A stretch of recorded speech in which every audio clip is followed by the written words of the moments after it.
All right, hello everybody. Welcome. As you can probably see, I don't have the game loaded up yet because I forgot that with every new game I have to set the the thing to the game. Let me see. This should be that. Okay, alright. Let's try that one more time.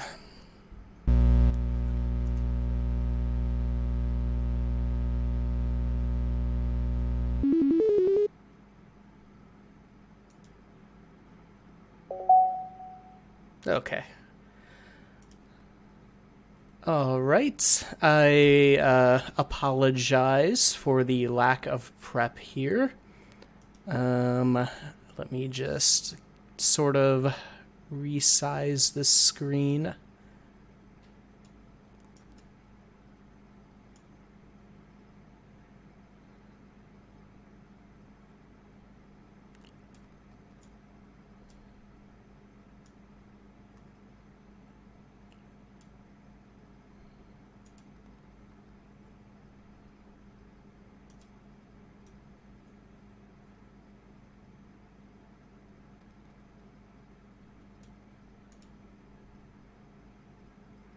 Oh well, I'm sure that's good enough. All right, so yes, welcome.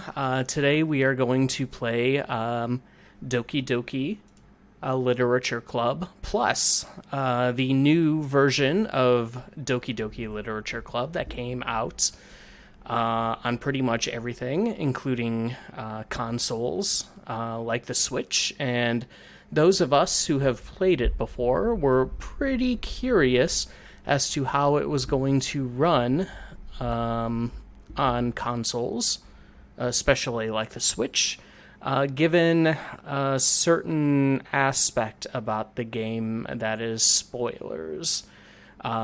Yes, I have played the original before, and I've been wanting to revisit for a little while.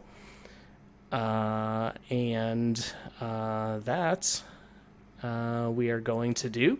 I'm curious. I already have an idea of what we're doing here. We got I've updated to the Metaverse Enterprise Solutions operating system. Got a little sick of the Windows 11 apparently. So I thought, why not? Why not?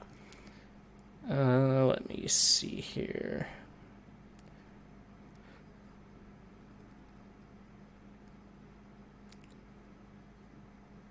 I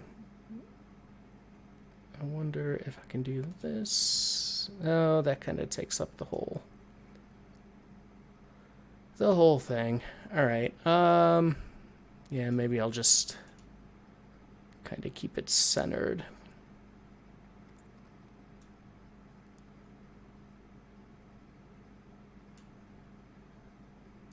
Or just do that. Hey, Merkleby, how's it going? You have this game but have not played it. You know the twist more or less. Yeah. I have played it, and same. I was curious as to an aspect of the twist, how they were going to do that, but I can see that now that we have our new operating system here. All right. So, yeah, we got all kinds of stuff going on here.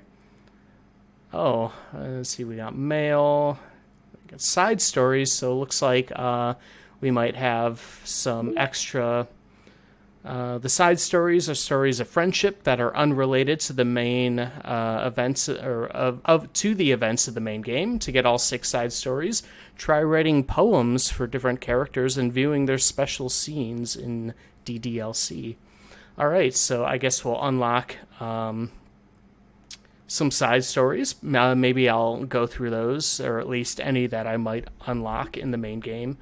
I'm not planning on playing it multiple, extra times to unlock everything, but I suppose we can check out what we do unlock, and it might be a nice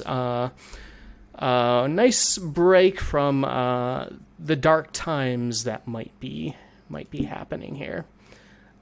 So let us just get into it. DDLC.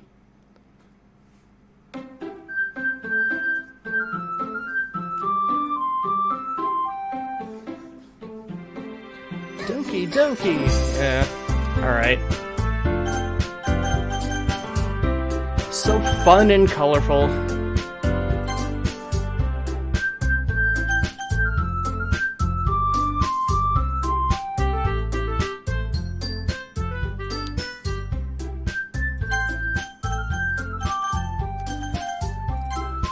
Alright, please enter my name. Let's see if I can do my screen name. Well, I can't do the whole thing, but I guess Vertigo is good enough.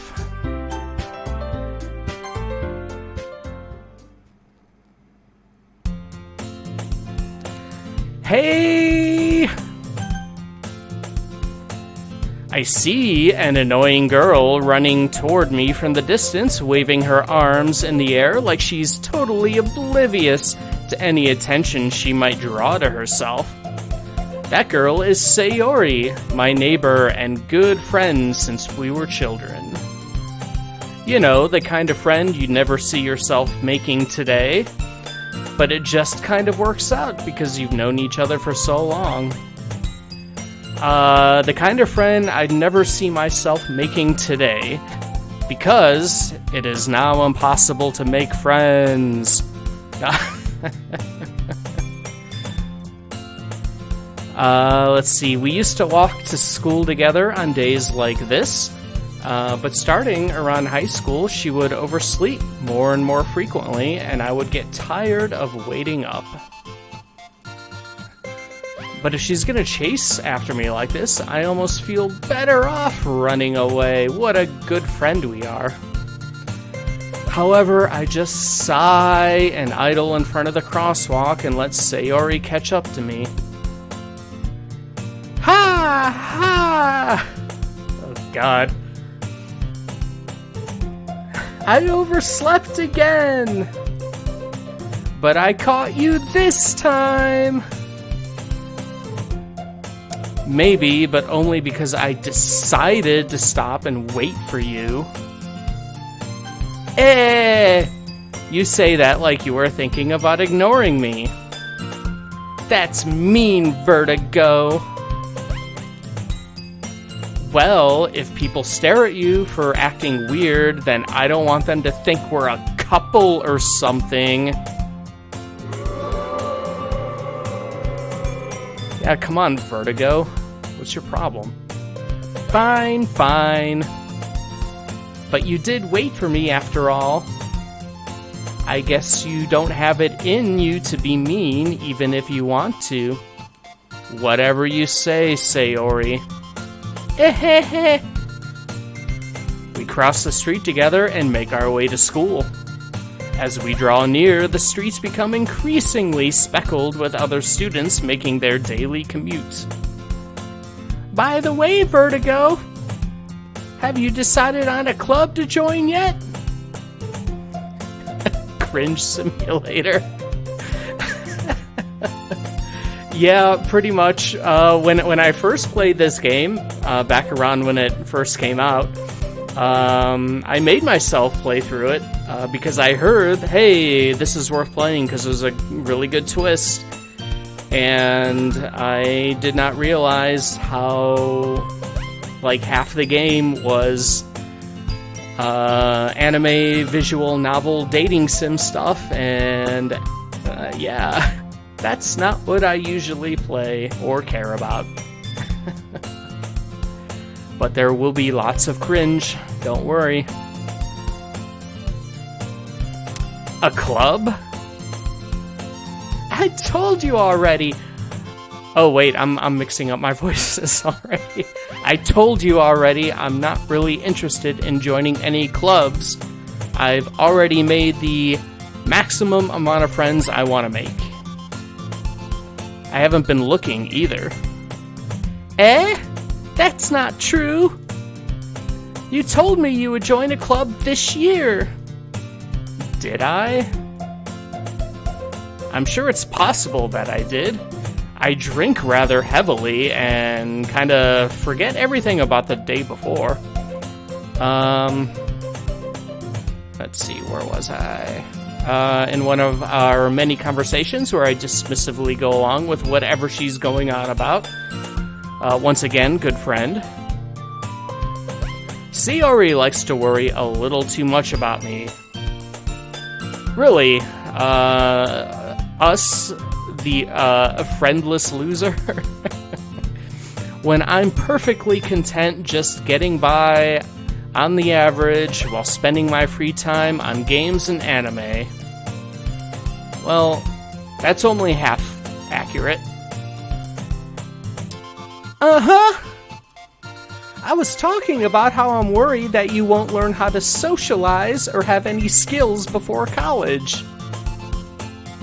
Your happiness is really important to me, you know? And I know you're happy now, but I die at the thought of you becoming a NEET in a few years because you're not used to the real world. I don't know what a NEET is.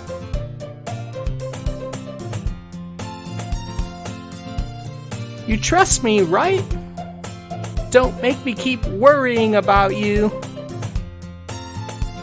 Hello, Nicola. Welcome to the beginning of Doki Doki Literature Club Plus.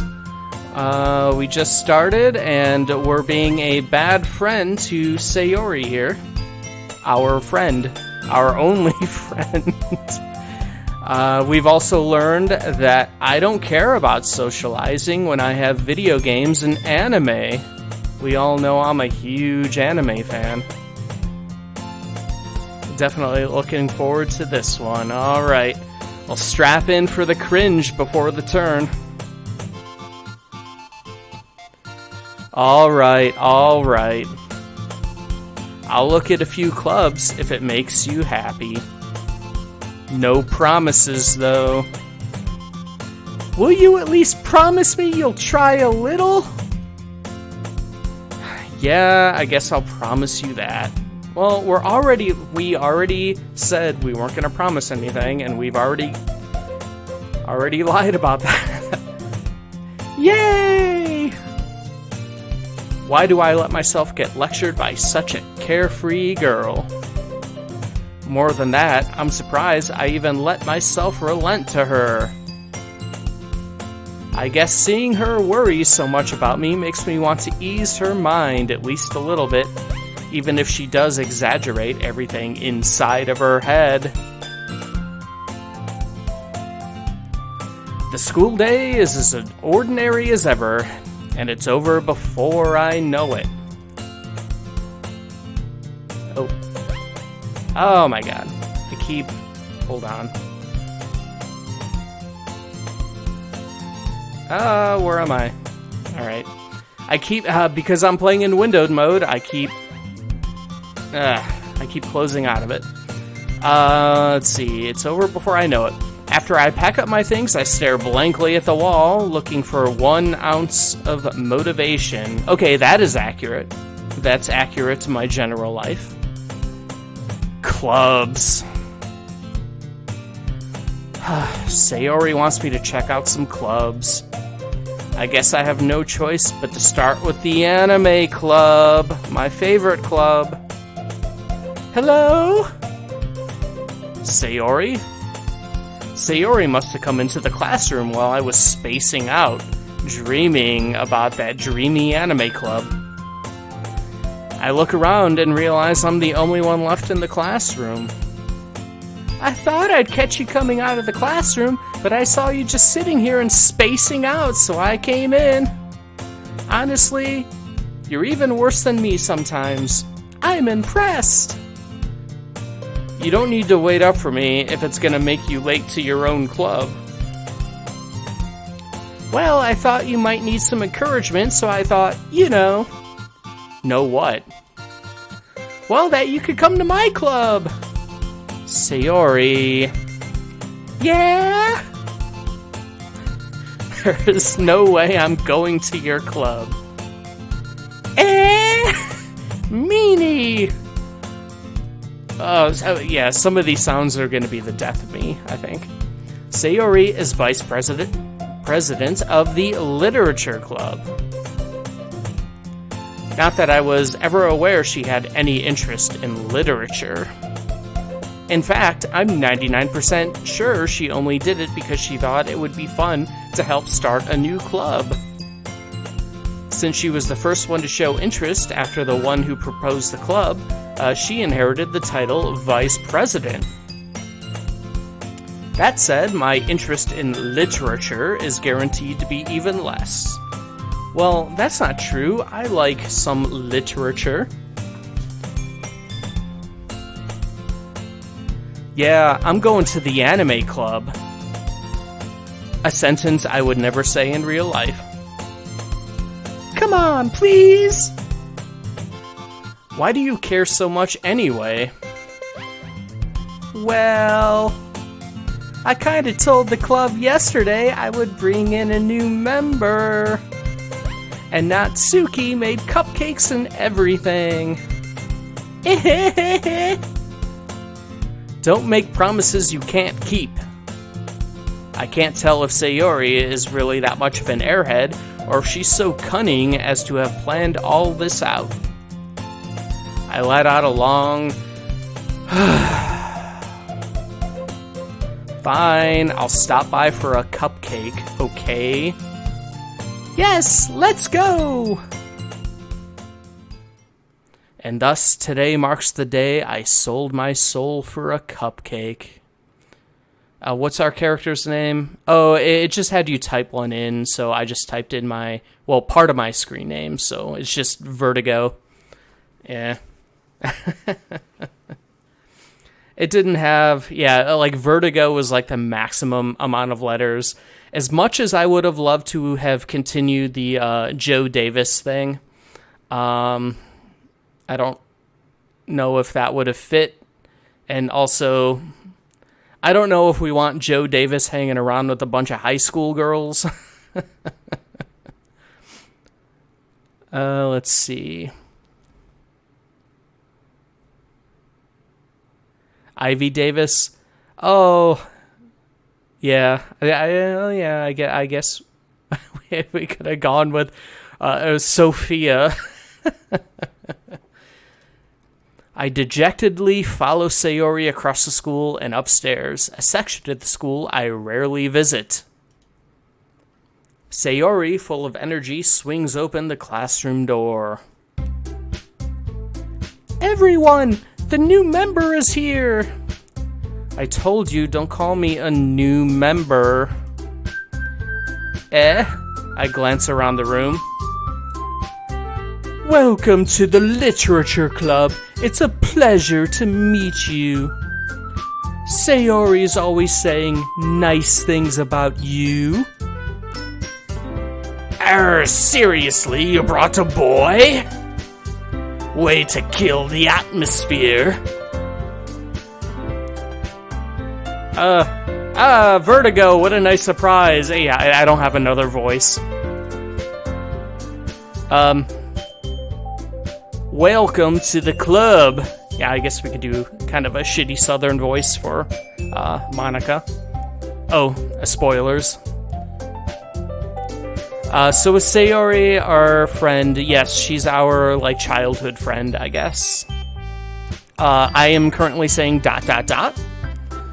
All words escape me in this situation. This club is full of incredibly cute girls. What are you looking at?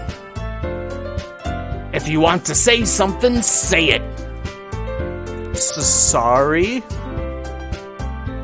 Natsuki. The girl with the sour attitude, whose name is apparently Natsuki, is one I don't recognize. Her small figure makes her look like a first-year student. She is also the one who made cupcakes, according to Sayori. You can just ignore her when she gets moody. Sayori says that quietly into my ear from right in front of me, then turns back towards the other girls. Anyway, this is Natsuki, always full of energy, and this is Yuri, the smartest in the club. Don't say things like that. Yuri, who appears comparably more mature and timid, seems to have a hard time keeping up with people like Sayori and Natsuki. Ah, well, it's nice to meet both of you. And it sounds like you already know Monika, is that right? That's right. It's great to see you again, Vertigo. Monika smiles sweetly. We do know each other. Well, we rarely talked, but we were in the same class last year. Monika was probably the most popular girl in class. Smart, beautiful, athletic. Basically the opposite of me. Basically completely out of my league, or that. So having her smile at me so genuinely feels a little... You too, Monika. You too, Monika. Come sit down, Vertigo. We made room for you at the table so you can sit next to me or Monika. I'll get the cupcakes. Hey, I made them. I'll get them. Sorry, I got a little too excited. Then how about I make some tea as well? The girls have a few desks arranged to form a table. As Sayori mentioned, it's been widened so that there is one space next to Monika and one space next to Sayori. Natsuki and Yuri walk over to the corner of the room where Natsuki grabs a wrapped tray and Yuri opens the closet. Still feeling awkward, I take a seat next to Sayori. Natsuki proudly marches back to the table, tray in hand. Okay, are you ready? Ta-da! Ooh, whoa! Natsuki lifts the foil off the tray to reveal a dozen white, fluffy cupcakes, decorated to look like little cats. The whiskers are drawn with icing and little pieces of chocolate were used to make ears. So cute! I had no idea you were so good at baking, Natsuki. Well, you know. Just hurry and take one. Sayori grabs one first, then Monika, I follow. It's delicious! Sayori talks with her mouth full and has already managed to get icing on her face. I turn the cupcake around in my fingers, looking for the best angle to take a bite. Jeez, we suck. Just bite into it. Natsuki is quiet. I can't help but notice her sneaking glances in my direction. Is she waiting for me to take a bite? I finally bite down. The icing is sweet and full of flavor. I wonder if she made it herself. This is really good. Thank you, Natsuki. That's me trying to talk with food in my mouth. It sounds really bad. Apologies. Apologies for all of these horrible voices. Why are you thanking me? It's not like I... Haven't I heard this somewhere before? Made them for you or anything. I thought you technically did, Sayori said. Well, maybe. But not for you, you know. You dummy. Alright. I give up on Natsuki's weird logic and dismiss the conversation. Yuri returns to the table carrying a tea set. She carefully places a teacup in front of each of us before setting down the teapot next to the cupcake tray.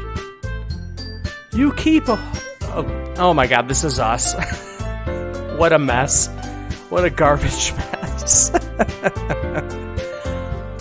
Alright, you keep a whole tea set in this classroom?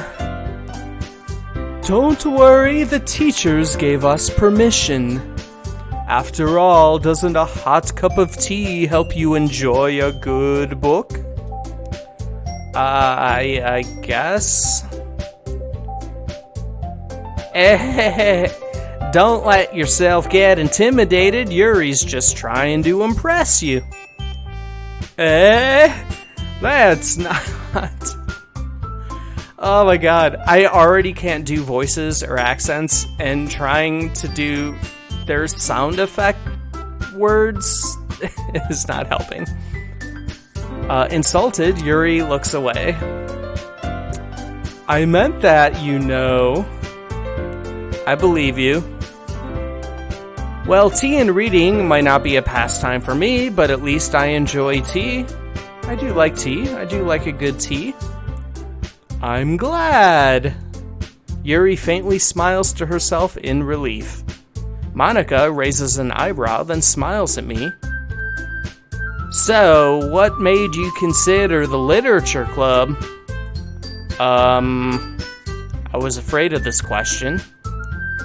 Something tells me I shouldn't tell Monica that I was practically dragged here by Sayori. Well, I haven't joined any clubs yet, and Sayori seemed really happy here, so... That's okay, don't be embarrassed. We'll make sure you feel right at home, okay? As president of the Literature Club, it's my duty to make this club fun and exciting for everyone. Monica, I'm surprised.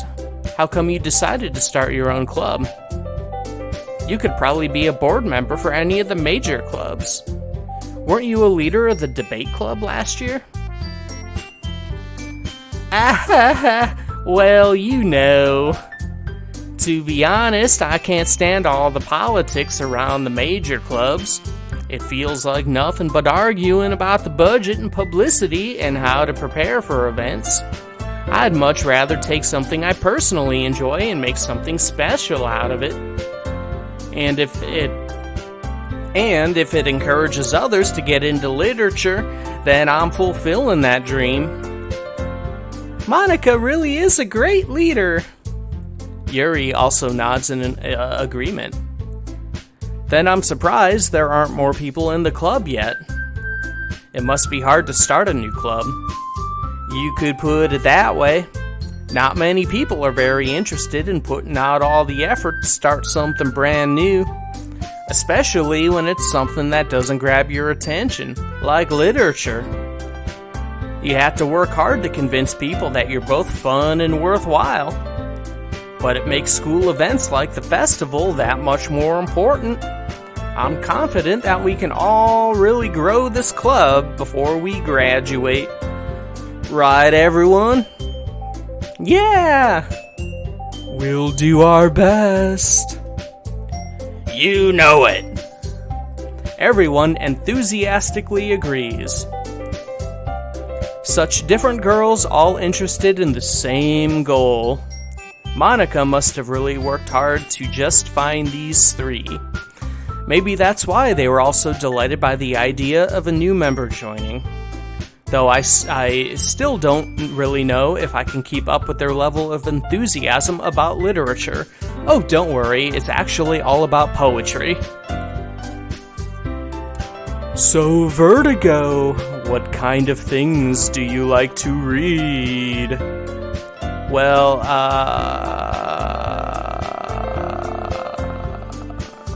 considering how little I've read these past few years, I don't really have a good way of answering that.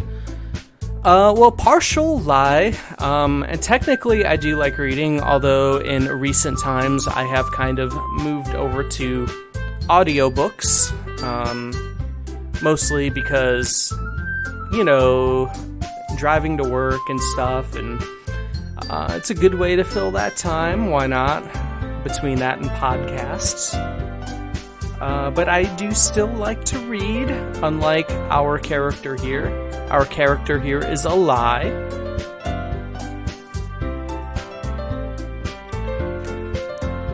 Manga.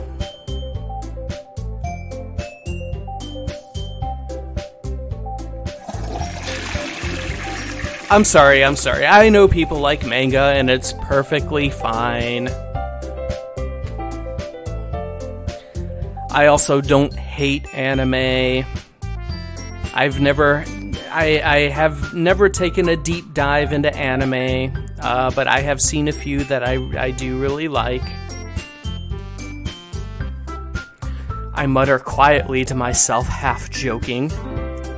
Natsuki's head suddenly perks up. It looks like she wants to say something, but she keeps quiet. You missed the laugh track when you said anime is fine. That's true. Oh. If only I was thinking. Not much of a reader, I guess. Well, that can change. What am I saying? I spoke without thinking after seeing Yuri's sad smile. Anyway, what about you, Yuri? Well, let's see. Yuri traces the rim of her teacup with her finger. My favorites are usually novels that build deep and complex fantasy worlds. Those are good. The level of creativity and craftsmanship behind them is amazing to me, and telling a good story in such a foreign world is equally impressive. Yuri goes on, clearly passionate about her reading. She seems so reserved and timid since the moment I walked in, but it's obvious by the way her eyes light up that she finds her comfort in the world of books, not people. But I like a lot of things. Stories with deep psychological elements usually immerse me as well. Isn't it amazing how a writer can so deliberately take advantage of your own lack of imagination to completely throw you for a loop? Anyway, I've been reading a lot of horror lately. Horror is good. Very good. I read a horror book once. I've read many horror books. Game, stop portraying me like this. I desperately grasp something I can relate to at the minimal level. At this rate, Yuri might as well be having a conversation with a rock. Really? I wouldn't have expected that, Yuri. For someone as gentle as you. I guess you could say that. But if a story makes me think or takes me to another world, then I really can't put it down. Surreal horror is often very successful at changing the way you look at the world, if only for a brief moment.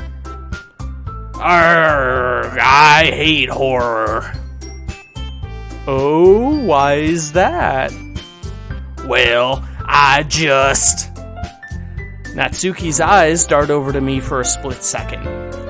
Never mind. That's right. You usually like to write about cute things, don't you, Natsuki? What? What gives you that idea? You left a piece of scrap paper behind last club meeting. It looked like you were working on a poem called Don't Say It Out Loud. And give that back. Fine. Manga is the real lore. I think you gotta drop an octave or two for your teenage girl voice. These voices add so much to the game. I did relatively recently. I watched another streamer that I like. They were going through the original version of this game, and I liked what they did with Natsuki, which I'm kind of falling into. I'm trying to do more of a pirate guy for Natsuki, so I don't steal that streamer's voice of Natsuki being like this drug-addicted smoker, which I loved quite a bit. All based. We've already been introduced to Natsuki's kind of anger a little bit, but not as much as of yet. But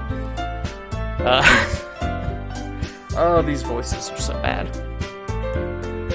And I don't know about dropping any octaves any more than I already have or can. Your cupcakes, your poems. Everything you do is just as cute as you are. Sayori sidles up behind Natsuki and puts her hands on her shoulders. I am not cute. Natsuki, you write your own poems? Well, I guess sometimes. Why do you care? I think that's impressive. Why don't you share them sometime? No! Natsuki averts her eyes. You wouldn't like them. Not a very confident writer yet. Like we should be saying anything. I understand how Natsuki feels. Sharing that level of writing takes more than just confidence. The truest form of writing is writing to oneself.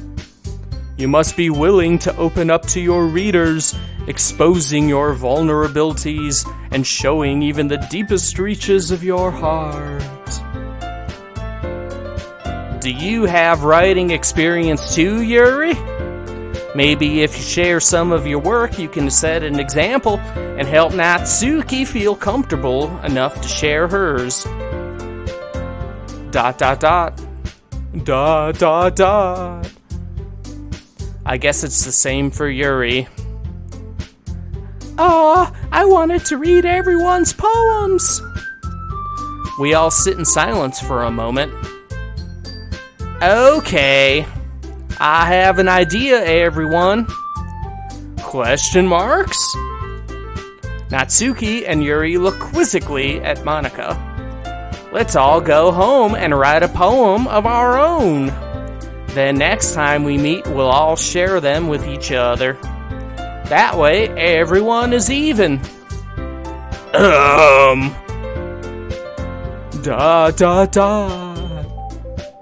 Yeah, let's do it! Plus, now that we have a new member, I think it will help us all get a little more comfortable with each other and strengthen the bond of the club. Isn't that right, Vertigo? Monika smiles warmly at me once again. Hold on, there's still one problem. What's that? Now that we're back to the original topic of me joining the club, I bluntly come forth with what's been on my mind the entire time. I never said I would join this club. Sayori may have convinced me to stop by, but I never made any decision. I still have other clubs to look at, and I lose my train of thought. Well, I guess that's kind of accurate with me. All four girls stare back at me with dejected eyes. But... I'm sorry, I thought... Vertigo! You all... I'm I'm defenseless against these girls. How am I supposed to make a clear-headed decision when it's like this? That is, if writing poems is the price I need to pay in order to spend every day with these beautiful girls. Right. Okay, I've decided then. I'm a creep. I'll join the literature club. One by one, the girls' eyes light up. Yes, I'm so happy! Sayori wraps her arms around me, jumping up and down.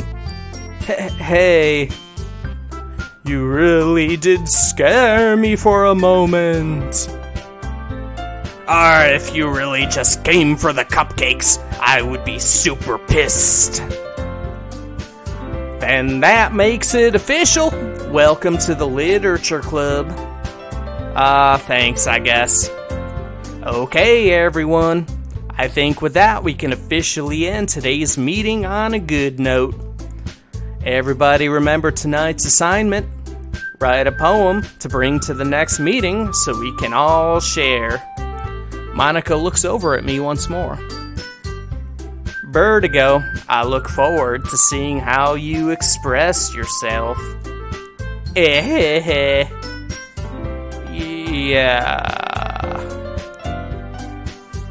Can I really impress the class star Monica with my mediocre writing skills? I already feel the anxiety welling up inside me. Meanwhile, the girls continue to chit-chat as Yuri and Natsuki clean up their food. Hey, Vertigo!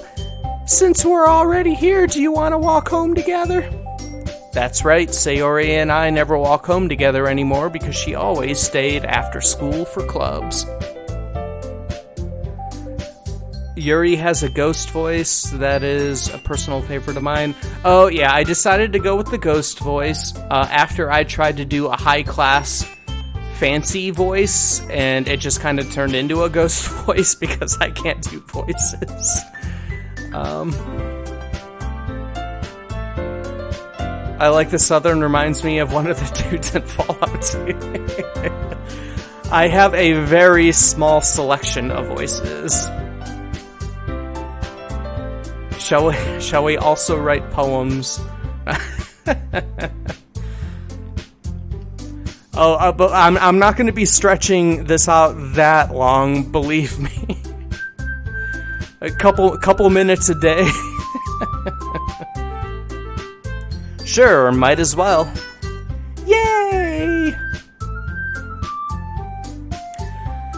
With that, the two of us depart the club room and make our way home. The whole way, my mind wanders back and forth between the four girls. Sayori, Natsuki, Yuri, and of course, Monica. Will I really be happy spending every day after school in a literature club?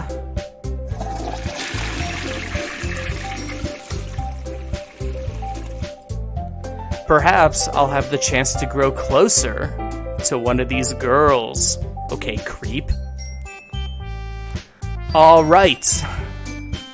I'll just need to make the most of my circumstances. Oh, you know, this is something like above first world problems. Is there such a thing just called nonsense problems? Bullshit problems? Not even problems? And I'm sure good fortune will find me. And I guess that starts with writing a poem tonight. Okay. It's time to write a poem. So we had to pick words that we think our favorite club member will like. Something good might happen with whoever likes the poem the most. So basically, we're deciding on which of these girls we would like to get to know better / date / dating sim nonsense. So we got Sayori, our old friend. We have Natsuki, the angry pirate girl who likes manga. And we have Yuri, the ghost girl, shy girl who likes horror. Who should we try dating first?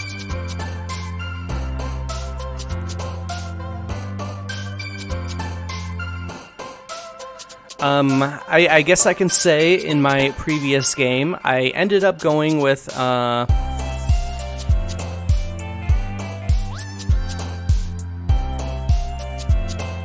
guys, I'm 11. What are you doing here in this channel?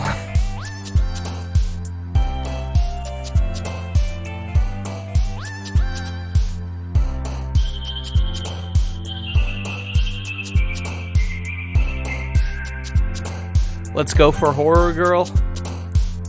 Alright, so, if I remember correctly, we want to go with any of the words that are dark or depressing, I believe. So, hurt? Oh, yeah, okay, that wasn't, despise, extraordinary, fireflies, whirlwind,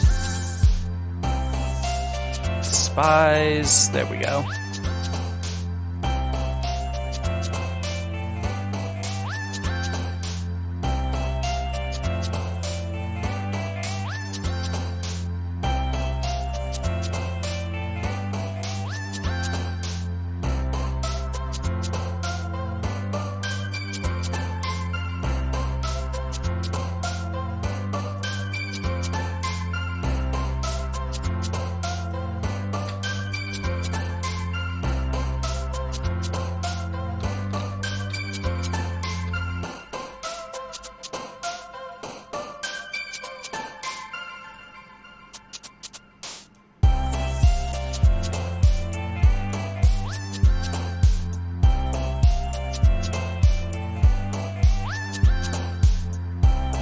Alright, let's see.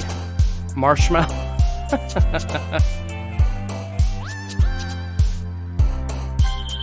Oh, well, why did I knew...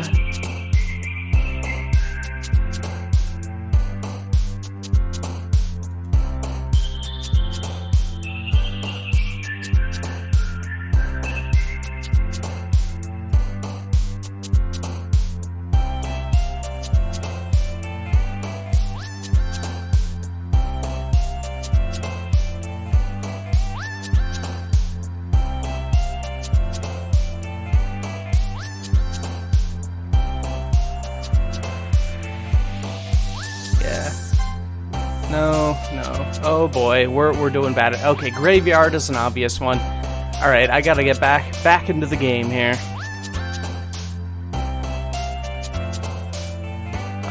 Yeah, because there's a trap with some of these.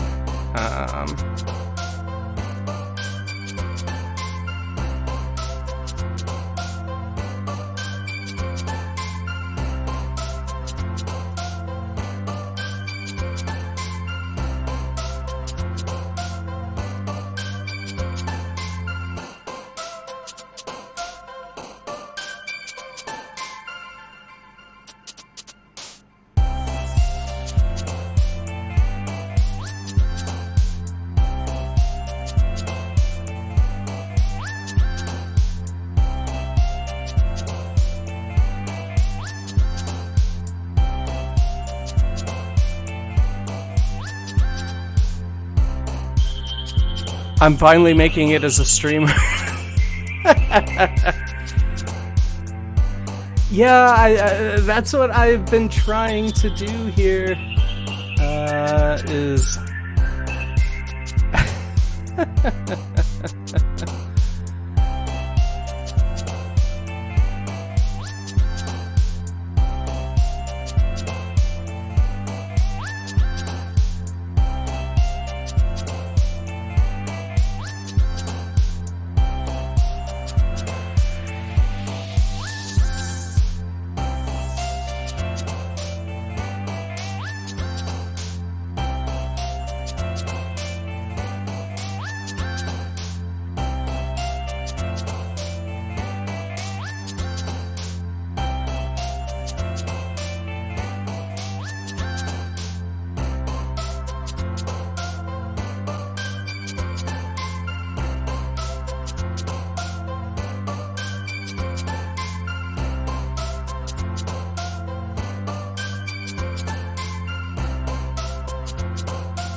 Okay, alright. I think I got it. It took me...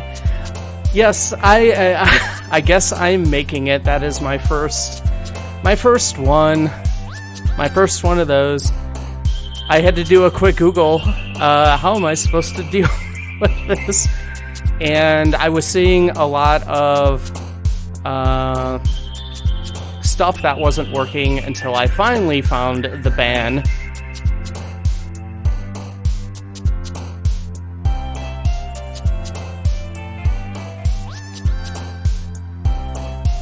Although I'm enjoying seeing what words don't get moderated, given you got in trouble for Sims. Yeah, alright. Okay, alright. Back to the game. Jeez. Okay, so, if we're trying to do Yuri...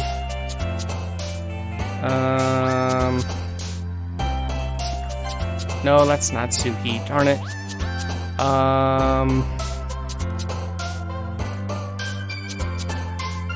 Does Yuri like music? No, my gosh, I'm so bad at this. Oh, horror. That's an easy one.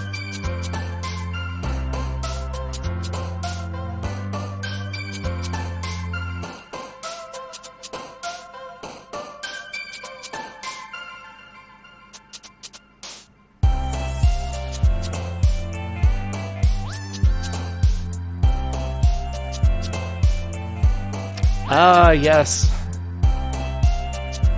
I guess I'm gonna need to start thinking about mods.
Well, we might have ended up with Sayori this go-around by accident. Gonna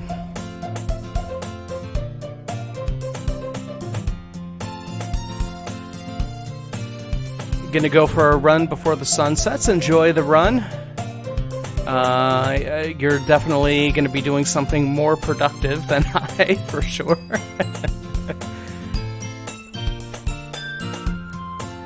Our own name should feature in our poem. Oh, God. Hi again, Vertigo. Glad to see you didn't run away from us.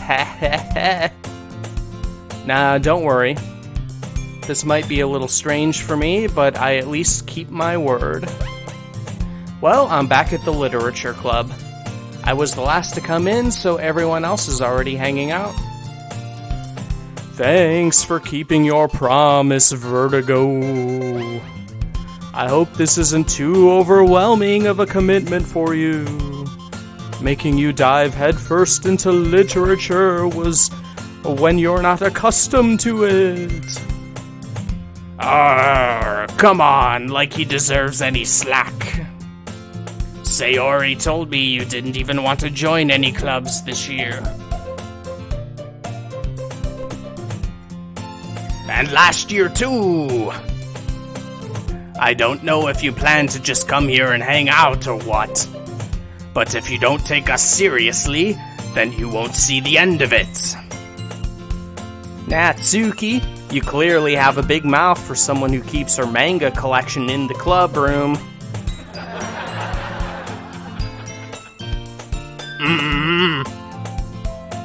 Natsuki finds herself stuck between saying Monica and manga. Our manga is literature. Swiftly defeated, Natsuki plops back into her seat. Don't worry, guys. Vertigo always gives it his best as long as he's having fun. He helps me with busy work without me even asking. Like cooking, cleaning my room. How dependable. Sayori, that's because your room is so messy, it's distracting. And you almost set your house on fire once. Is that so? Hehehehe. You two are really good friends, aren't you? I might be a little jealous. How come you and Vertigo can become good friends too? Sayori. Dot. As usual, Sayori seems oblivious to the weird situation she just put me into. Oh, Yuri even brought you something today, you know. Wait, Sayori. Me? Not really. Don't be shy. It's really nothing. What is it? Never mind. Sayori made it sound like a big deal when it's really not. What do I do? I'm sorry, Yuri, I wasn't thinking. I guess that means it's up to me to rescue this situation. Hey, don't worry about it. First of all, I wasn't expecting anything in the first place. So any nice gesture from you is a pleasant surprise. It'll make me happy no matter what. Is that so? Yeah, I won't make it a big deal if you don't want it to be. All right.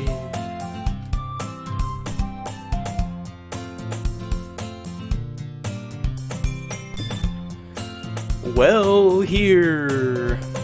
Yuri reaches into her bag and pulls out a book. I didn't want you to feel left out, so I picked out a book that I thought you might enjoy. It's a short read, so it should keep your attention even if you don't usually read.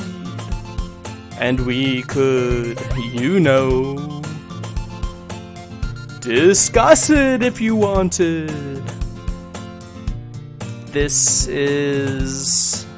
How is this girl accidentally being so cute? She even picked out a book she thinks I'll like despite me not reading much. Yuri, thank you. I'll definitely read this. I enthusiastically take the book. Phew. Well, you can read it at your own pace. I look forward to hearing what you think. Now that everyone's settled in, I expect Monica to kick off some scheduled activities for the club. But that doesn't seem to be the case. Sayori and Monica are having a cheery conversation in the corner. Yuri's face is already buried in a book. I can't help but notice her intense expression, like she was waiting for this chance. Meanwhile, Natsuki is rummaging around in the closet. I'm really curious to talk to Yuri a little bit more. But at the same time, I would feel bad for distracting her from her reading. I catch a glimpse of the cover of her book. It looks like the same book that she lent me. More than that, she seems to be on the first few pages.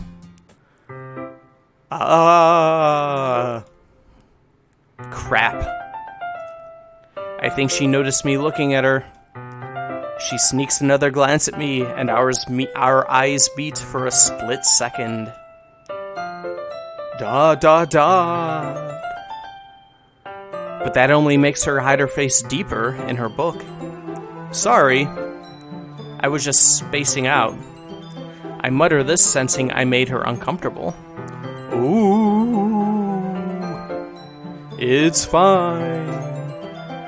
If I was focused, then I probably wouldn't have noticed in the first place. But I'm just rereading a bit of this, so... That's the book he gave me, right? I wanted to reread some of it. Not for any particular reason. Just curious how you come to have two copies of the same book.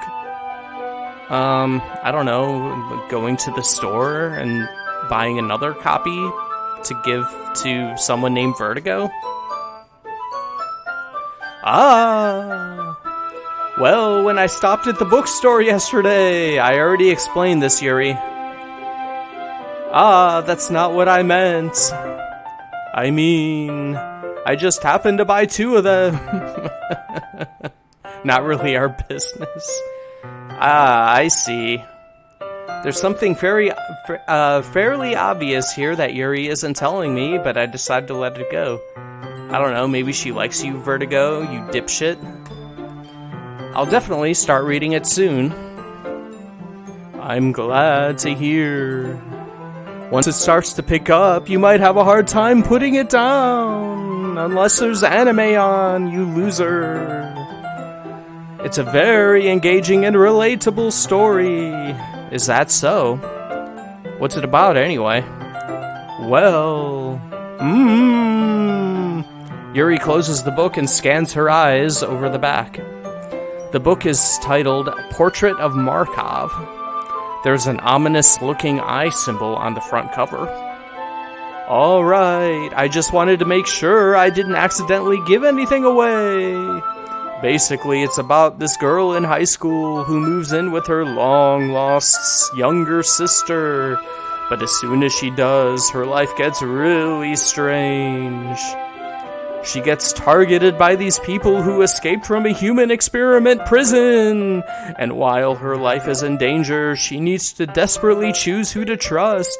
No matter what she does, she ends up destroying most of her relationships and her life starts to fall apart. That's kind of dark, isn't it?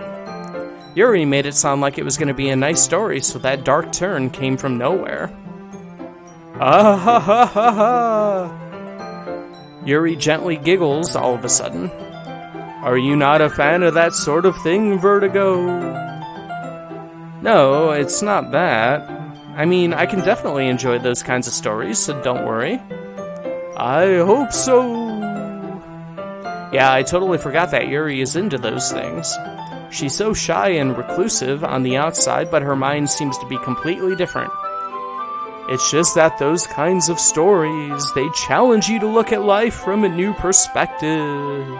When horrible things happen, not just because someone wants to be evil, but because they have their own goals or their own philosophy that they believe in.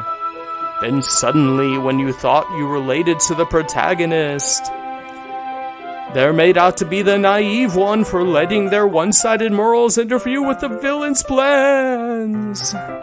I'm rambling, aren't I? Not again. I'm sorry.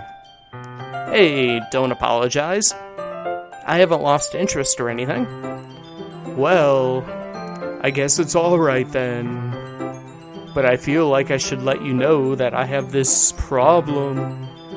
When I let things like books and writing fill my thoughts, I kind of forget to pay attention to other people. So I'm sorry if I ended up saying something strange. And please stop me if I start talking too much. I really don't think you need to worry. That just means you're passionate about reading. The least I can do is listen. It's a literature club, after all. That's true. In fact, In fact, I might as well start reading it, right? You don't have to. Ah ha ha ha, what are you saying? Just a moment ago, you said you were looking forward to it. Da da da. Let me just get the book. I quickly retrieved the book that I had put into my bag. Alright, it's fine if I sit here, right? I slip into the seat next to Yuri's. Ah! Yeah! Oh god. Are you sure? You seem a little apprehensive. I'm sorry. It's not that I don't want you to. This sounds so bad. It's just something I'm not very used to. That is reading in company with someone. I see. Well, just tell me if I end up distracting you or anything. Alright. I open up the book and start the prologue. I soon understand what Yuri means about reading in company. It's as if I can feel her presence over my shoulder as I read. It's not a particularly bad thing.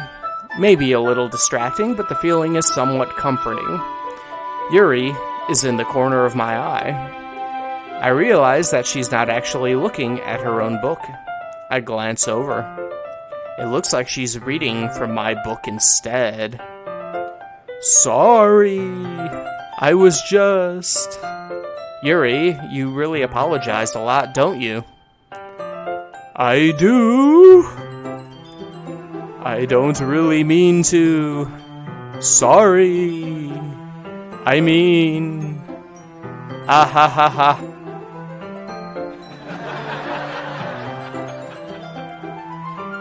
Here, this should work, right? I slide my desk until it's up against Yuri's, then hold my book more between the two of them. Ah, I suppose so. Yuri timidly closes her own copy.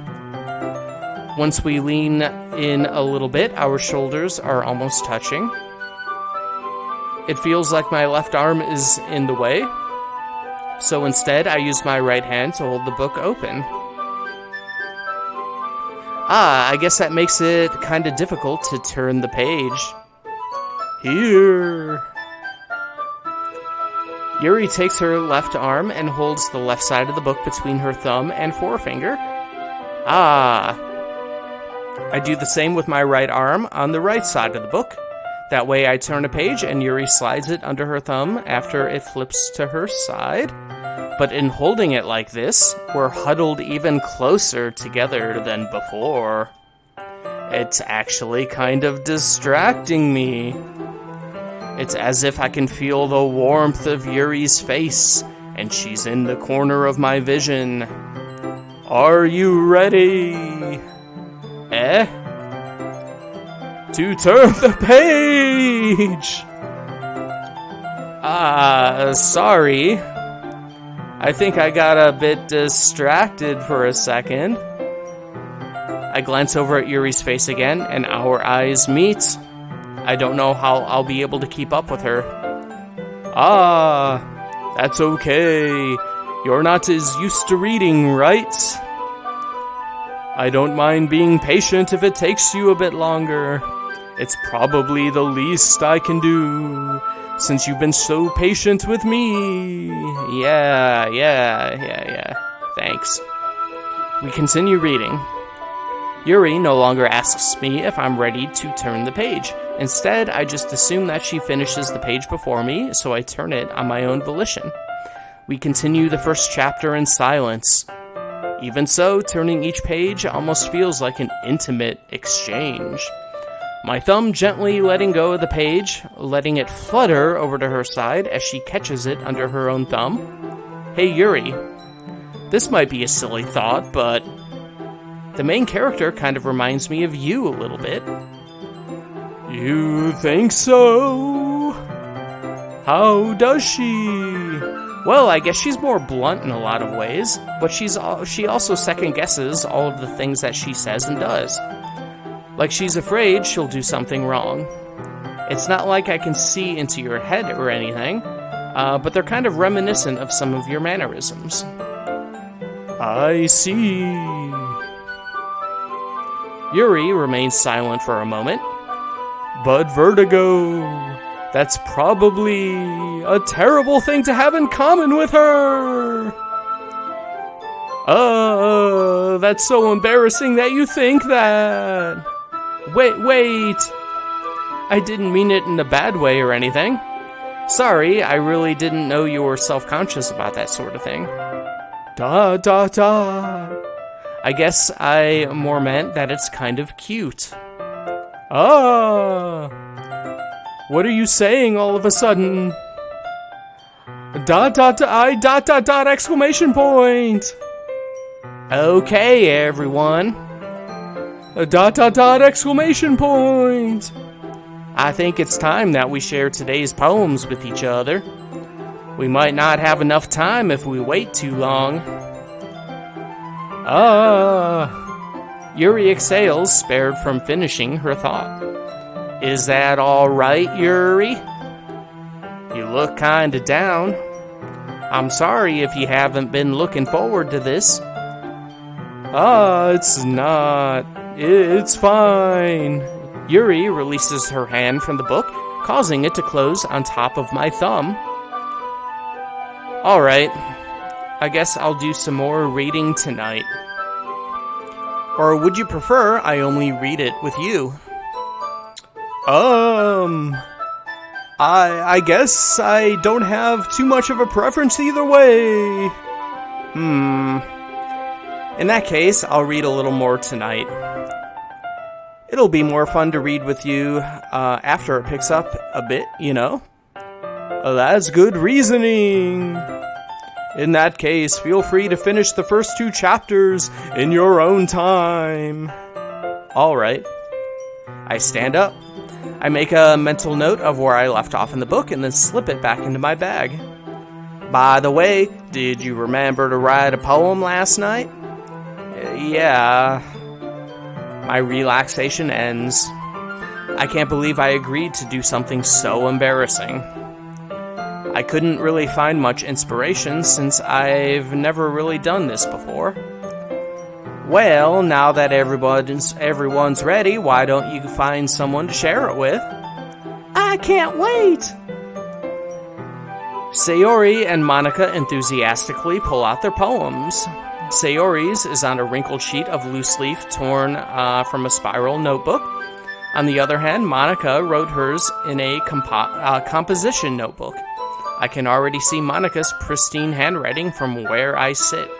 Natsuki and Yuri reluctantly comply as well, reaching into their bags. I do the same myself. Alright, who should we show our poems to first?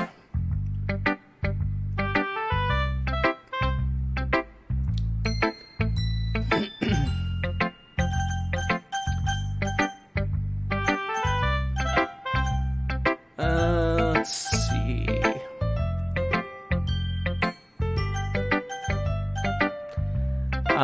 I guess to take a break, a little bit of a break from the Yuri voice. Let's just show it. We're going to be showing them to everybody, so I guess it doesn't really matter. So let's show our friend our poem first. Since we might have ended up writing it for her instead of Yuri by accident. I'm definitely most comfortable sharing it with Sayori first. She's my good friend after all. ...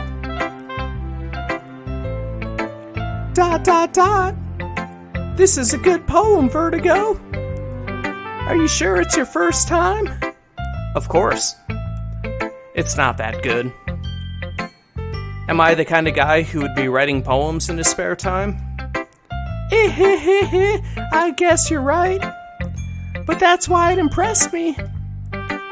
Well, to be honest, I was afraid that you wouldn't do it seriously, or that you wouldn't write one at all. I'm really happy, just that you wrote one. It just reminds me of how you're really part of the club now. Not to mention the fact that I'm standing in front of you in the club room. Well, of course.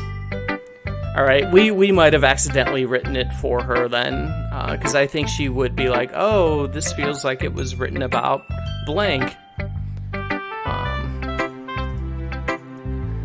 I'm not really into it yet, but that doesn't mean I'll break my promise. See? It's like I said before, Vertigo. Deep down, you're not selfish at all, you know? Trying new things like this for other people. That's something that only really good people do.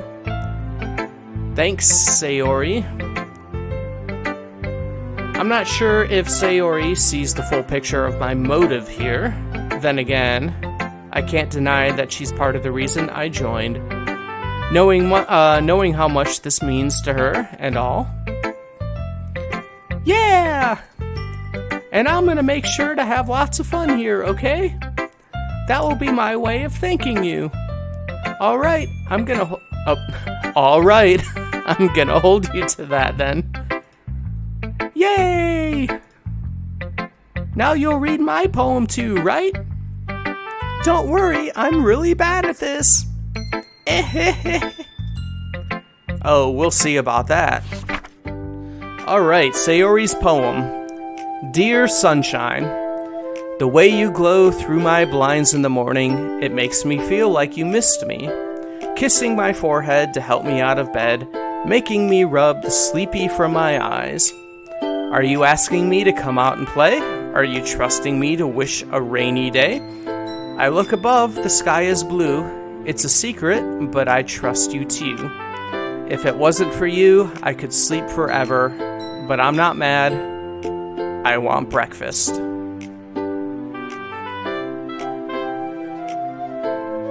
Alright, that's Dear Sunshine by Sayori. Sayori, this is just a guess, but did you wait until this morning to write it? No! Just a little bit. You can't answer just a little bit to a yes or no question. I forgot to do it last night. Well, at least that makes me feel a little better about myself. Don't be mean! I still tried my best. Yeah. I didn't mean to say it was a bad poem. It came out nice, or how should I put it? It sounds just like you. Really? Yeah. Especially that last line. I made eggs and toast! Even though you were late for school? It's bad to skip breakfast. I get all cranky. Well, I guess there's no point in arguing. Anyway, thanks for showing me. This was so much fun. Monica's the best. Yeah. But next time, I won't forget. And I'm gonna write the best poem ever. Well, I guess I look forward to it. Alright, let's just move on down the line. Let's see what Natsuki wrote. Dot. Question mark. Oh, that was us, question mark? Well, it's about what I expected from someone like you. That's a little blunt. Well, excuse me. It's not like I said it was bad. It's just, it didn't evoke any emotions. So basically, it's not cute enough for your tastes.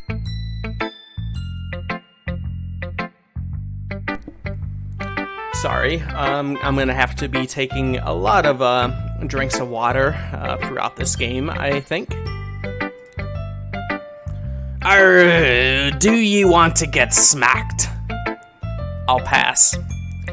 Sigh. Well, anyway, I guess I need to show you mine. Not that you'll like it. Alright, eagles can fly.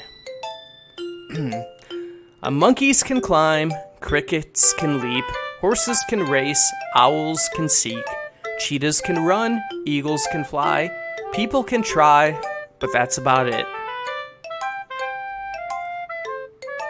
Alright, that is Natsuki's poem, Eagles Can Fly. I told ye you weren't gonna like it. I like it. What? Just be honest. I am. Why are you so convinced that I wouldn't like it? Well, because everyone in high school thinks that writing has to be all sophisticated and stuff. So people don't take my writing seriously. But isn't the point of poems for people to express themselves? Your writing style wouldn't make your message any less valid. Yes, exactly. I like when it's easy to read, but it hits you hard.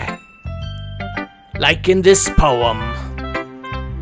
Seeing everyone around you do great things can be really disheartening. So I decided to write about it. Yeah, I understand. But the other nice thing about simple writing is that it puts more weight onto the wordplay. Like I set up a rhyme at the end, but then made it fall flat on purpose. It helps bring out the feelings in the last line. So you did.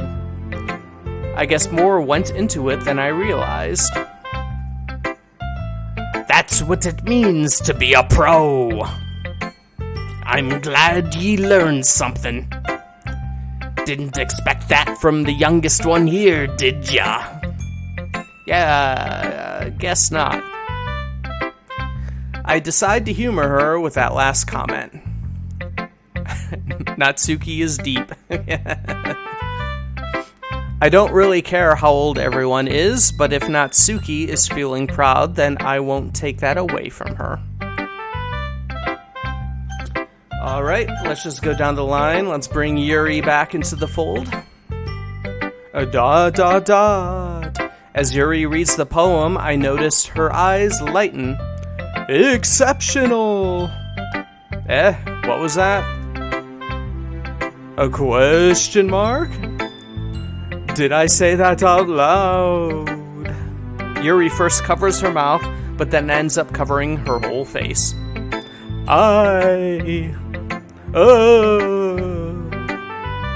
He's going to hate me internally. I guess she's not saying that out loud. You really didn't do anything wrong, Yuri. It was just on call. Did I miss all of the poems? You did miss Sayori's and Natsuki's first poem. We still have to read Yuri's here, and then we have Monica's.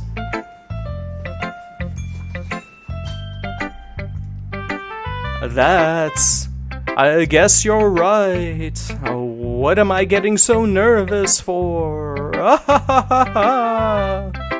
Yuri takes a breath. So, what kind of writing experience do you have? Your use of imagery and metaphors indicates you've written a lot of poetry before. Really? Wow, that's a huge compliment coming from you.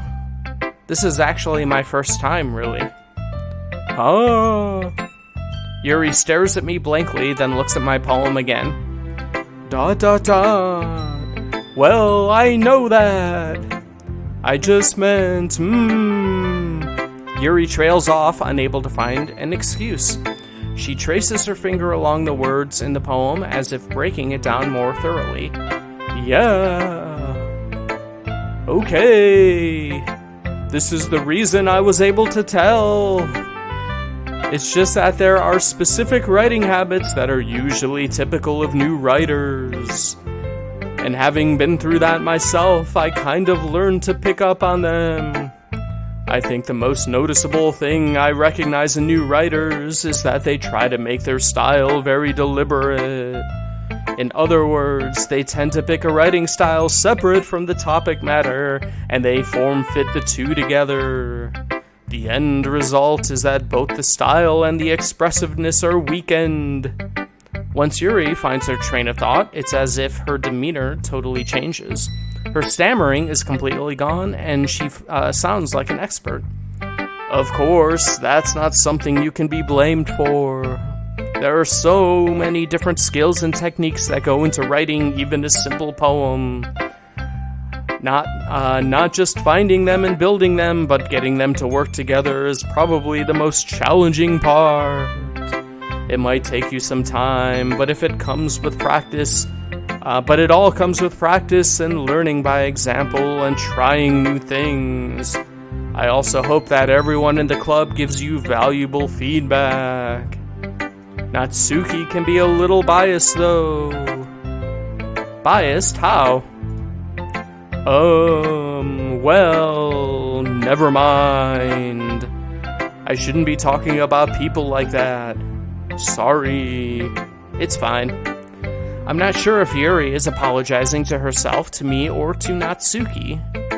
Do you mind if I read your poem now? Please do. I'd love to share my thought process behind it. Yuri smiles dreamily as if that's a rare opportunity for her, which itself is kind of funny. After all, isn't this supposed to be a literature club?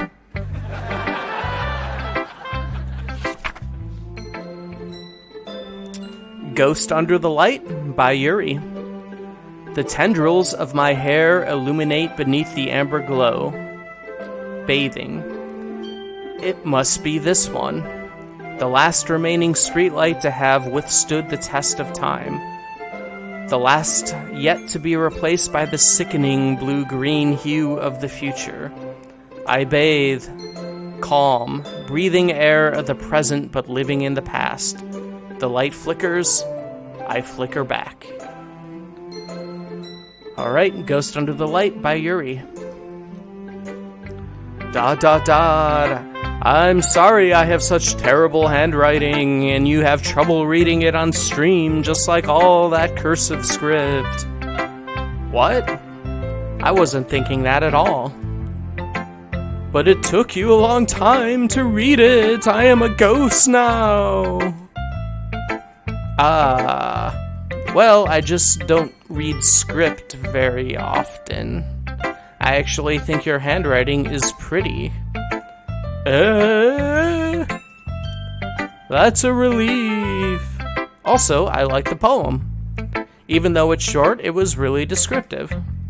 It wasn't too short, was it? I usually write longer poems called books. Not at all. I'm really glad you liked it. I'll be honest, since it's our first time sharing, I wanted to write something a little more mild. Something easy to digest, I suppose. Are you into ghosts, Yuri?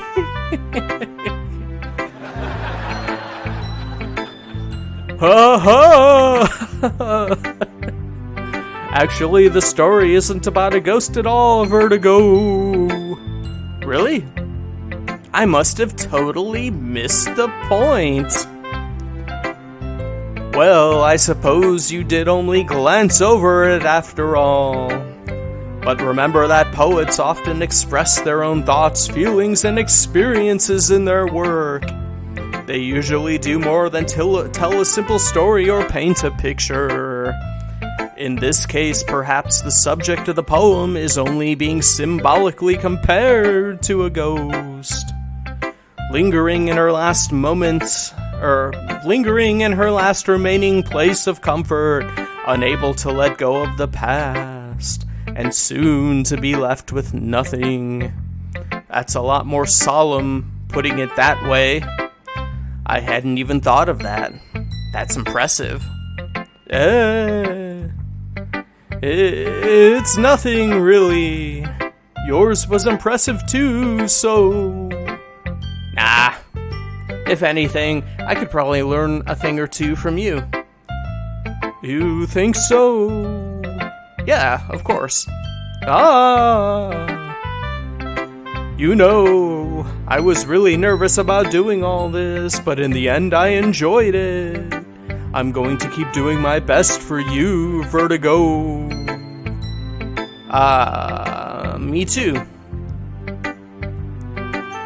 Alright, we got Monica left. Let's do this. Hi, Vertigo. Having a good time so far? Yeah. Good, glad to hear it. By the way, since you're new and everything, if you ever have any suggestions for the club, like new activities or things we can do better, I'm always listening. Don't be afraid to bring things up, okay? Alright, I'll keep that in mind. Of course, I'll be afraid to bring things up.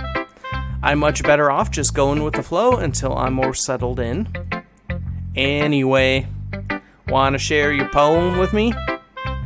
It's kind of embarrassing, but I guess I have to. Don't worry, Vertigo. We're all a little embarrassed today, you know. But it's just that sort of barrier that we'll all learn to get past soon. Yeah, that's true. I hand Monica my poem. Great job, Vertigo. I was going, oh, in my head while reading it. It's really metaphorical. I'm not sure why, but I didn't expect you to go for something so deep. I guess I underestimated you. It's easiest for me to keep everyone's expectations low. Same. That way, it always counts when I put in some effort. That's not very fair. Well, I guess it worked anyway. You know that Yuri likes this kind of writing, right? Oh, so maybe we did successfully write it for Yuri then. Alright. Writing that's full of imagery and symbolism. Unlike Sayori, who likes using simple and direct words to describe happiness and sadness, Yuri likes it when readers are left to derive their own meaning out of it. It's very challenging to write that effectively, both allowing people to get something out of it just feet by feel, or letting them deeply analyze all the nuances. It can take years of practice, which I'm assuming Yuri has at this point. I never really asked, though. I'm sure I'm nowhere near her level yet. Don't worry so much about that.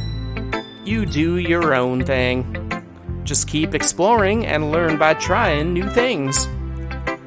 I'm sure I'll end up trying different things a lot. It could take a while before I feel comfortable doing this. That's okay. I'd love to see you try new things. That's the best way to find the kind of style that suits you. Everyone else might be a little biased towards their own kinds of styles, but I'll always help you find what suits you the most. So don't force yourself to write the way everyone else wants you to write. It's not like you have to worry about impressing them or anything.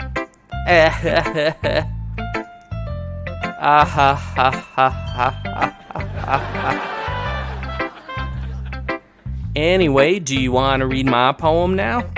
Don't worry, I'm not very good.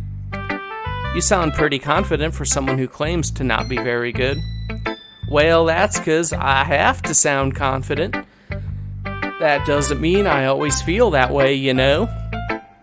I see. Well, let's read it then.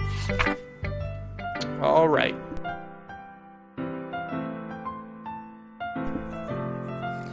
We got Hole in the Wall by Monica. It couldn't have been me. See, the direction the spackle protrudes. A noisy neighbor? An angry boyfriend? I'll never know. I wasn't home. I peer inside for a clue. No, I can't see. I reel, blind, like a film left out in the sun. But it's too late. My retinas. Already scorched with a permanent copy of the meaningless image. It's just a little hole. It wasn't too bright. It was too deep, stretching forever into everything. A whole of infinite choices.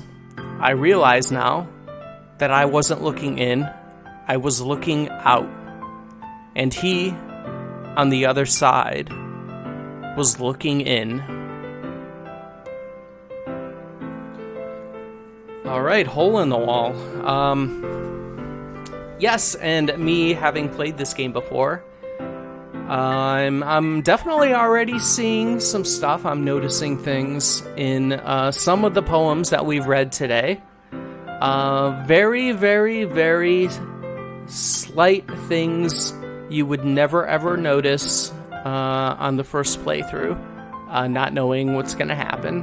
But very, very cool. I was definitely wondering how early they would be kind of planting the seeds for things that will be coming later on. So, what did you think? It's very free-form, if that's what you call it. Sorry, I'm not really the right person to ask for feedback.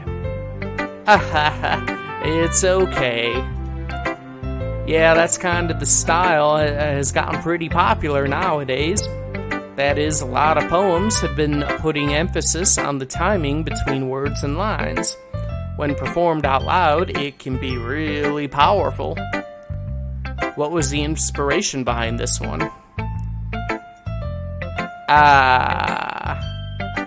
Well, I'm not sure if I know how to put it.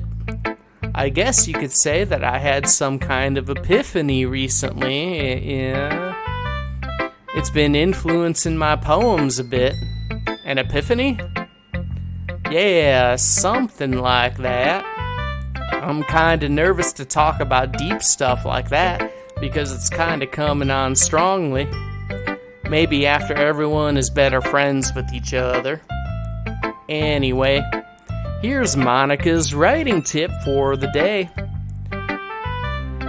Sometimes when you're writing a poem or a story, your brain gets too fixated on a specific point. If you try so hard to make it perfect, then you'll never make any progress. Just force yourself to get something down on the paper and tidy it up later. Another way to think about it is this. If you keep your pen in the same spot for too long, you'll just get a big dark puddle of ink. So just move your hand and go with the flow. That's my advice for today. Thanks for listening. Phew. I guess that's everyone. I glance around the room. That was a little more stressful than I anticipated. It's as if everyone is judging me for my mediocre writing abilities. Even if they're just being nice, there's no way my poems can stand up to theirs. This is a literature club after all. I sigh. Sigh. I guess that's what I ended up getting myself into. Across the room, Sayori and Monica are happily chatting. My eyes land on Yuri and Natsuki. They gingerly exchange sheets of paper, sharing their respective poems. As they read in tandem, I watch each of their expressions change.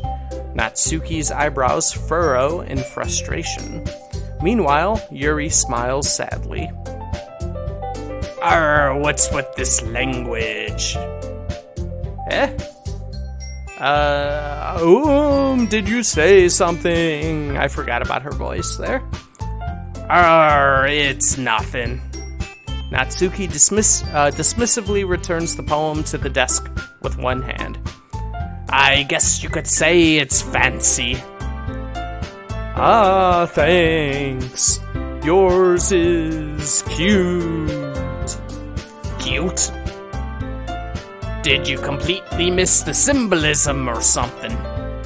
It's clearly about the feeling of giving up. How can that be cute? Oh boy. I can add coughing to the mix of needing to take a drink every 2 seconds now. Natsuki's voice is gonna be the death of me. I know that. I just meant The language, I guess. I was trying to say something nice. You mean you have to try that hard to come up with something nice to say? Thanks, but it really didn't come out nice at all. Well, I do have a couple suggestions. If I was looking for suggestions, I would have asked someone who actually liked it. Which people did, by the way. Sayori liked it, and Vertigo did too. So based on that, I'll gladly give you some suggestions of my own. First of all, Excuse me. I appreciate the offer, but I've spent a long time establishing my writing style. I don't expect it to change anytime soon, unless, of course, I come across something particularly inspiring. Which I haven't yet. And Vertigo liked my poem too, you know. He even told me he was impressed by it. Natsuki suddenly stands up. Oh? I didn't realize you were so invested in trying to impress our new member, Yuri.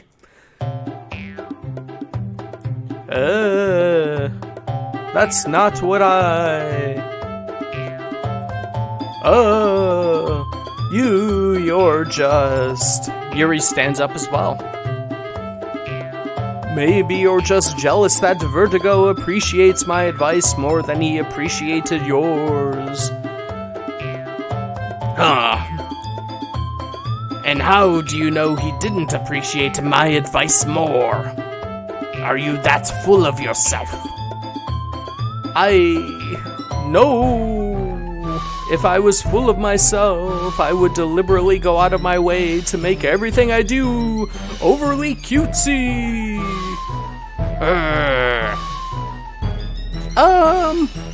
Is everyone okay? Well, you know what? I wasn't the one whose boobs magically grew a size bigger as soon as Vertigo started showing up. Uh-oh. Oh boy. Natsuki. Natsuki, that's a little... This doesn't involve ye. I guess they're both combined there. I don't like fighting, guys. Suddenly, both girls turned towards me as if they just noticed I was standing there. Vertigo. She's just trying to make me look bad. That's not true. She started it. If she could get over herself and learn to appreciate that simple writing is more effective, then this wouldn't have happened in the first place. What's the point in making your poems all convoluted for no reason? The meaning should jump out at the reader, not force them to have to figure it out. Help me explain that to her, Vertigo. Wait. There's a reason we have so many deep and expressive words in our language. It's the only way to convey complex feelings and meaning the most effectively. Avoiding them is not only limiting yourself, it's also a waste. You understand that, right, Vertigo? Man, leave me out of this.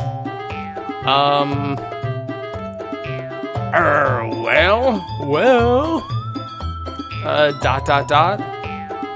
did I get dragged into this in the first place? It's not like I know anything about writing, but whomever I agree with, they'll probably think more highly of me. So of course that's gonna be... well, we are trying to court Yuri, so I guess we'll go with Yuri. Wait, what? Did I not just click on Yuri?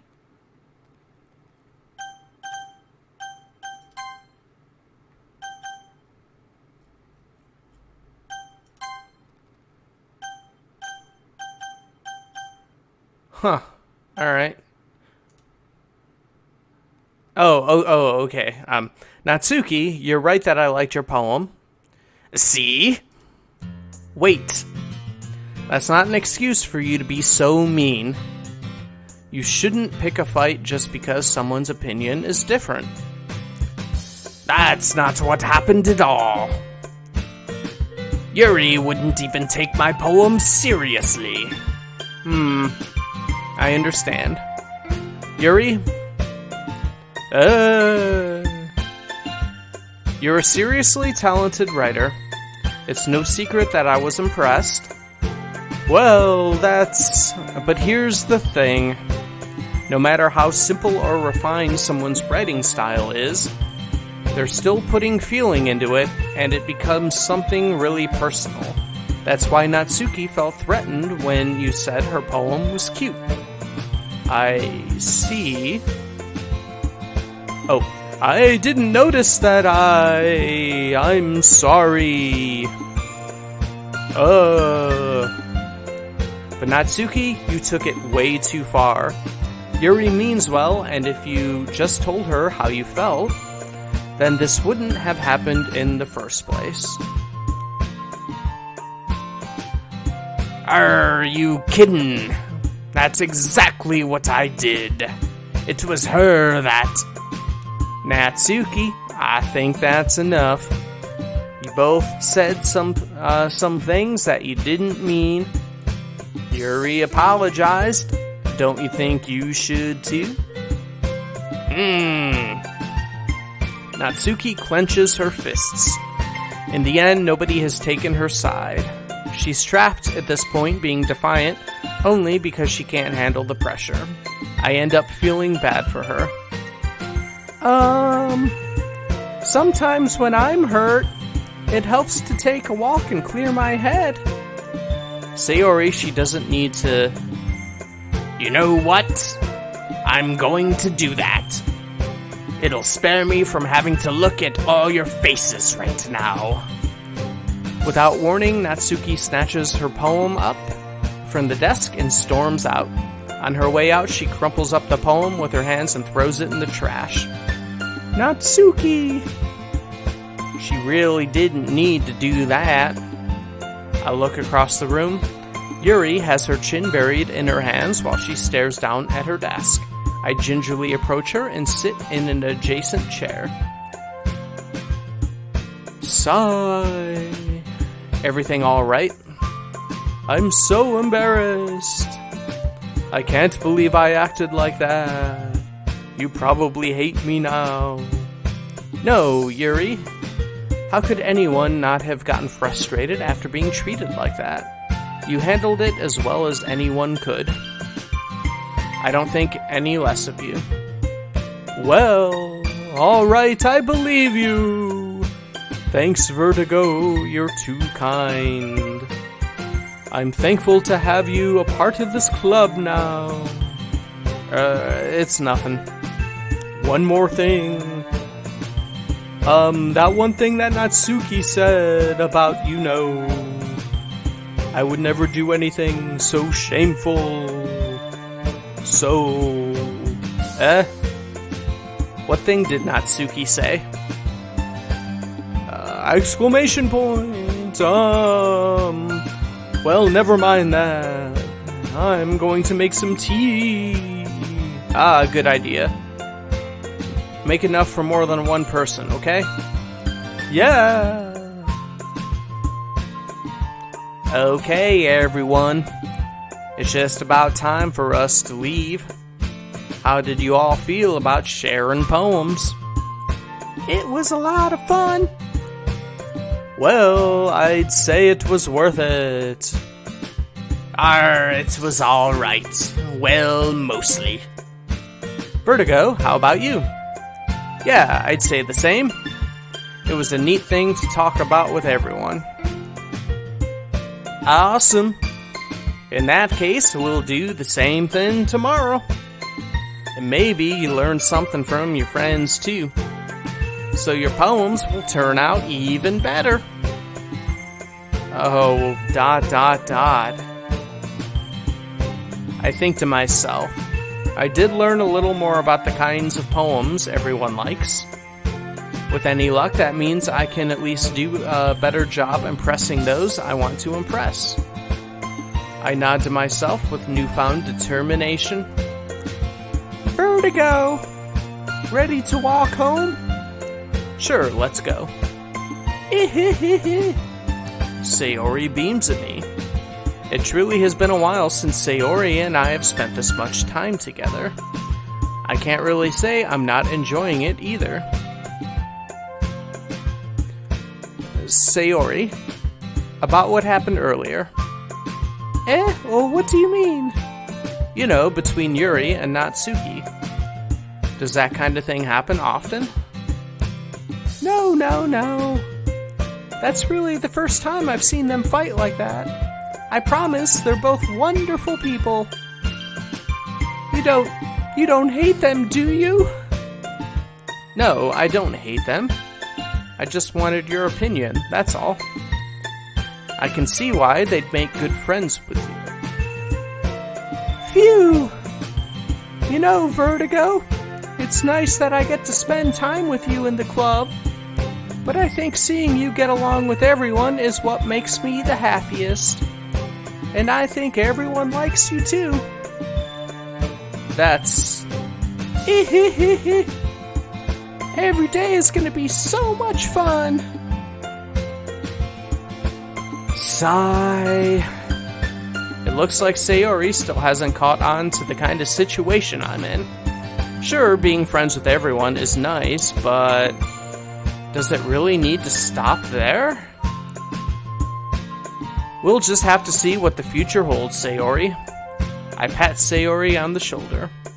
I said that more to myself than to her, but it's easy to use Sayori as an internal monologue sometimes. Okay! Yeah. Let's do this. Alright, night 2. We're gonna be writing our second poem. I guess we'll probably stick with Yuri. I just missed the last half hour. What's happening now? Anything exciting? Also, what happened with Natsuki and Sayori? Was it good or bad? Well, Natsuki and Yuri actually got into a big fight. And Natsuki accused Yuri of having her boobs grow bigger or something because we were in the room. I don't know. So they had a big fight. Sayori is happy that we're getting along with everybody. And Monika is being Monika. Vertigo loves anime but hates fun. Yes, that is true. Fun is not what someone like me likes, I guess.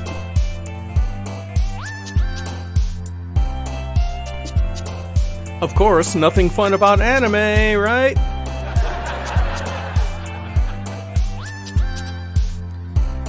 Alright, so, let's see. Frightening. Raindrops. Graveyard.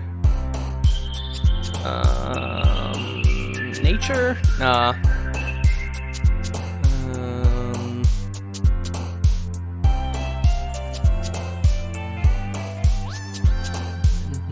Disarray? Yeah, okay. Intellectual. Unending, that's good. Oh no, Natsuki likes fantasy.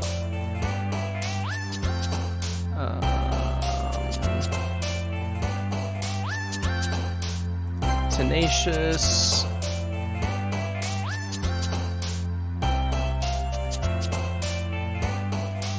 Question?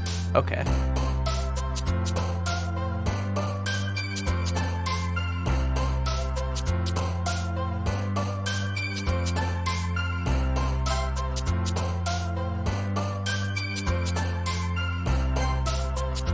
Okay, I'm doing much better at getting the Yuri options this time.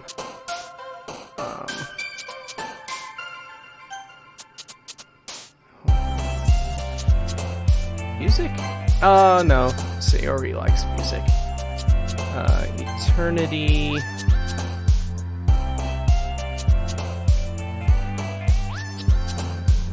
Melancholy.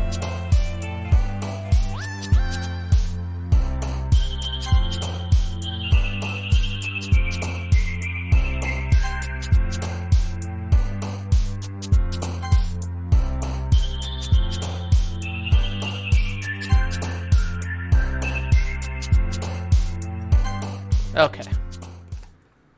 We are getting to know Yuri better. Yeah, I'm also not falling into a trap of certain words. Weirdly being attributed to another character. Let's see. Another day passes, and it's time for the club meeting already. Oh yeah, also something you're missing. Natsuki's pirate voice is doing a number on my own voice. I've gotten a little more comfortable here over the past couple days. Entering the club room, the usual scene greets me. Hi, Vertigo! Yo, Sayori. Looks like you're in a good mood today. Excuse me. I'm just still not used to you being in the club, that's all. I see. That's a pretty simple thing to get you in a good mood. But I guess it's always the simple things with you anyway. Speaking of which, I'm kinda hungry. Will you come with me to buy a snack? No thanks. Oh, good friend. That's not like you at all. I have my reasons. Why don't we take a look at your purse, Sayori? Why that all of a sudden? No reason, really. I just wanted to look at it. Sayori nervously retrieves her coin purse. She fumbles with the latch and gets it open. Then she turns it upside down and lets its contents spill onto the desk. Only 2 small coins fall out. I knew it. I can see right through you, Sayori. That's not fair. How did you even know? It's simple. If you had enough money in the first place, you would have bought a snack before coming into the club room. So either you're not hungry and wanted an excuse to take a walk, or you plan to conveniently forget that you spent all your money so that I would lend you some. Why are we going through her purse? Because we are a jerk. But there's one more thing. You're always hungry. And so that only leaves the one option. Ooh-wah! I give up. Don't make me feel guilty. If you feel guilty, that means you deserve to feel guilty. Ah ha ha ha ha! Yuri suddenly giggles. I didn't notice that she was listening in. Her face is in her book as always. Ah! I wasn't listening or anything. It was just something in my book. Yuri! Tell Vertigo to let me borrow some money. Don't get me involved like that, Sayori. Besides, you should only buy what you can responsibly afford. And frankly, after pulling a mischievous little stunt like that, your suffering is fair enough retribution. This horror book is hilarious. Yeah, really. ... Ah, did I just... I didn't mean that. I got too absorbed in my book again. I really like when you speak your mind, Yuri. It doesn't happen much, but it's a fun side of you. There's no way you could think that. You were right, though. I did something bad, and now I have to expect the revolution. Retribution. That. Still coming from you, Sayori. I guess there's a little devil inside all of us, isn't there? Don't let her fool you. Sayori knows exactly what she's doing. After all, she told you guys she was bringing me to the club before she even told me. But you wouldn't have come if it weren't for the cupcakes. So I had to trick Natsuki into making them. Come on, give me more credit than that, Sayori. Out of nowhere, something smacks Sayori in the face and tumbles onto the desk. Oh, wait. No, well, that was a punch sound. I didn't mean someone punched Sayori. I guess I don't have any other hit sounds. I got a pop. Something popped her in the face and tumbled onto the desk. Plap. Plap. Kia! Ow! What was... A cookie? Sure enough, it's a giant cookie wrapped in plastic. Sayori glances around. Is this a miracle? It's because I paid my restitution! Retribution. Actually, that one almost worked. I was just gonna give it to ya, but then I heard you blab about the cupcakes. It was totally worth seeing your reaction, though. Ah ha ha! Natsuki, that's so nice of you. I'm so happy. Sayori hugs the cookie. Jeez, just eat it. Sayori rapidly tears open the wrapper and takes a big bite. So good. Sayori suddenly clasps her hands over her mouth. I bit my tongue. You're going through a lot over just one cookie. Natsuki takes a bite of her own cookie. Ah, yours looks really good too, Natsuki. Can I try it? Jeez. Our beggars can't be choosers. But yours is chocolate. Yeah, why do you think I gave ye that one? Fine. Still, I'm really happy that you shared this one with me. Sayori gets out of the seat and goes behind Natsuki, then wraps her arms around her. Jeez. I get it. Cookie still in hand, Natsuki reaches up to nudge Sayori off of her. Sayori suddenly leans down and takes a bite out of Natsuki's cookie. Hey! Did ye seriously do that? Mouthful, Sayori trots away to safety. Yuri and I laugh as well.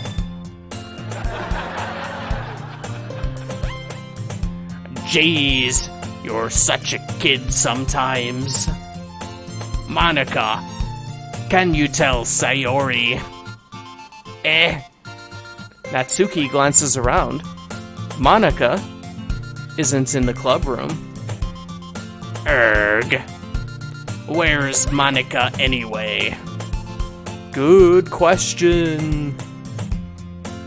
Have any of you heard anything about her being late today? Not me. Yeah, I haven't either. That's a bit unusual. I hope she's okay. Of course she's okay. She probably just had something to do today. She's pretty popular after all. Eh? You don't think she has a... I wouldn't be surprised. She's probably more desirable than all of us combined.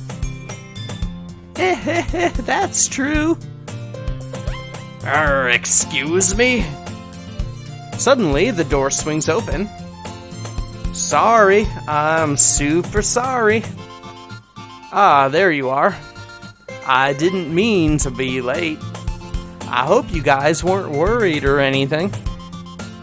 Eh? Monica chose the club over her boyfriend after all. You're so strong-willed. Boyfriend? What on earth are you talking about? Monica quizzically glances at me. Never mind that. What held you up anyway? Well, my last period today was study hall. To be honest, I kinda just lost track of time.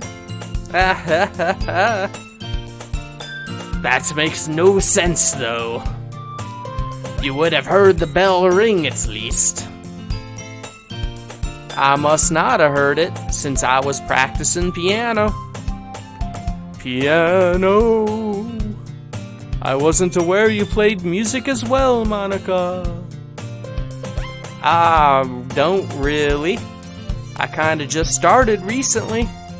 I've always wanted to learn piano. That's so cool. You should play something for us, Monica. Monica looks at me. Why is everybody looking at me?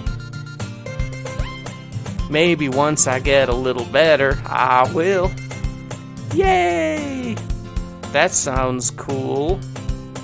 I'd also look forward to it. Is that so? In that case, I won't let you down, Vertigo. Monica smiles sweetly. I didn't mean any pressure or anything like that. Don't worry. I've been practicing a whole lot recently, and I'd really love the chance to share once I'm ready. I see. In that case, best of luck. Thanks. So I didn't miss anything, did I? Not really. I choose to leave out Sayori's mischievous escapade. I'm sure Natsuki will end up complaining to her anyway. It looks like everyone has already settled down. Sayori somehow already finished her cookie. Yuri is back to her book, and Natsuki disappeared into the closet. Hey, Yuri.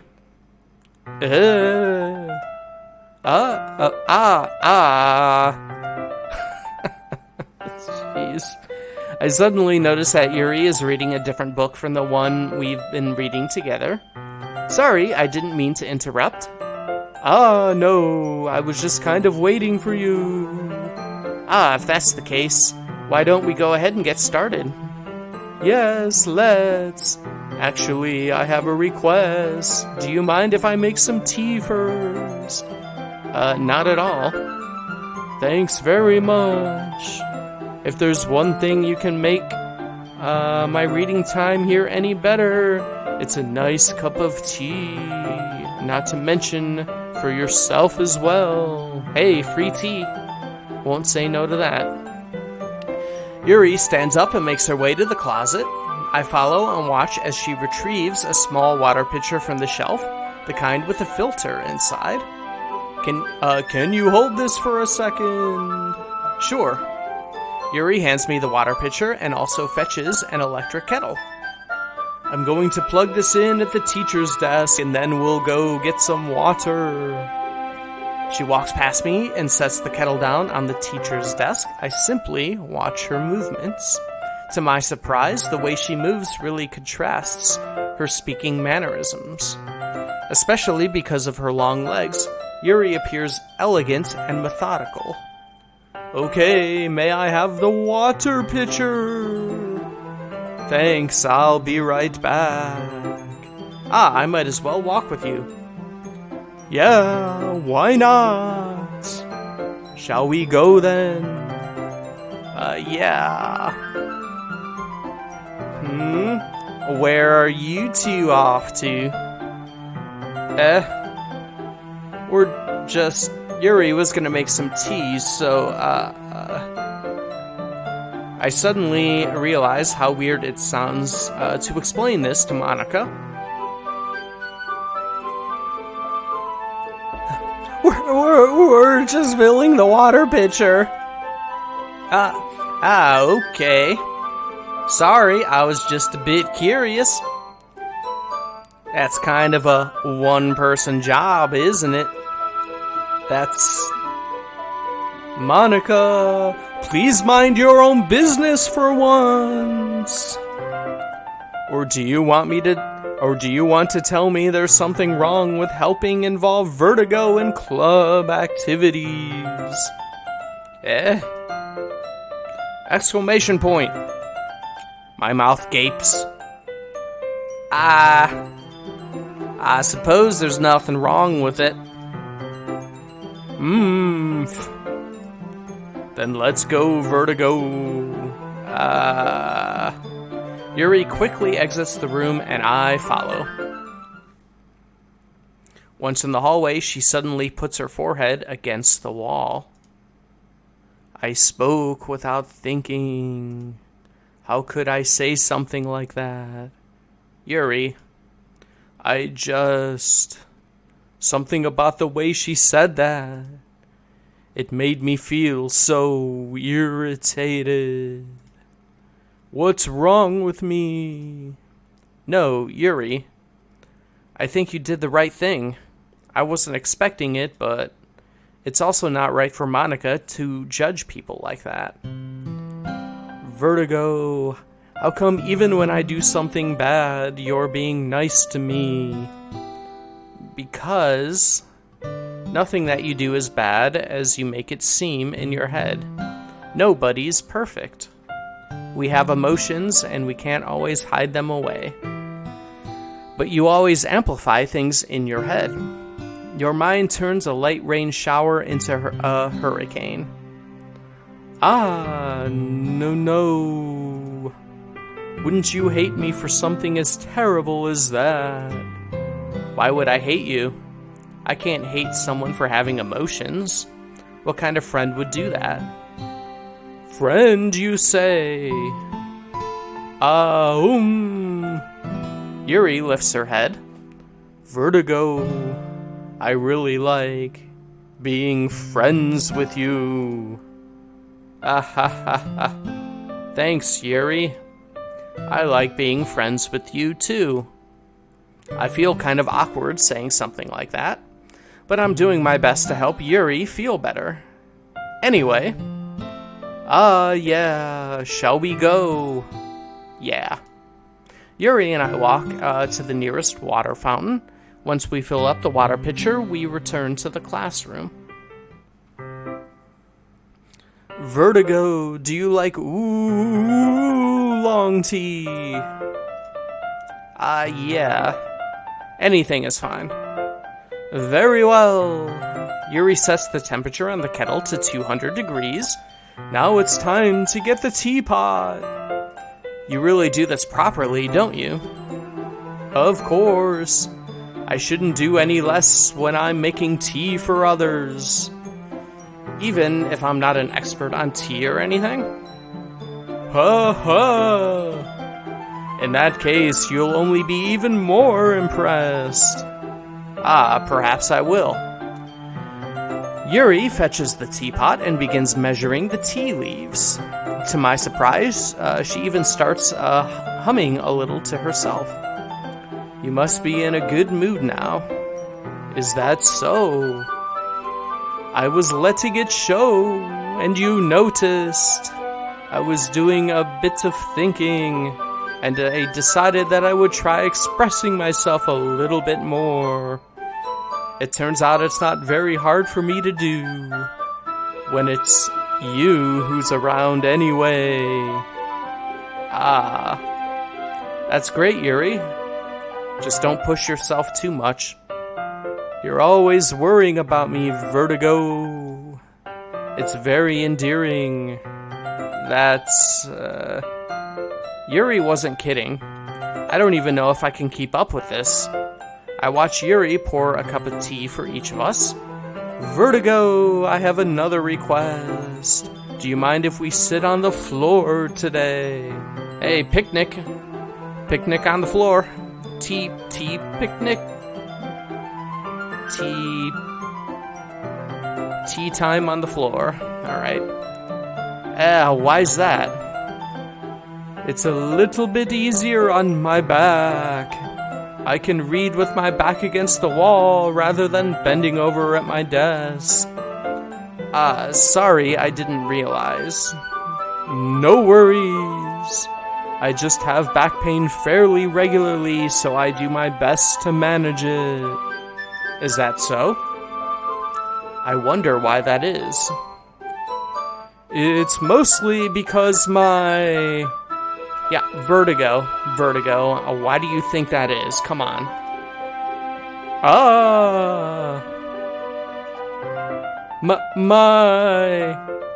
Your posture, right? Always hunched over like that while reading? Yes, that's the answer, not the other thing I was gonna say. I have terrible reading posture. Poor Yuri, she's so young to have chronic back pain.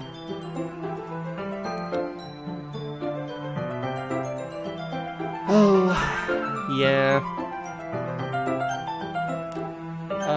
So that's why we should sit on the floor. Fair enough. I'll go ahead and get the book.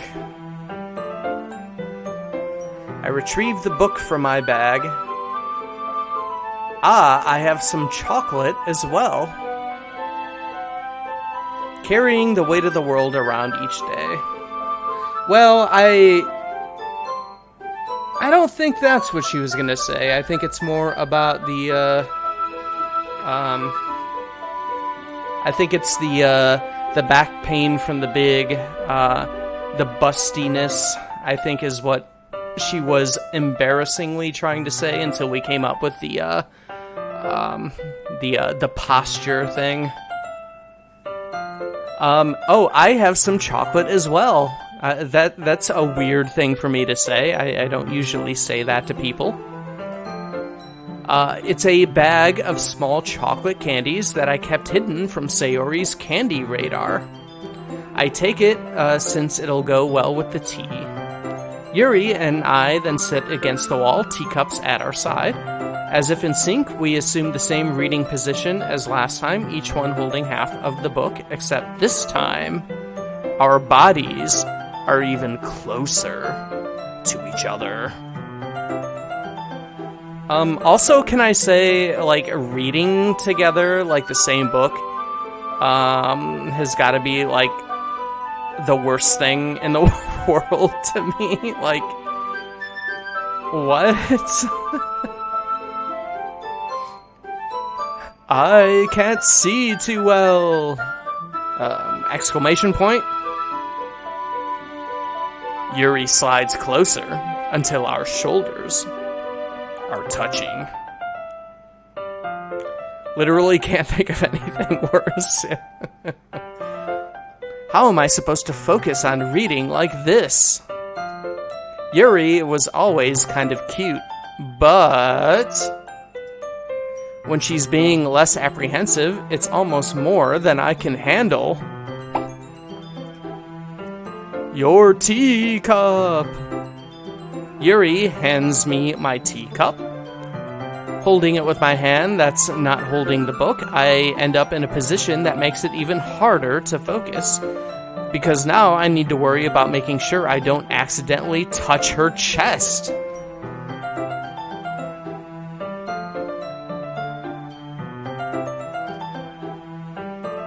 You know, not a problem I've ever had in my entire life. Like, just don't, you know, don't. You know, unless it's a consensual thing that, you know, both parties want, or she. But, I mean, outside of that, you're not sure, Vertigo, don't. Meanwhile, Yuri hasn't noticed a single thing. She wears her intense reading expression, and I can only presume the world around her has faded away. Oh no, my hand slipped right onto the chest. No one could have expected that. Jeez. I use all my willpower to focus on reading. Yeah, that's what you're here for, Vertigo. To read, not anything else. ... After a few minutes, I finally managed to relax a little. I put the teacup between my legs and fumble with the chocolate wrapper. Sorry. I briefly let go of the book to finish opening the wrapper. You can have as much as you want. That's okay. I won't take any. Are you sure? Well, if I touch it, then I might get smudges on the pages. You're right. None for you. I didn't even think about that. Chocolate ban. My bad. No need to apologize. I'll hold the book, okay? Are you sure? Of course. She has noticed she's just intensely ignoring it. Why am I stuck here reading this book with this creep Vertigo guy? Yuri opens the book with both hands. She holds it so that I don't have any harder of a time reading from it, but as a result, her left arm is practically resting on top of my leg.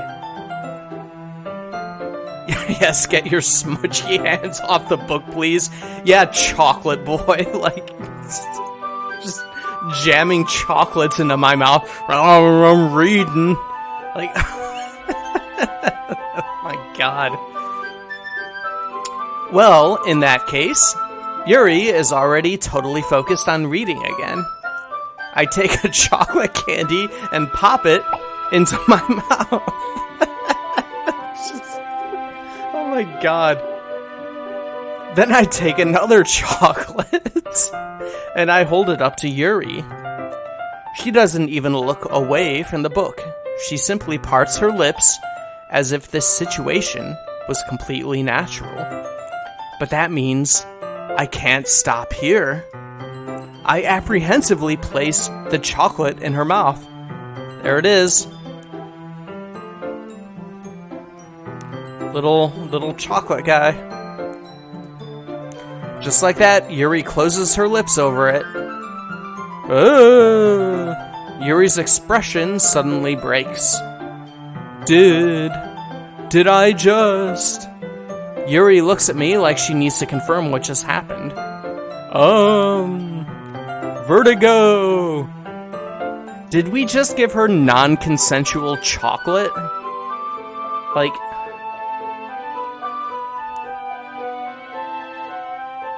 I'll pop a chocolate in first and then see what else I can sneak in there. Oh my god, no. Sorry. I guess I shouldn't have done that. That's... well... You were just helping. That's something that friends do. Right? Yes, this is just like Season 1 of Stranger Things, where Eleven learns that friends don't lie. Lesson 2 was friends shove chocolates into your mouth even if you don't want them. That's something friends do. Remember your place, Vertigo. Oh, okay, alright.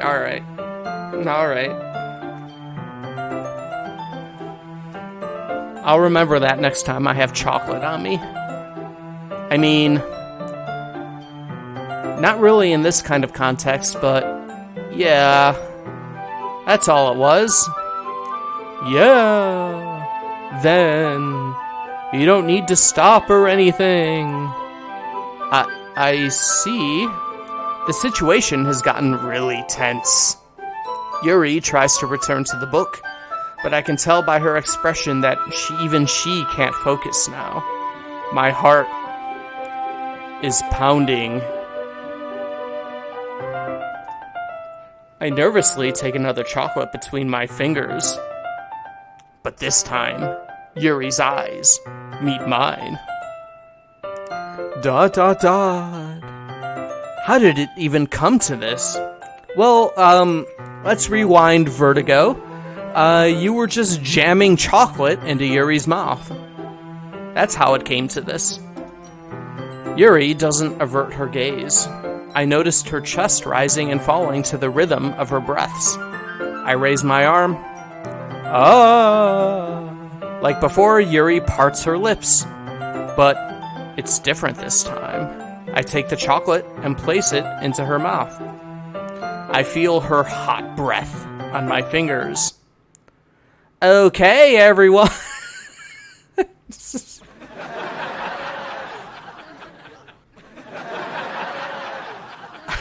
I love Monica completely interrupting. Oh my god, so good.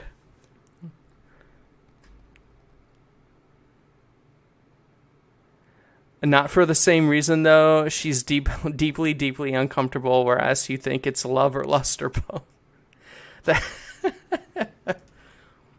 What? Yuri jolts back. It's time to share poems. Vertigo, you can help Yuri put away the tea stuff, right? Yeah, of course. Okay, thanks. The spell is abruptly broken. I'll take care of the cups. Yeah. Yuri picks up the teacups from the floor. I pick up the bag of chocolates. In the end, we hastily clean up without so much as a word between us. I get the feeling that this is something neither of us will have the courage to bring up. Who should I show my poem to first? Well, we wrote the poem for Yuri, so let's talk to her first. Let's see what you've written for today. Da da da da da da da da da. Yuri stares at the poem with a surprised expression on her face. Do you like it? Vertigo. This one might even be better than yesterday's. How did you even pick up on this so quickly? Just yesterday I was telling you the kind of techniques worth practicing. Well, maybe that's why. You did a good job explaining. I really wanted to give it more imagery. Yuri visibly swallows. Even her hands appear sweaty. I'm not used to this. Used to what? I don't know. It's fine, take your time. Yuri breathes and collects her thoughts. I know that Yuri likes to think before she speaks, so I offer that patience to her. Yeah, just being appreciated like this, I guess. It probably sounds really stupid, but seeing someone motivated by my writing, it just makes me really happy. Are you saying you've never shared your writing before? Yuri nods. Really? I don't believe it. I really only write for myself, and besides, I'm a ghost. People would just laugh at me. Do you really think that? Again, Yuri nods. Huh. Even your close friends? Da da da. You did better on the word picking than yesterday. Yep, for sure. Yuri doesn't respond to that. I wonder why. Anyway, do you want to share the poem you wrote today? Yeah, I do. If it's with you. Alright, we got The Raccoon by Yuri. It happened in the dead of night while I was slicing bread for a guilty snack. My attention was caught by the scuttering of a raccoon outside my window. That was, I believe, the first time I noticed my strange tendencies as an ordinary human. I gave the raccoon a piece of my bread, my subconscious well aware of the consequences, well aware that a raccoon is fed, will always come back for more. The enticing beauty of my cutting knife was the symptom. The bread, my hungry curiosity. The raccoon, an urge. The moon increments its phase and reflects that much more light off my cutting knife. The very same light that glistens in the eyes of my raccoon friend. I slice the bread, fresh and soft. The raccoon becomes excited. Or perhaps I'm merely projecting my emotions onto the newly satisfied animal. The raccoon has taken to following me. You could say that we've gotten quite used to each other. The raccoon becomes hungry more and more frequently, so my bread is always handy. Every time I brandish my cutting knife, the raccoon shows me its excitement, a rush of blood. Classic Pavlovian conditioning. I slice the bread, and I feed myself again. Okay, reading this poem with the context of my knowledge of the game, very good. Also, for first-time players, another poem that you will not pick anything up from, really, or at least specifically.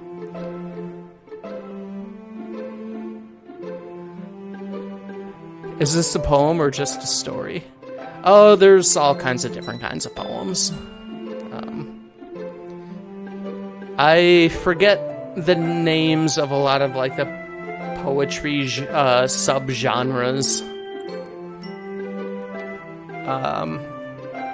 I guess this is more like free form, I guess would be the vague way of putting it.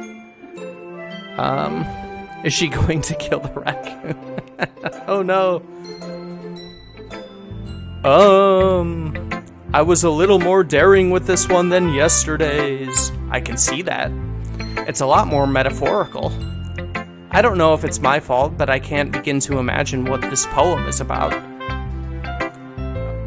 I'm raising my hand. I know. That's right. It's a bit closer to my preferred writing style. Using the poem as a canvas to express vivid imagery and conveying emotions through them. Yeah, if I take it at face value, then I can't even figure out what it's supposed to mean. It's about raccoons. Yeah, vertigo, dummy. Well, I think it's something that different people can relate to in their own way. I wanted to express the way it feels for me to indulge in my more unusual hobbies. Yep.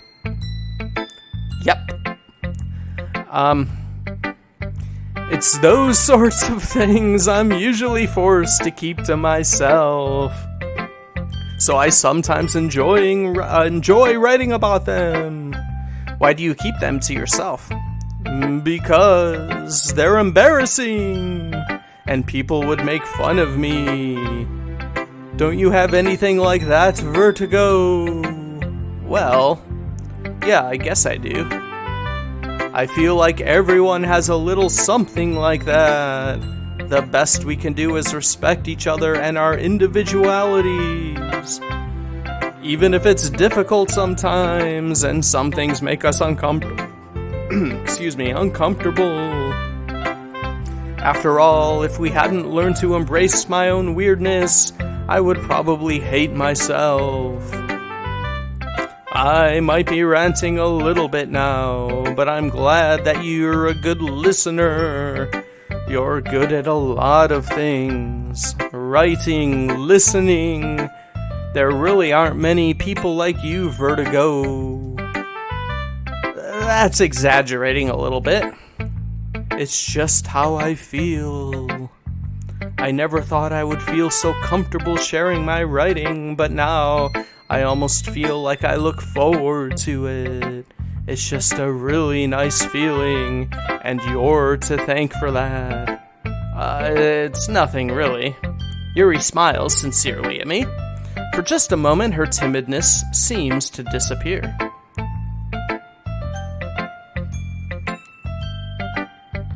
And how everyone loves bread. We all love bread. Listening, writing, feeding me without consent. Alright, let's just go down the line here. Sayori. Dot dot dot. Ooh! I like this one, Vertigo. It has some nice feelings in it. Ah, I'm glad. Does that mean it's better than yesterday's? Let me think. I don't know. I guess I like them both. That's not very helpful, you know. Well, I'm not very good at figuring out if poems are good or bad. But that's why I just go by my heart. If it makes me feel things, then it must be a good poem. I'm not sure that's exactly how it works. Then again, I guess conveying feelings is a pretty important part of this whole thing. Yeah, maybe. Honestly, I don't even know what kind of writing you like in the first place. Yeah! Me neither!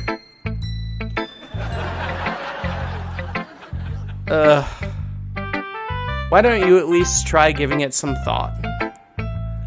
You want to write something for me? That's so sweet. Yeah, right. But you're always thinking about other people. You need to think about yourself once in a while. If you don't, you might end up getting hurt at some point. Well, I don't really know what you mean, but I'll try to keep it in mind.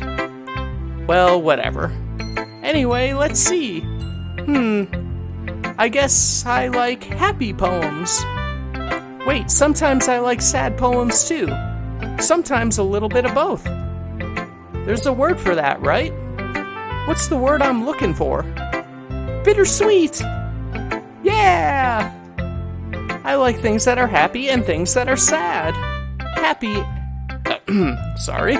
Happy and sad? I can't see you liking something sad, Sayori. Well, I like happy the most, but sometimes when you have a little rain cloud in your head, a sad poem can help give the rain cloud a little hug and make a nice happy rainbow. Sayori, that's unexpectedly poetic. It is? Maybe I'm getting a little better at expressing my feelings after all. Thanks, Vertigo. I should write that down then. You can read my poem now, okay?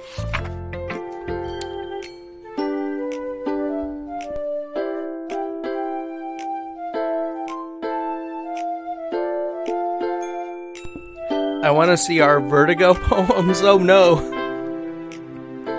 Oh no. We can't have that. Bittersweet Symphonies. All for Sayori. I enjoy Misery too. Yeah, I mean, you gotta have some room for the sad stuff. I like both as well. Let's see. Alright, Bottles by Sayori. I pop off my scalp like the lid of a cookie jar. It's the secret place where I keep all my dreams. Little balls of sunshine all rubbing together like a bundle of kittens. I reach inside with my thumb and forefinger and pluck one out. It's warm and tingly. But there's no time to waste. I put it in a bottle to keep it safe.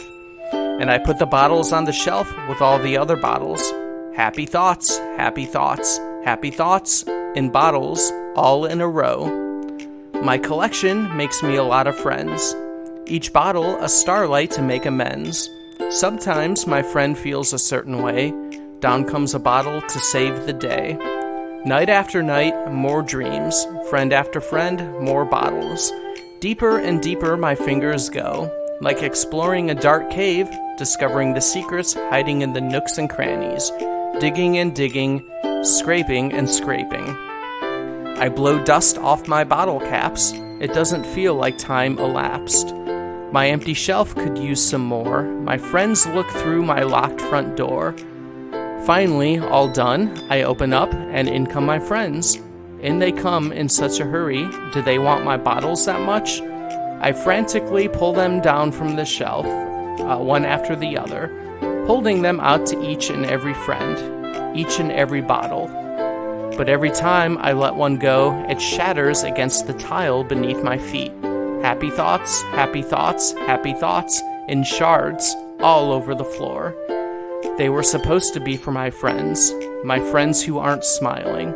They're all shouting, pleading, something. But all I hear is echo, echo, echo, echo, echo inside my head. Alright, Bottles by Sayori. Holy crap. Sayori, did you really write this? Of course I did. Didn't I tell you yesterday I was going to write the best poem ever? Yeah, but... I mean, I didn't expect something like this coming from you. Monica taught me a whole lot. And I've been really in touch with my feelings recently. I see that. It's almost kind of creepy. Creepy? Well, not exactly. Maybe because I'm so used to you being cheerful. Well, never mind. I'm thinking too hard about it. The point is, it came out good, so you should be proud of it. Aw, thanks. I feel like I was meant to express myself this way. It even helps me understand my own feelings a little bit better. Writing is like magic. You've gotten pretty passionate about this, huh? I hope you keep it up. Yeah! Writing is the best! I'm gonna keep writing until I die!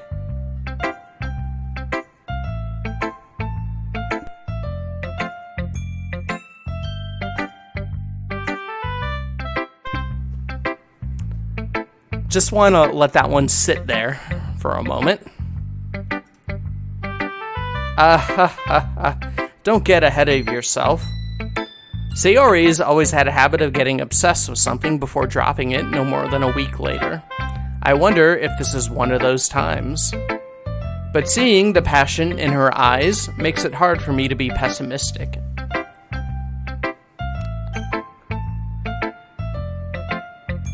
I actually like this one. Yep.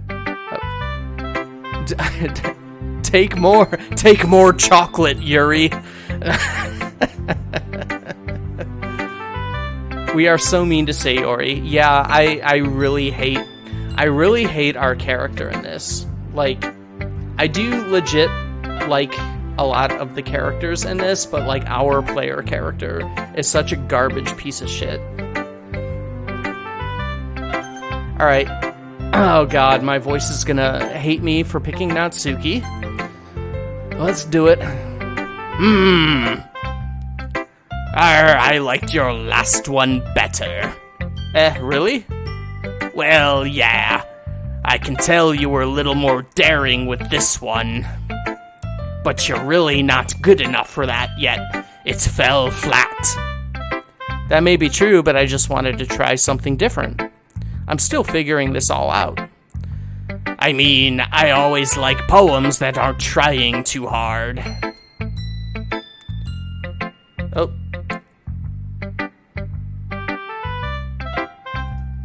There we go. Well, it's one of those anime games, so we can assume by default our character isn't in some. Yeah, kinda. I do like we haven't gotten to any of the major turns in this yet, but I feel like this game is actually made for people who do play like the regular versions of these games, you know, be they quote incel or not.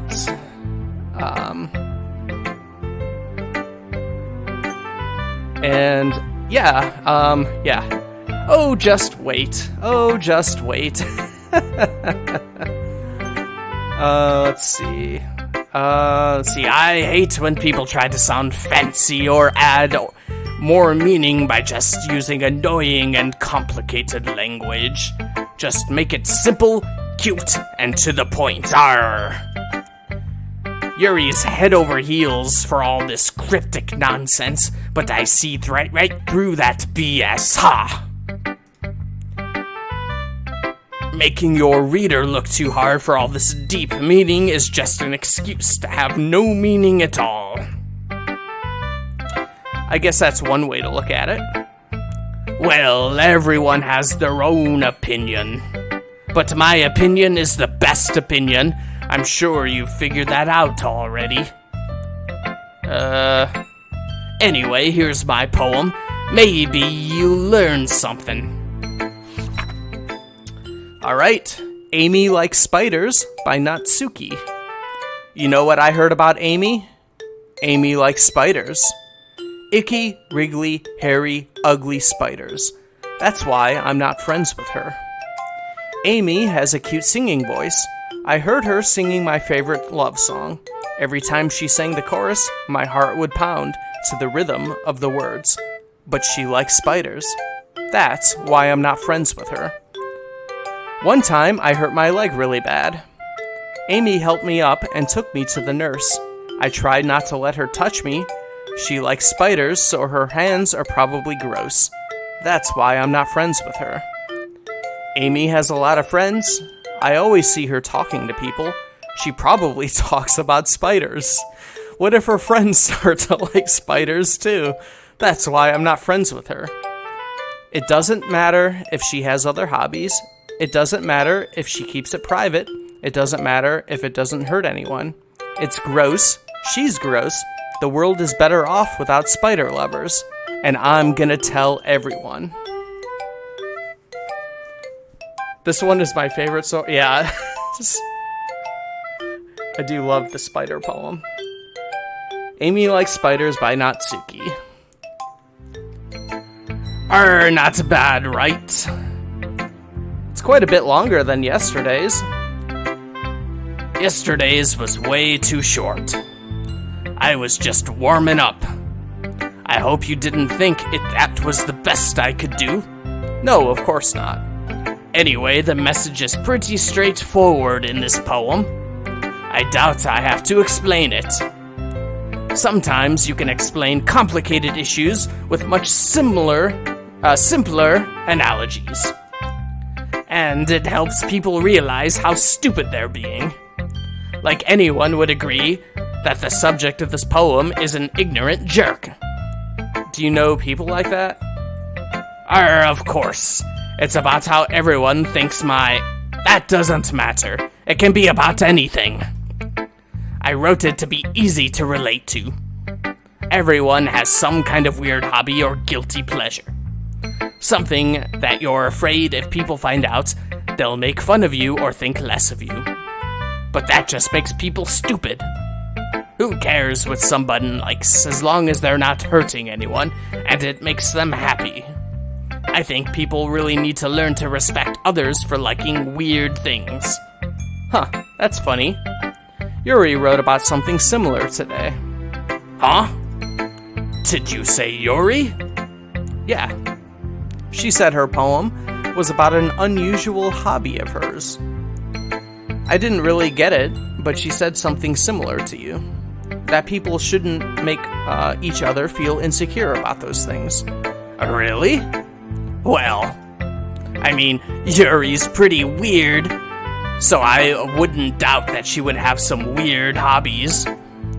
Not that there's anything wrong with that. It's not like that. I would judge her or anything. Natsuki has trouble finding words. I guess I should try not to be so mean to her if she feels insecure about her weird behaviors and stuff. I mean, I always hate people who make me feel insecure, and Yuri made me feel insecure yesterday. But the way you put it, it sounds like she's learned her lesson. Well, I would say so. Even if her writing style is really different, I'm sure she'll appreciate the message in your poem. It's what I do best, after all. I don't like writing unless there's a good message to take away from it. Like conveying emotions is important, but I want to make people think, not just feel. Remember that. I'm gonna write a good one for tomorrow too, so look forward to it. Oh my god, it's killing my voice. Alright.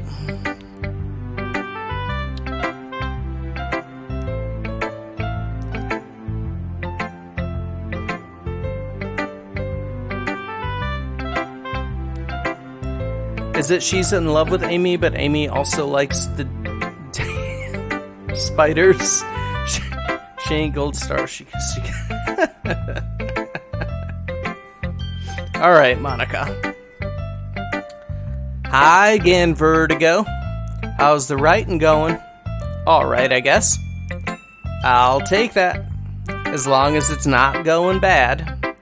I'm happy that you're applying yourself.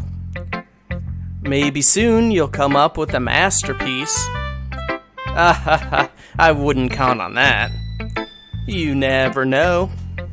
Want to share what you wrote for today? Sure, here you go. I give my poem to Monica. ... Alright, this one's good.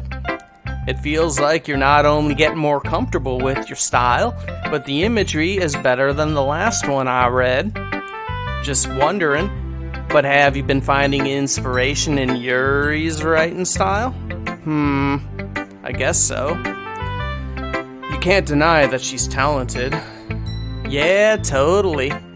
I think her poems are the most romantic. That's the best way to describe it. She's like a totally different person when she picks up a pen. I noticed that too. Or when she's talking about literature, it's like a light turns on inside her. Sadly, it's hard to get much personal conversation out of her. Trust me, I've tried. Who knows what goes on in that head of hers? I hope you don't mean that in a bad way. No, of course not. I just mean that I wish she didn't keep so much to herself. But still, defending her like that, you must be pretty into her. You completely misunderstood. Calm down, I'm kidding. Besides, I'm pretty sure she's already got a boyfriend. Wait, really? Yeah, a fictional one anyway. Monica kind of whispers that last part to me. It's just a hunch, but... well, there's not really anything wrong with that. Oh, well, I know.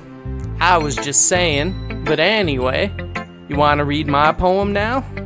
I like the way this one turned out, so I hope you do too. Alright, let's take a look.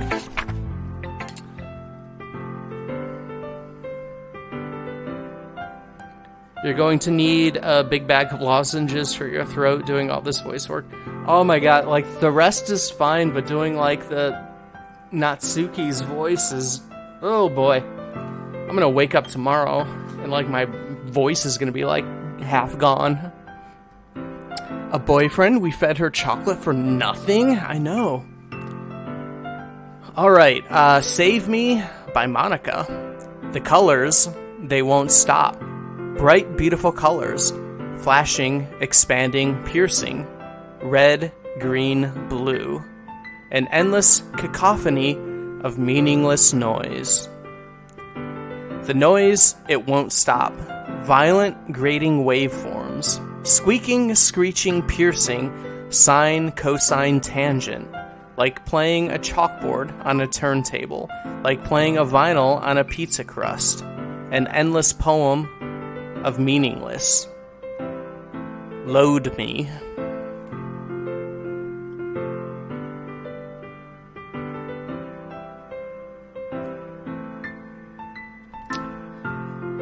Alright. Save Me by Monica. All of these poems today are very, yes, load me. Weird, right?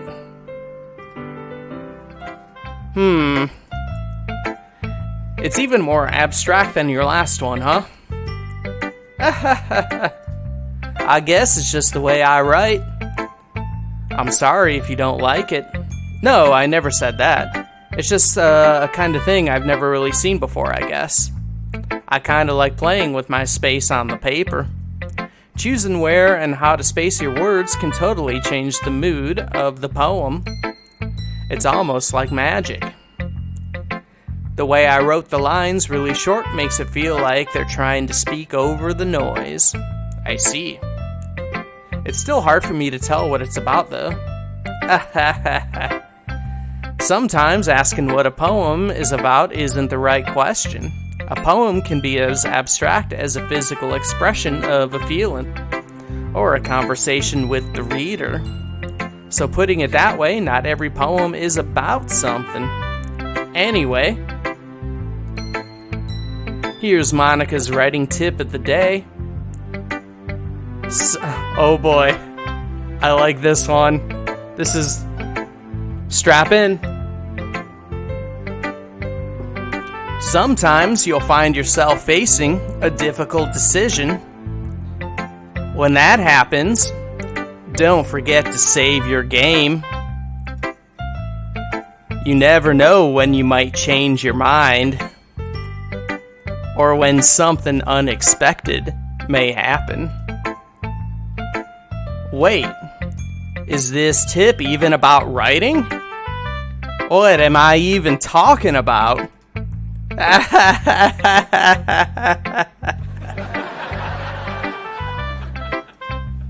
That's my advice for today. Thanks for listening. Might be a good time to do that. Okay, everyone. We're all done reading each other poems, right? I have something extra planned today, so if everyone could come sit at the front of the room. Has anyone ever written a more accurate tip for Vertigo ever?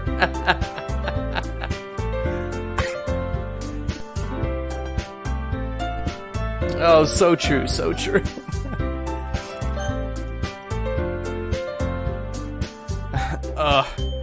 Is this about the festival?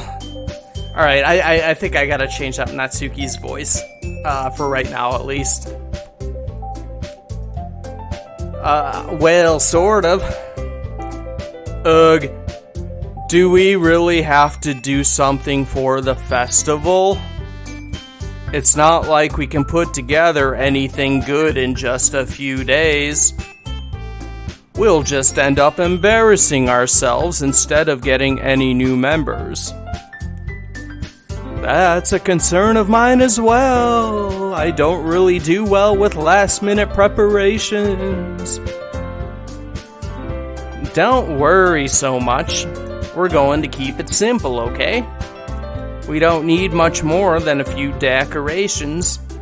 Sayori has been working on posters, and I've designed some pamphlets we can give out during the event. Okay, that's great and all.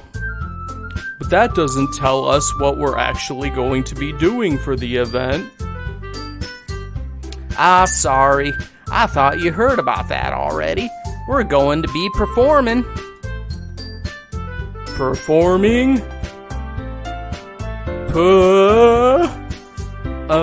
Monica. Yeah, we're just gonna have a big poetry performance. Each of us are gonna choose a poem to recite during the event. But the cool part is we're all gonna let anyone else come up and recite poems too. Sayori's putting it on all the posters in case anyone wants to prepare ahead of time. Sayori, who's been coloring a poster, holds it up for us to see. Are you kidding me, Monica? You didn't already start putting these posters up, did you? Well, I did. Do you really think it's that bad of an idea? Well, no. It's not a bad idea. But I didn't sign up for this, you know.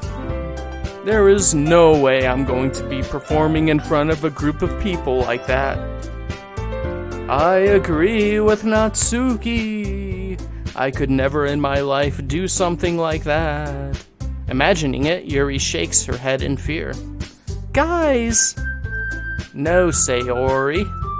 I understand where they're coming from. I remember that Natsuki and Yuri have never shared their poems with anyone until just a couple days ago. It's a lot for them to recite their poems out loud to a room full of people.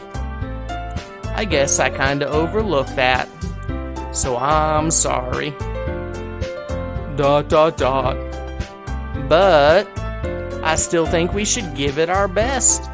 We're the only ones responsible for the fate of this club. If we start the event and each put on good performance, then it will inspire others to do the same. And the more people who perform, the better we'll be able to show everyone what literature's all about. You mean poetry? Just poetry? Yeah! It's about expressing your feelings, being intimate with yourself, finding new horizons, and having fun. That's right. And it's those reasons that we're all in this club today. Don't you want to share it with the others? To inspire them and find the same feelings that brought you here in the first place? I know you do. I know we all do. And if all it takes is standing in front of a room for 2 minutes and reciting a poem, then I know you can do it. ...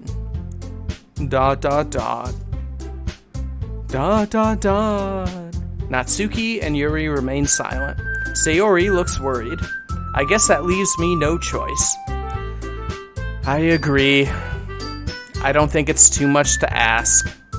I think that Sayori and Monica have been trying really hard to get new members.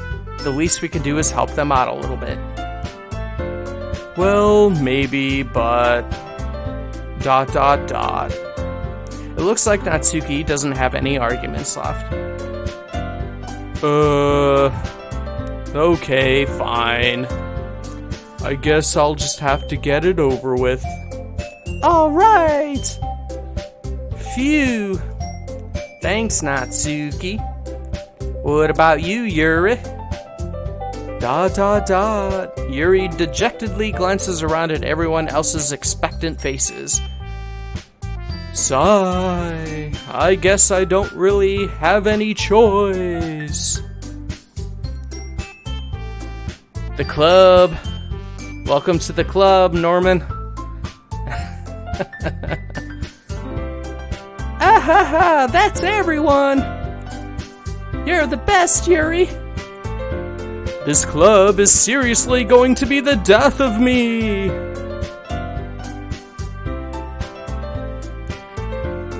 It was so boring when I played it.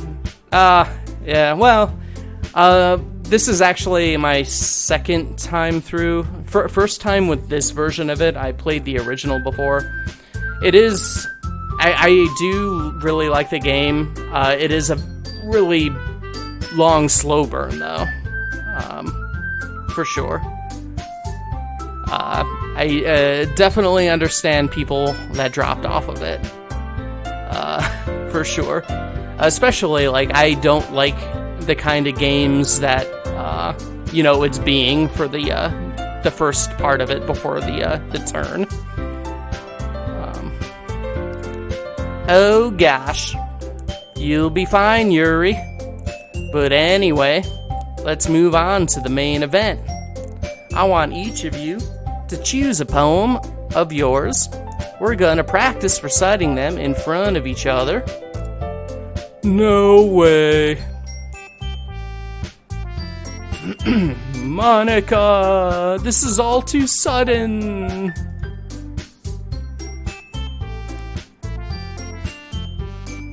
Well, if you can't recite your poem in front of the club, how do you expect to do it in front of strangers? Oh no! Don't worry. I'll start off to help everyone feel a little more comfortable. Can I go next? Of course. Now let's see. Monica flips through her notebook to the specific poem she has in mind for herself. She then stands behind a podium. The title of this poem is The Way They Fly. Ahem. Monica begins reciting her poem. Her clear, confident voice fills the room. Try Everlasting Summer one day. It's free on Steam. Perhaps I will. Infinite games. So many games.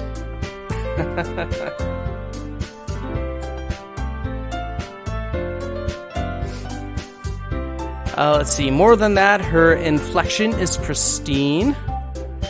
She knows exactly how to how to apply emotion behind each line she recites, bringing the words to life.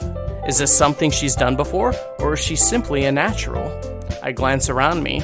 Everyone has their eyes on Monica. Sayori looks amazed. Yuri has an intense expression on her face that I don't understand.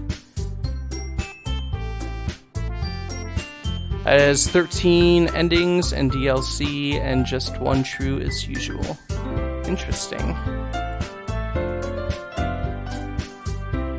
Finally, Monica finishes the recitation. The four of us applaud. Monica takes a breath and smiles. That was so good, Monica. Thank you very much. I was just hoping to set a good example. Are you ready to go next, Sayori? I'll go next. Yuri's fired up all of a sudden. Yuri clutches a sheet of paper between her hands and stands up. Keeping her head down, she walks quickly over to the podium. This poem is called... Yuri anxiously glances at each of us. You can do it, Yuri. It's called After Image of a Crimson Eye.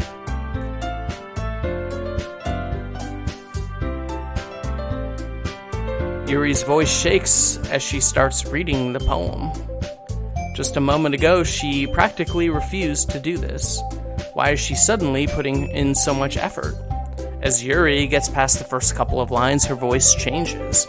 It's almost like what happens when Yuri gets absorbed into her books. Her quivering words transform into the sharp syllables of a fierce and confident woman. The poem is full of twists and turns in its structure that she enunciates with perfect timing. This must be a rare glimpse into the whirling fire Yuri keeps concealed inside her head. Suddenly, she's finished. Everyone is stunned.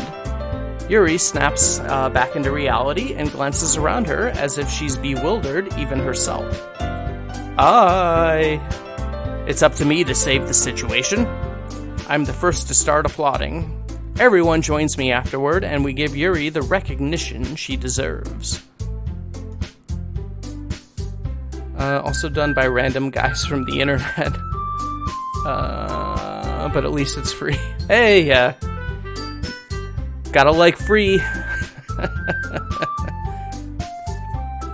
Let's see. It's not that we didn't want to applaud for her, but we were caught so off guard that we must have forgotten. As we applaud, Yuri holds the poem to her chest and rushes back into her seat. Yuri, that was really good. Thank you for sharing. ... Looks like Yuri is down for the count. Okay, I guess I'm next then. Sayori hops out of her chair and cheerfully walks to the podium. This one is called My Meadow. Sorry, I giggled. Sayori. It's a lot harder than I thought. How did you guys do it so easily? Try not to think of it like you're reciting to other people. Imagine you're reciting it to yourself, like in front of a mirror or in your own head.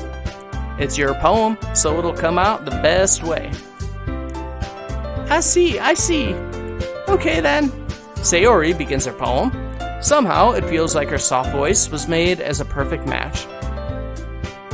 The poem isn't aimlessly cheery like Sayori is.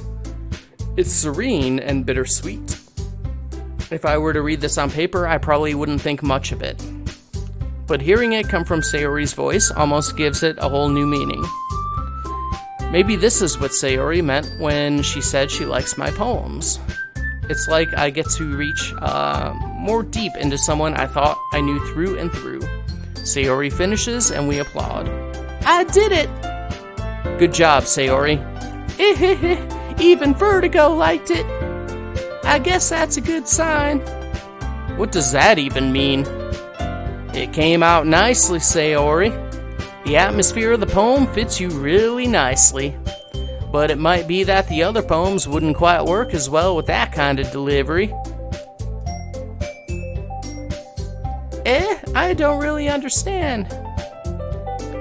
By the way, did you play Zero Escape Trilogy? Nope, I have not played that yet. It is on my list for some time in the future, though. In other words, I've seen poems of yours where that sort of gentle delivery wouldn't work as well. They might need a little more force behind them, depending on what you're reading.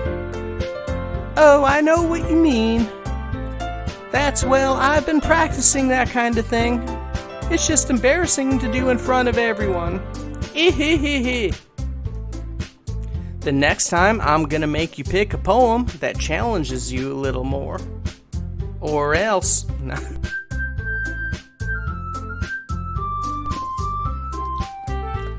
We don't have much time before the festival, you know. Okay. Now, who's next? Natsuki? Don't make me go before Vertigo. It's not like I can compare to you guys anyway. Might as well let Vertigo lower everyone's standards a little bit before I have to do it. Natsuki! It's fine. I might as well get it over with. But it's not like I have much of a selection of what to read. I'll just have to go with what I wrote for today. I stand up and step in front of the podium. Everyone has their eyes on me, making me feel terribly awkward. I recite my poem.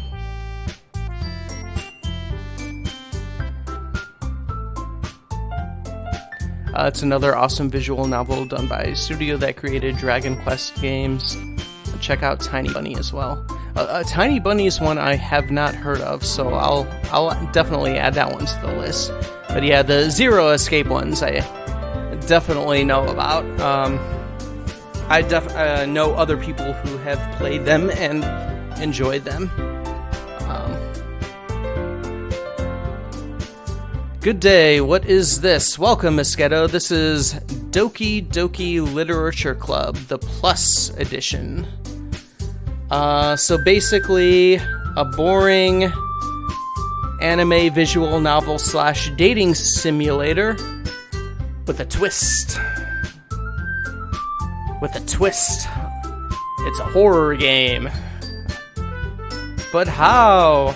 Look at all these ladies. We're dating them, right? We're cool. That's a change of pace from the usual. Yep. Definite change of pace.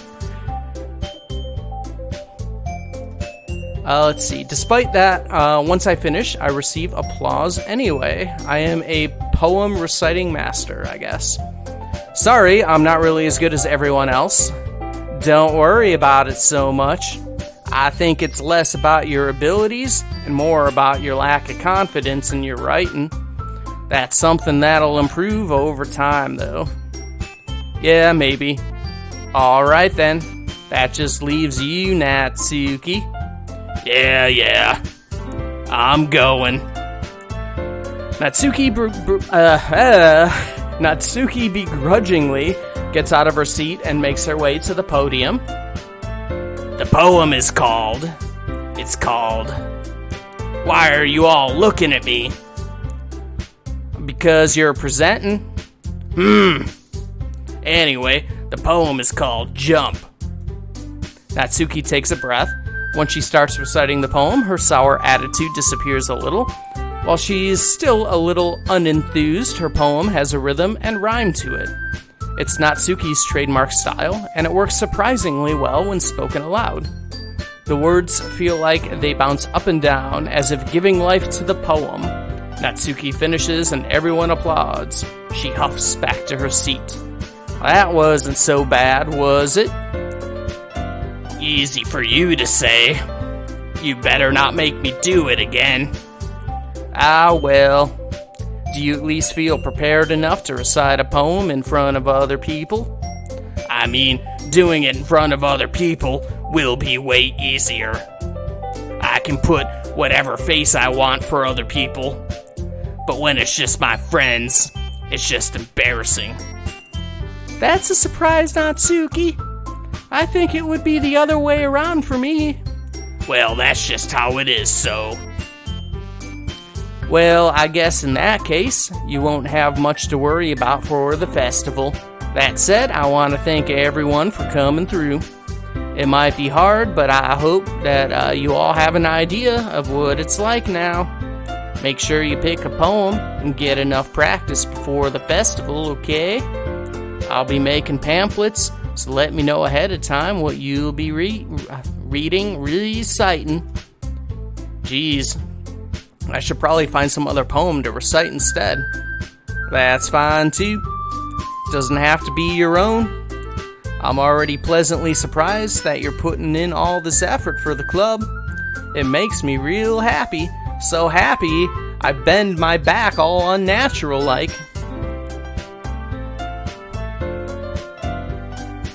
So no Joe in this one. Why is the small one the 40-year-old chain smoker? Well, she started out with a pirate voice, and then it was kind of killing my throat. So I took a break, I gave her kind of a deep voice, and now she has a smoker voice. So, yeah, she's a little all over the place right now. Yeah, no problem. Give her a Duke Nukem voice, easy as that. I'm bad enough at voices anyways that I only have a very small handful of horrible voices. Okay, everyone. I think that's about it for today. I know the festival's coming up, but let's try to write poems for tomorrow as well. It's been working out real nice so far, so I'd like to continue that.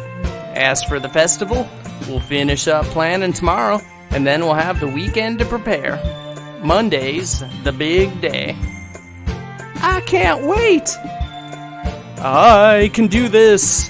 I can do this! Alright. I stand up. There's no way I'll be able to find the same enthusiasm as Sayori and Monica, but I'll do my best to get through it. If it is for the sake of the club.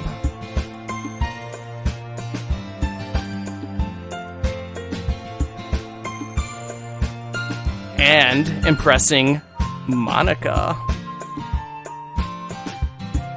It's a character evolution.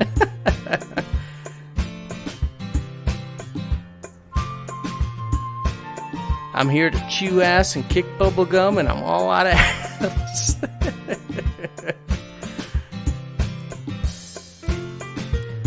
Alright, then I'll have to do my best. Ready to go, Sayori? Yep. Look at you two always going home together like that. It's kind of adorable, isn't it? Jeez, guys. Don't make such a big deal out of it. It must be a little nice, though. Well, how am I supposed to respond to that? You could just say, yeah, it's nice to have company on the way home, like a normal human. It's okay, Vertigo. You don't have to say it. Whatever, let's go already. I walk home with Sayori once more. Even though it's only been a few days, a lot of things have already changed. But today, Sayori's being a little quieter than usual on the way home. Hey, Sayori? Dot dot dot? Sorry, I was spacing out. No wonder. I was thinking about something from earlier. I like how we get to... Sayori fumbles with her words. So, let's just say that one day, Yuri asked to walk home with you. Huh? What would you do? What kind of question is that? You're kind of putting me on the spot here.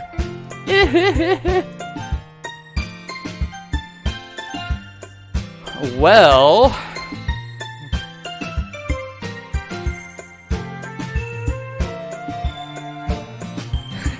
She'll end up as a death metal vocalist. Alright, well, you're our walk home friend, Sayori. Don't worry, we'll still walk home with you. We live next door to you, after all. What we wouldn't do to have Yuri walk us home. We'll be nice to Sayori here. Sayori, you really think I would ditch you for Yuri? That book lover? But she's so beautiful and smart. Jeez. I already see her in the club every day. Besides, you always seem to really like going home together. I wouldn't just ruin that for you. Oh, you're so silly, Vertigo. You think about me too much sometimes. Yuri would deserve it if she wanted it, so... Sayori, I've already made up my mind. I really can't figure you out sometimes. Sorry. Besides, what's the point in speculating something that's never gonna happen?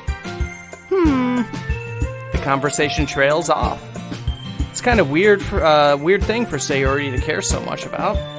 But I want to respect her and keep her happy, too. Then again, the festival is only a few days away. Who knows what will happen in that time?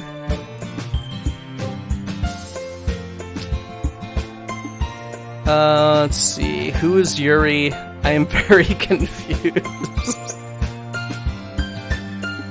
Yeah, Yuri is like the big-breasted, gothish/emo-ish girl who likes horror books and writes poetry about knives and bread. I hope that helps with any confusion. Otherwise, yeah.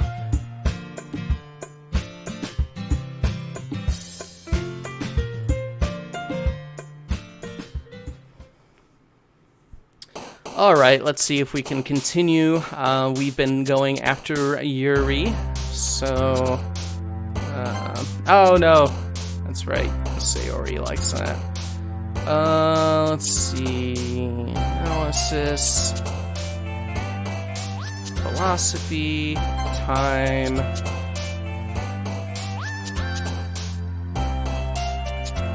oh, no.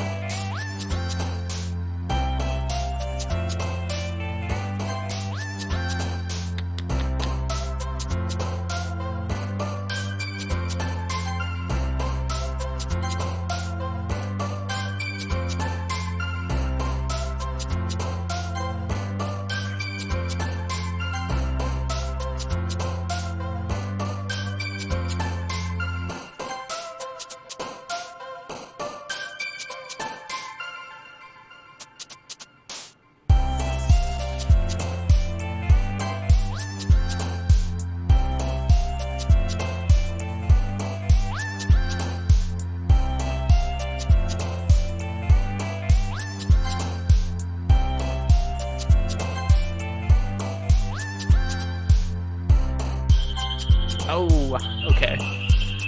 Let's universe, after image.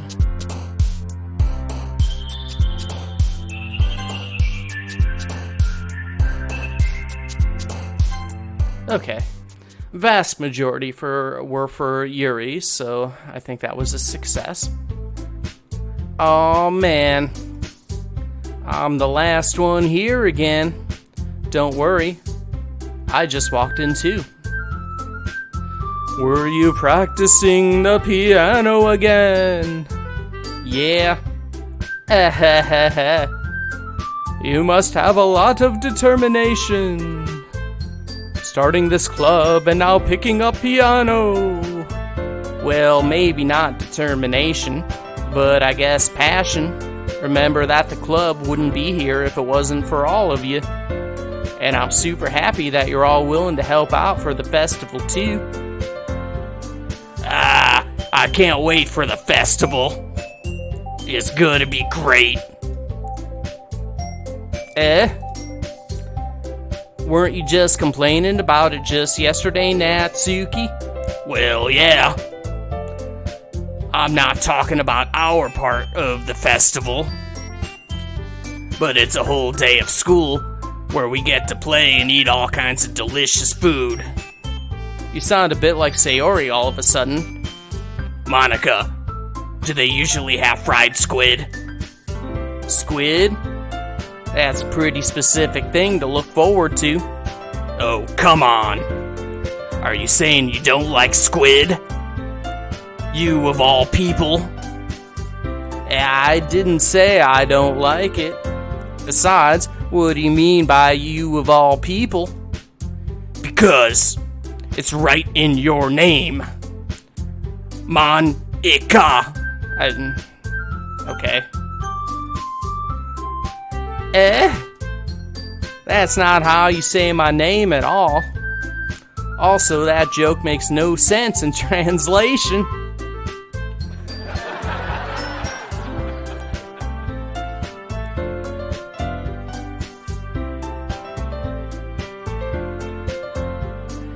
Damn, wait, how old are all of them? Aren't they meant to be in a literature club, as the name implies? I just woke up and had to deal with such questions.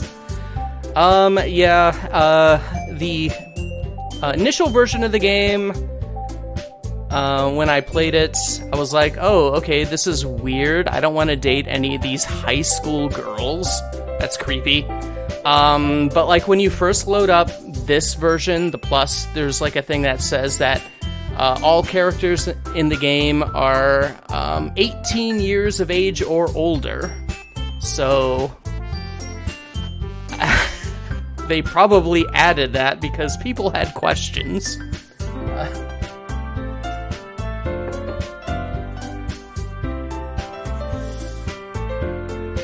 How could you not like squid?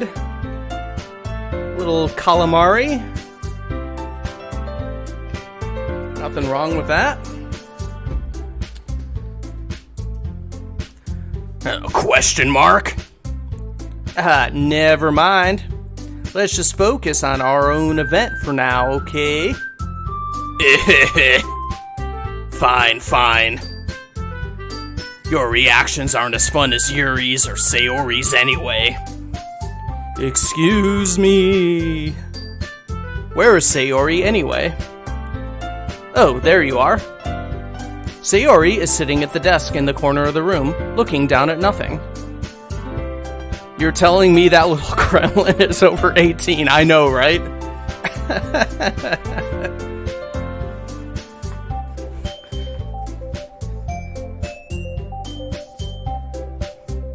Don't worry. No one, absolutely no one, is getting any kind of shenanigans in this game. What sorcery is this? You're very scared. You should be very scared. I'm sorry, Mosquito. When you entered the stream, you have been put on a watch list. Sorry. Let's see. Sayori is sitting at a desk in the corner of the room, looking down at nothing. I walk over to her. Hey, Sayori. I wave my hand in front of her face.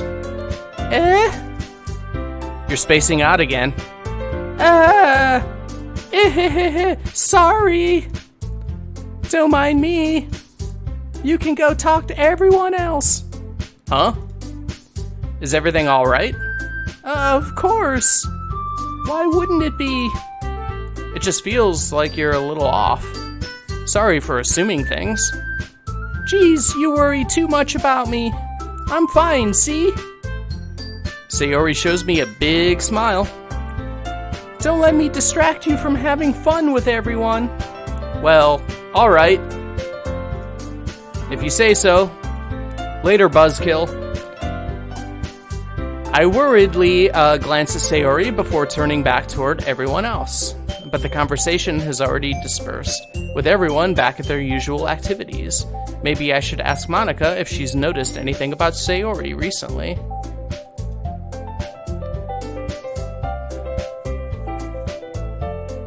Well, too bad the Slovak law enforcement does not care about anything. Oh, yeah. Your superpower is being European. There you go. Yeah, I guess I could probably say the same thing about my local police force. They are more concerned about harassing innocent people who walk down the sidewalk than actually doing anything else. So, let's see. Since they've been preparing for the festival, they must be spending a lot of time together. I timidly approach Monica, who is shuffling through some papers at her desk. Vertigo, what's up? Hey, this might sound a little strange, but have you noticed anything up with Sayori recently? Anything up with her? In what way do you mean? Maybe I'm reading into it a little too much, but she seems a little downcast today. Oh, you think so? I can't say I've noticed anything about her. Monica peers across the room at Sayori, who's idly dragging a rubber eraser up and down her desk. Maybe there's something on her mind, but I'm surprised I'm not the one asking you, Vertigo. You certainly know her a lot better than I do. Yeah, but she's never really like this. She's always talked to me about things that bother her. But this time, when I asked her, she was really dismissive. Sorry, I know it's not your problem. I just wanted to ask if you knew anything, so I'll drop it now. No. It's important to me, too. I mean, I'm also friends with her. And I also care about the well-being of my club members, you know. Maybe I'll try talking to her myself. Are you sure about that? She seemed like she wanted to be left alone. Are you sure? Maybe she's just had a hard time bringing it up with the person of interest. Person of interest? What do you mean by that? I'm saying that maybe the thing on her mind is you, Vertigo. Me? How on earth would you come to that conclusion? Well, I probably shouldn't say too much, but Sayori talks about you more than anything else, you know. She's been so much happier ever since you joined the club. It's like an extra light was turned on inside her. What? No way. Sayori is always like that. She's always been full of sunshine. It's not any different than it has always been. You're so funny, Vertigo. Have you ever thought that maybe you've always seen her so cheerful because that's just how she is when she's around you? I said too much. I'm sorry. What do I know anyway? I didn't mean to jump to conclusions, so you should just forget about what I said. I'll try to talk to her, so try not to think about it for now. Alright. Monica smiles meaningfully. I know she said to forget about it, but I already know I won't be able to get her words out of my head. Monica stands up from her desk, walks across the room to where Sayori's sitting. I watch her kneel down next to Sayori and gently talk to her, but she's keeping her voice so quiet that I can't hear her from here. I sigh and sit myself down. I know Sayori told me not to worry about her and to have fun with everyone else, but that's impossible to do when she's behaving like this. Exactly how much do I care about her that I'm letting this weigh me down so much? Now it feels like I'm the one behaving out of the ordinary. But there's nothing I can do besides wait for Monica. Why does it feel like I'm being watched? I glance around the room. Suddenly, I notice Yuri peering at me from over her book, but she looks away just as quickly with a flustered look on her face. I realize that she won't get anywhere like this. I've never really seen Yuri approach anyone or start a conversation on her own accord, so I have no choice but to approach her myself. By now, it's a little easier for me to do that.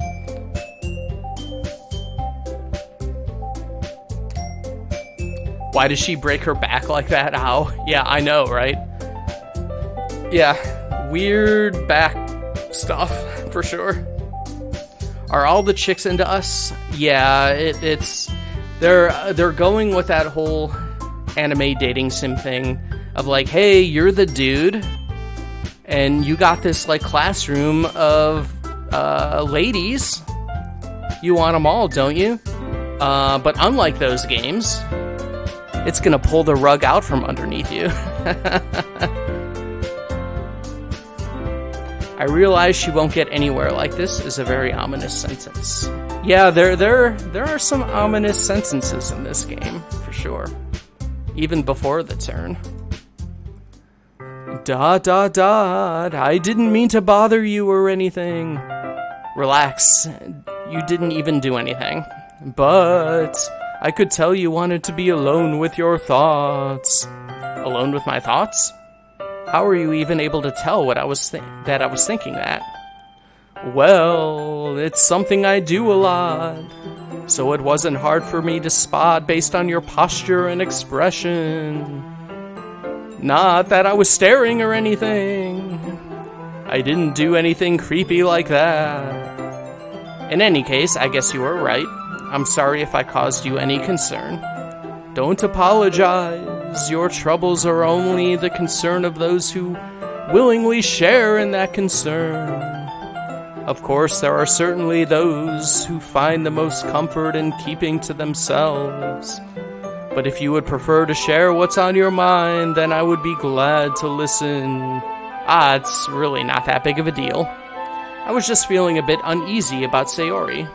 Sayori. Yeah, she seems a little off today, but when I asked her about it, she didn't want to admit it to me. So I can't help but wonder if something happened to her. Oh, that's quite romantic. Sorry, I didn't mean to say something so stupid. It's not that. I just didn't want you to misunderstand. Sayori and I have just been friends for a long time, that's all. I see. Then perhaps it is unusual for her to be dismissive to you about her feelings. Or maybe I'm just reading into it too much. Vertigo. The world is full of meaning, often hidden deep beneath plain sight. And there are many untold mysteries behind every person, no matter how well you may know them. So you think there might be something behind it after all?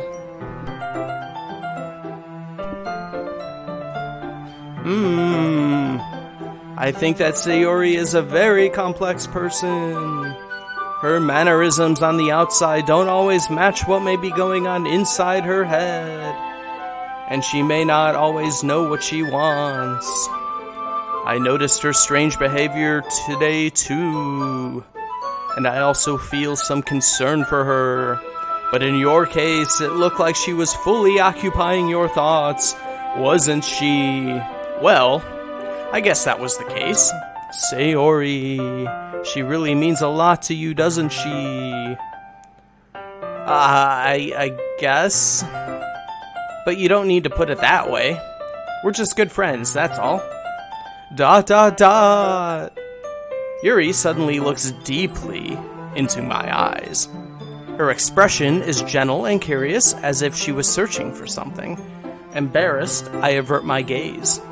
Sometimes a person's mysteries are untold even to themselves, and you, as someone honest and caring, may uncover feelings that you weren't aware were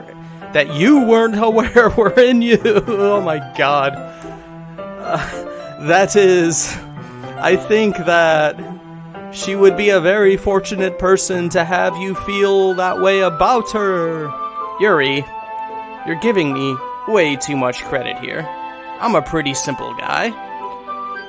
So I think I'm pretty good at understanding my own feelings. I'm not nearly as sophisticated as you. The 80s ghost vibes make it so much better. Oh, that is good. Even if the horrible voice work is destroying my voice.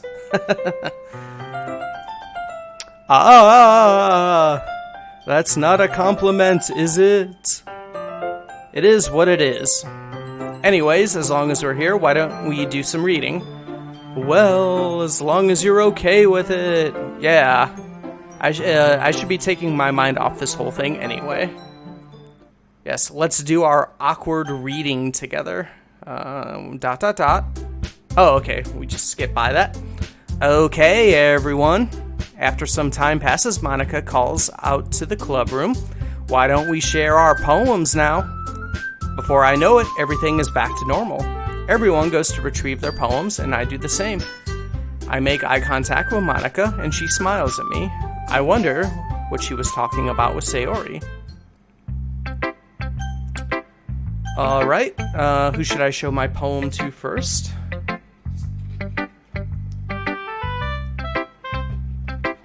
All we are missing is the voice of Victor Saltzpine.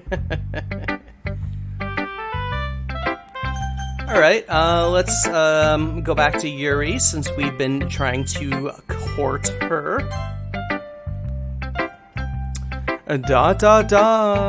Vertigo. Your writing has only improved in these last few days. Every poem you've shown me has been nothing short of spectacular. I can really feel the emotions. I'm a little envious even. I don't think it ever came to me this naturally. Yuri, that's the wrong way to put it. This never did come naturally to me. But I've been able to improve so much thanks to you. You're really the example I was chasing after. Is that so? Yuri gently smiles to herself. This feeling, it warms my ghost bones. I'm so glad I got the chance to share my writing. I never thought it would feel like this. I remember you mentioning that yesterday. I can't believe that you're so good at something and you've never even shared it with anyone. It's kind of a shame. Maybe, but it's not like I really had a choice. What do you mean? Well, Yuri smiles sadly. Vertigo, during lunchtime I eat by myself. Did you know that? It's a great time to find a quiet spot and do some reading. In fact, I always have some books with me. You could say I really enjoy reading. Really? You do? I wouldn't have guessed that from you. Well, that's one way to put it anyway. But books are so full of amazing and inspiring people. People you want to fall in love with.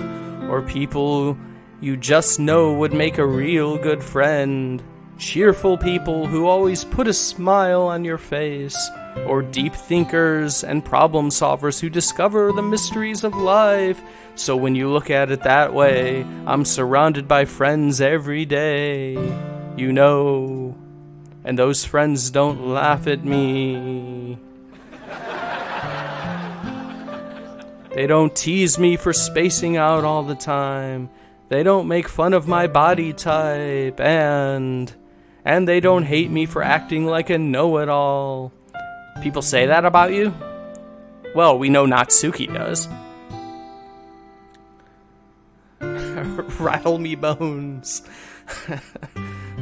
I'm not a know-it-all, Vertigo. It's the opposite. I don't know anything. I don't know how to talk to people. I don't know how to make people see me as normal. I don't even know how to make myself happy. I have all these feelings, and all I can do with them is read and write. Blood on the walls. They can't see me, but they can read the blood on the walls. But it wasn't until now that I started sharing it with you that I really understood what was missing all this time. But I haven't really done anything. Yeah, I've just been kind of here. Is she a Greek philosopher? No, I am not a Greek philosopher. That's wrong.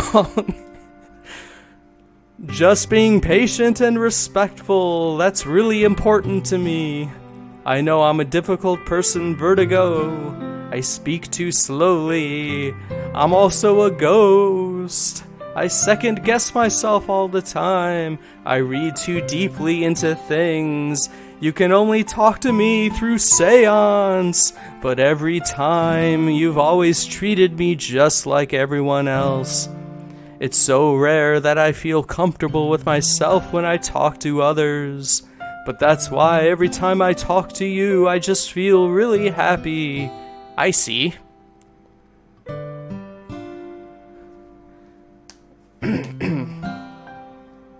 I know that I know nothing. Plato on the account of Socrates. That is correct. Woe is me, Vertigo. Please compliment me. Here is our compliment. I see. Well, I treat you how you deserve to be treated, Yuri. And if other people don't see it that way, then screw them. I mean, I joined this club hoping I would make friends.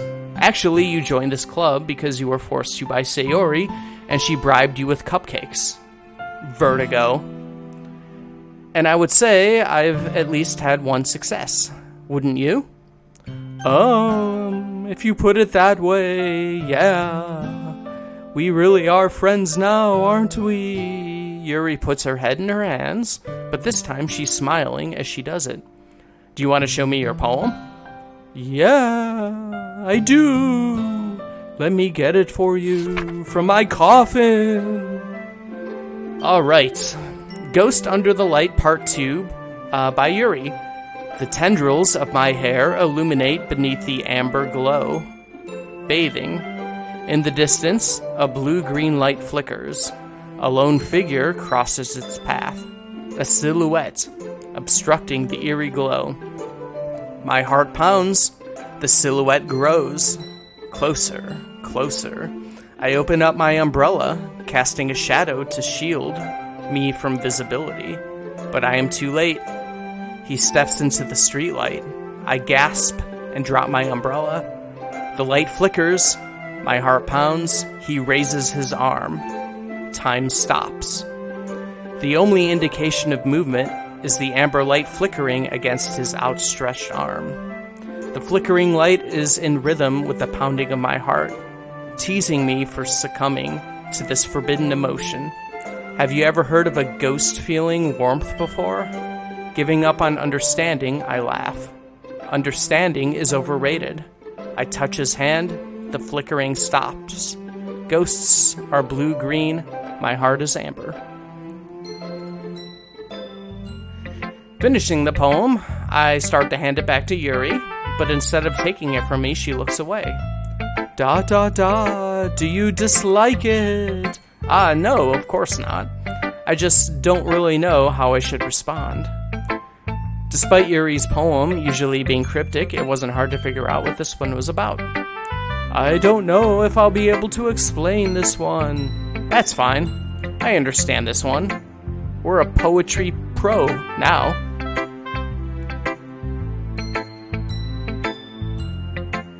Should have left as soon as you got a cupcake. And miss poetry like this? Not much of a poet. I would be terrible at it. I do like a lot of poems in this game, and I have noticed on this playthrough how early on some, like, it's planting seeds for the twist or the reveals or whatever that happen in this game that turn it into a horror game. Stuff that you wouldn't notice, like I didn't notice when I played it the first time. Pretty cool. I did, in college, I did take some poetry classes and poetry workshops. I enjoyed it. I had fun doing it. And I remember the professor for one poetry workshop gave me lower grades than others because I like to write abstract poetry, and the professor did not like abstract poems.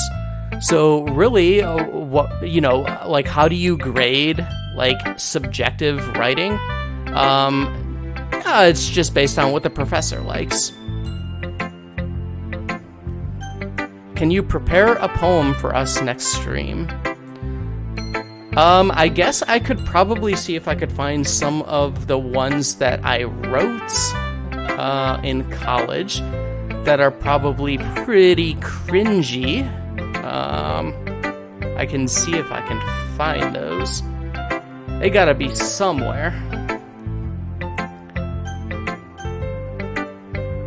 How can this game get scarier than this? Oh, it does.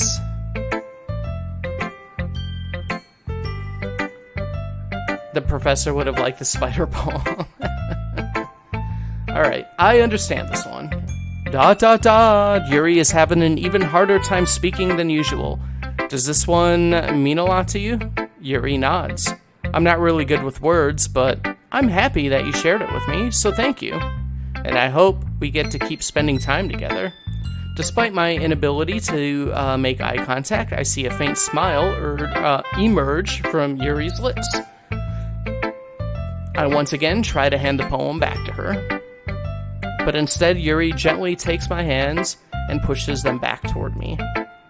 I hesitate in response to her warm touch. You can, the poem is... Once again, Yuri fails to form a complete sentence. You mean I can keep it? Yuri nods. I'd love to. Again, Yuri faintly smiles as if she doesn't want me to notice. You always make me feel nice. I know I'm not good with people, but I hope that I can return the favor sometime.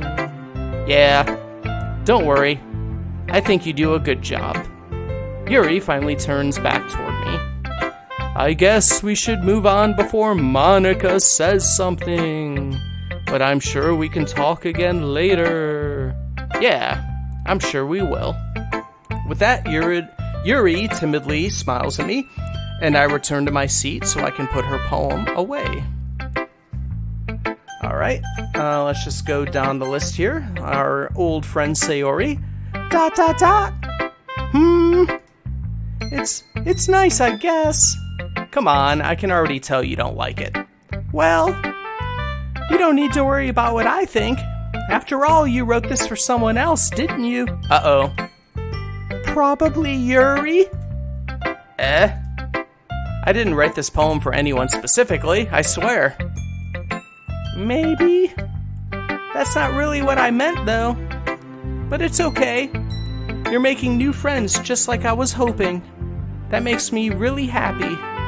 And you're happy too, right? In this club?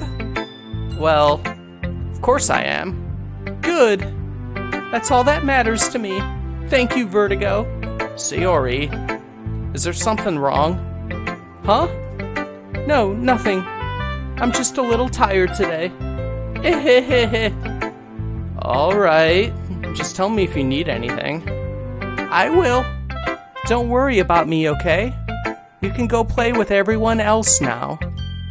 If you insist. Yay! I'm gonna go home a little bit early today.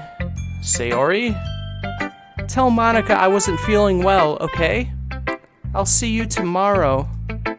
Before I can say anything else, Sayori cheerfully walks out of the classroom, humming to herself.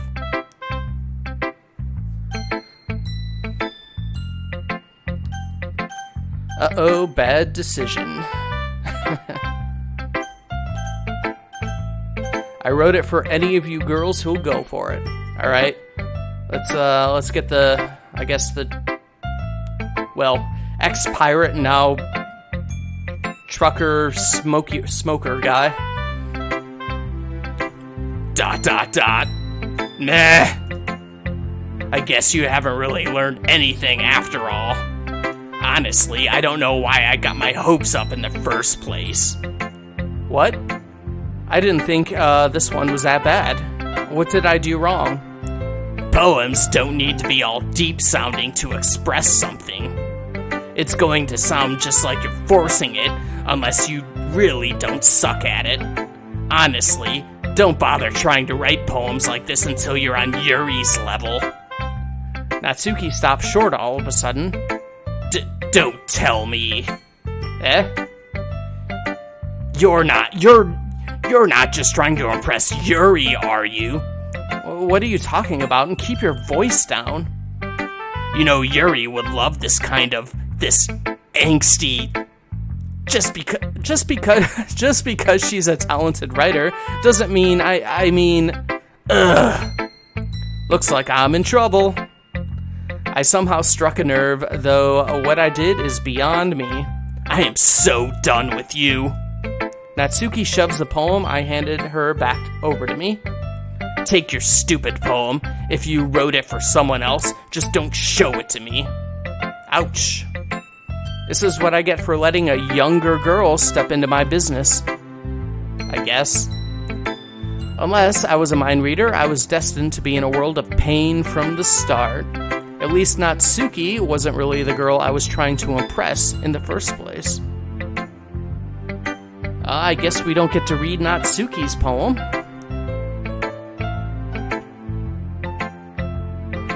What is that expression?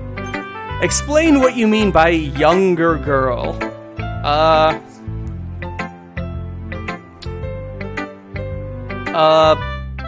Hey, what the hell is that? As I run away.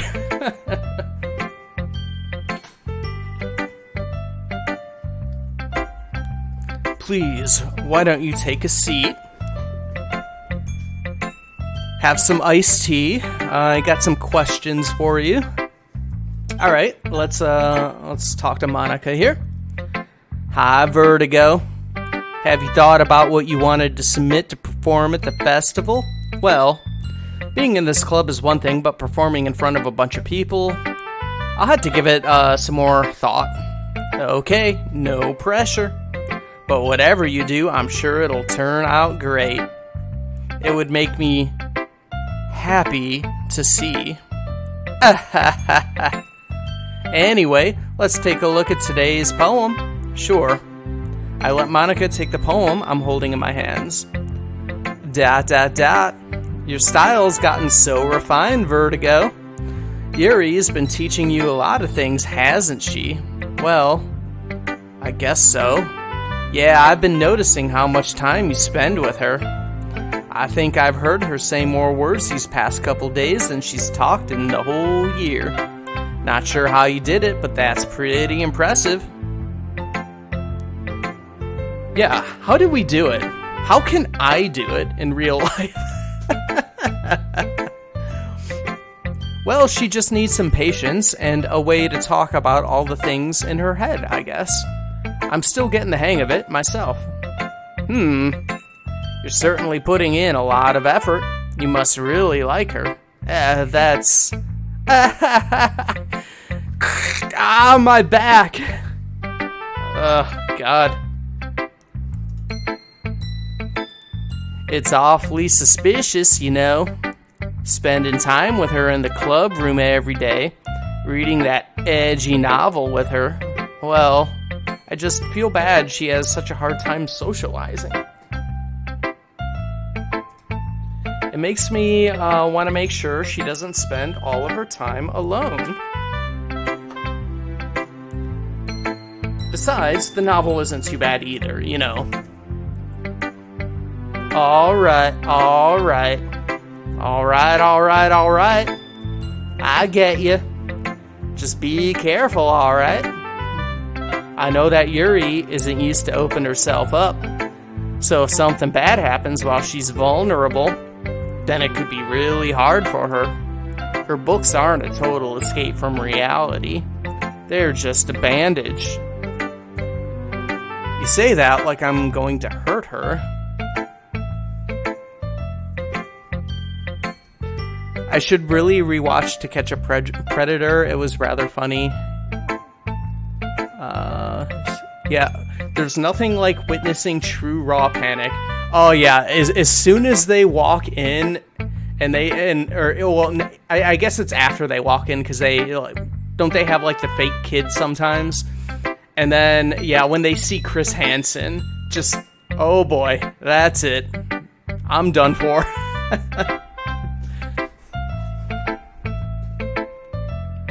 Her spine commits a Mortal Kombat fatality on itself. Oh, exactly. Sorry, I didn't really mean that. If anything, she might accidentally hurt herself. Anyway, I'll share my poem with you now, alright? Alright. Oh, yep, here we go. The Lady Who Knows Everything by Monica. An old tale tells of a lady who wanders Earth, the lady who knows everything. A beautiful lady who has found every answer, all meaning, all purpose, and all that was ever sought. And here I am, a feather, lost adrift, the sky, victim of the currents of the wind. Day after day I search with little hope, knowing legends don't exist. But when all else failed me, when all others have turned away, the legend is all that remains, the last dim star glimmering in the twilight sky, until one day the wind ceases to blow. I fall, and I fall and fall and fall even more, gentle as a feather, a dry quill expressionless. But a hand catches me between the thumb and forefinger, the hand of a beautiful lady. I look at her eyes and find no end to her gaze. The lady who knows everything knows what I am thinking. Before I can speak, she responds in a hollow voice. I have found every answer, all of which amount to nothing.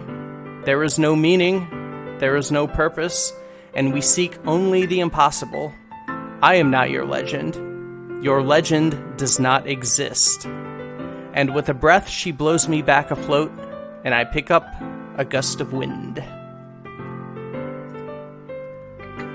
You know, I feel like learning and looking for answers are the sorts of things that give life meaning. Not to get too philosophical or anything, but it was kind of on my mind, so that's what I wrote about. I see. I never really put much thought into it. In a way, it's almost paradoxical, because if we had all the answers, wouldn't the world start to lose its meaning? You know, there's one thing I noticed.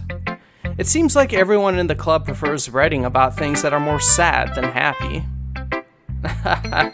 Are you surprised? I mean, if everything was okay, we wouldn't really have anything to write about, would we? Humans aren't two-dimensional creatures. I think you know that better than anyone. Just gonna let that sit.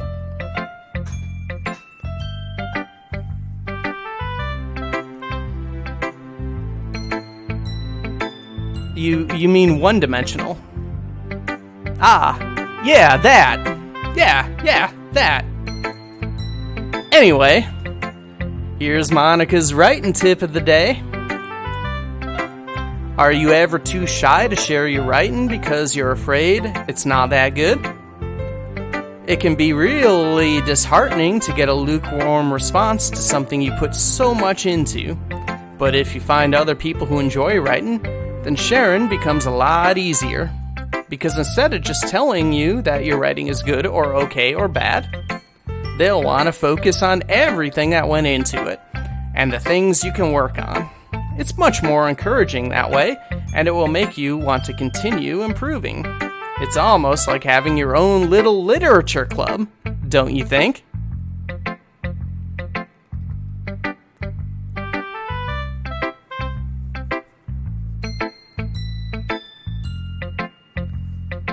I'm going to let that sit loosely translates to this is foreshadowing, wink wink. Yeah, you know.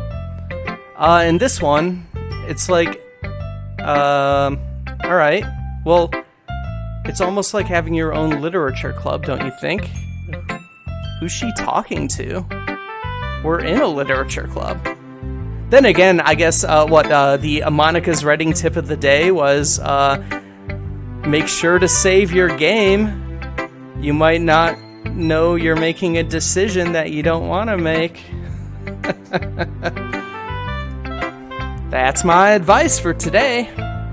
Thanks for listening. Okay, you three. We're all done sharing poems, right? Why don't we start figuring out? Hold on a second. Is it just me? Or did you say something strange just now? Eh? Something did sound a bit unusual. That's right. You deviated from your usual catchphrase when addressing the club. Catchphrase? I don't have a catchphrase. Jeez.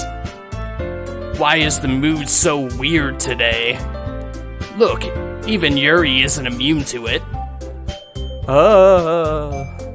Stagnating air is common foreshadowing that something terrible is about to happen. In your books, maybe. That's all your self-advice too. Save. Yeah, let's save. Look, the only thing different is that Sayori isn't here. Ah, it seems you're right. Sigh. Sayori always helps lighten the mood a little bit, doesn't she? It's almost like everyone's balance is thrown off. Like when she's not around.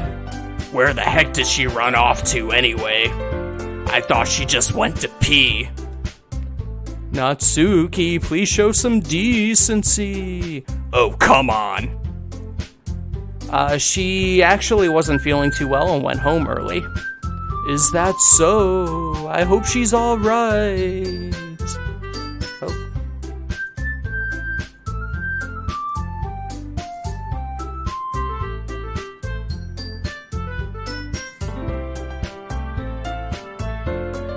It is scary how they all just stand in front of you like this, a damn leech. Yeah. Of all the times to not go home with her, you pick the time she's not feeling well? So much for you two being all lovey-dovey.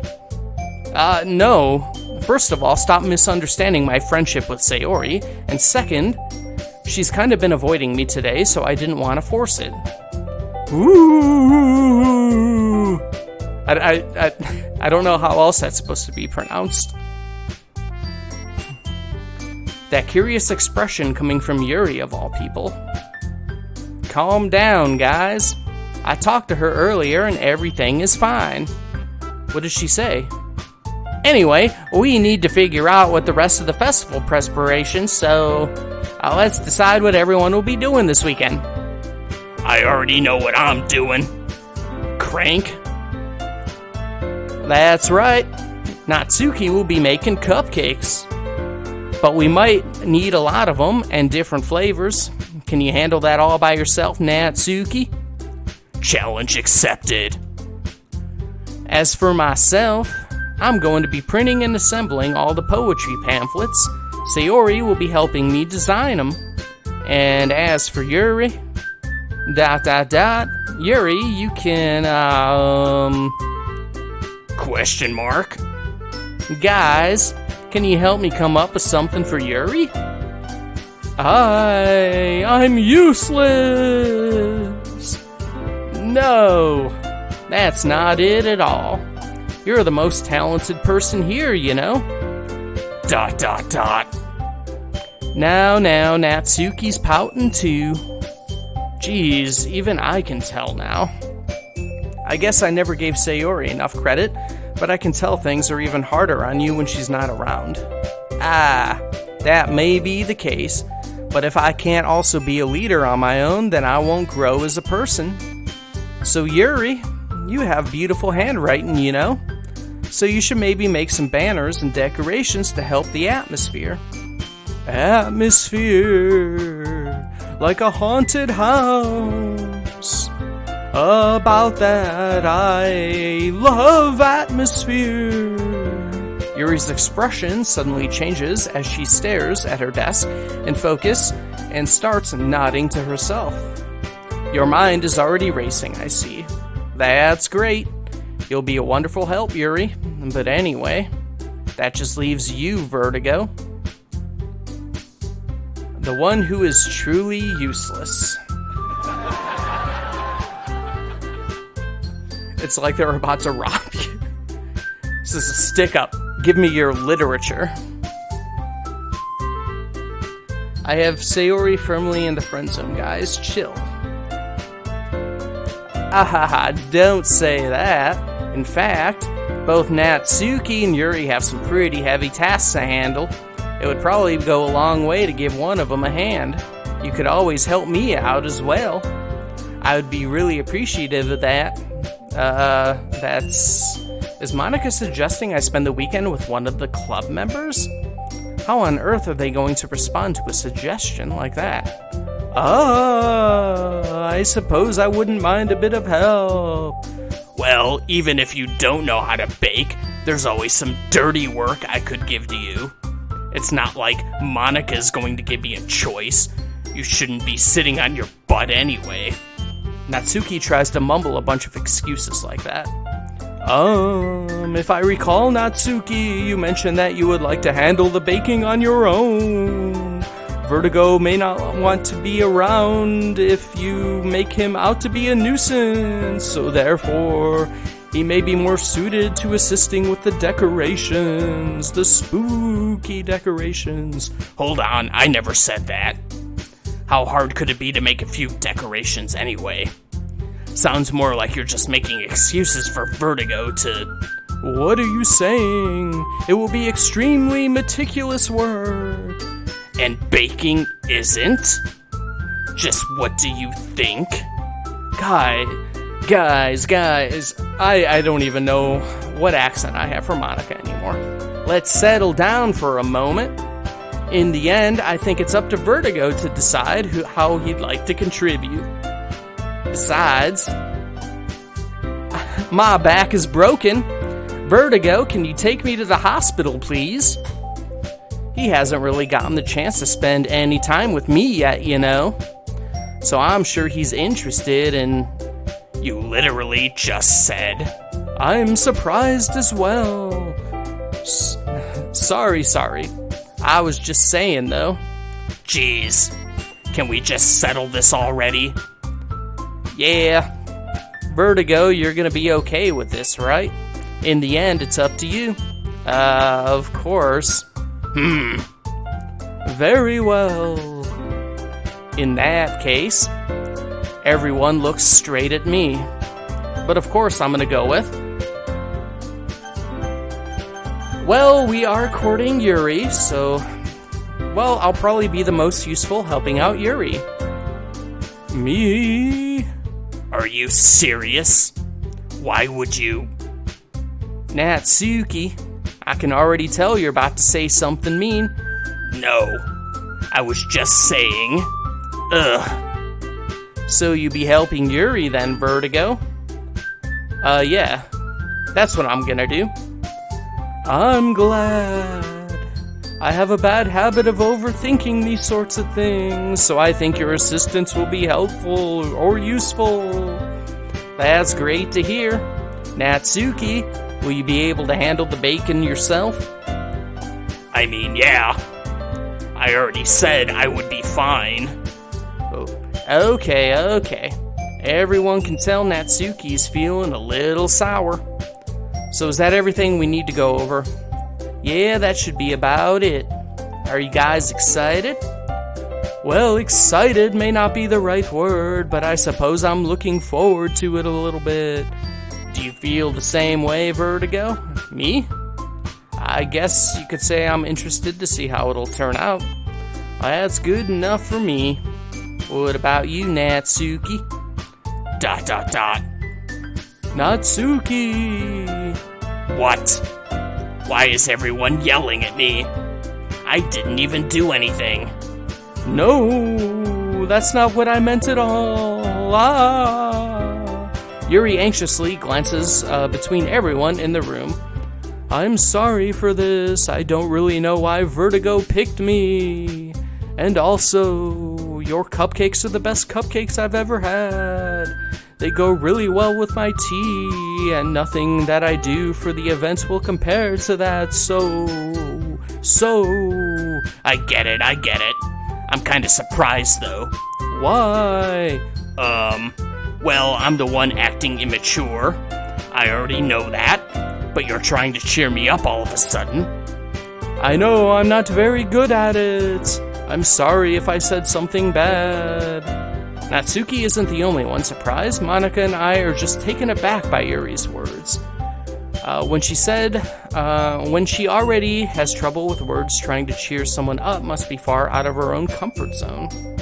But I begin to understand Yuri was trying to sound like Sayori. Even if it didn't work perfectly, I can tell that she tried to say something Sayori would say at a time like this. Man, it's been like 30 minutes and the gremlin seems quite punchable. Yeah.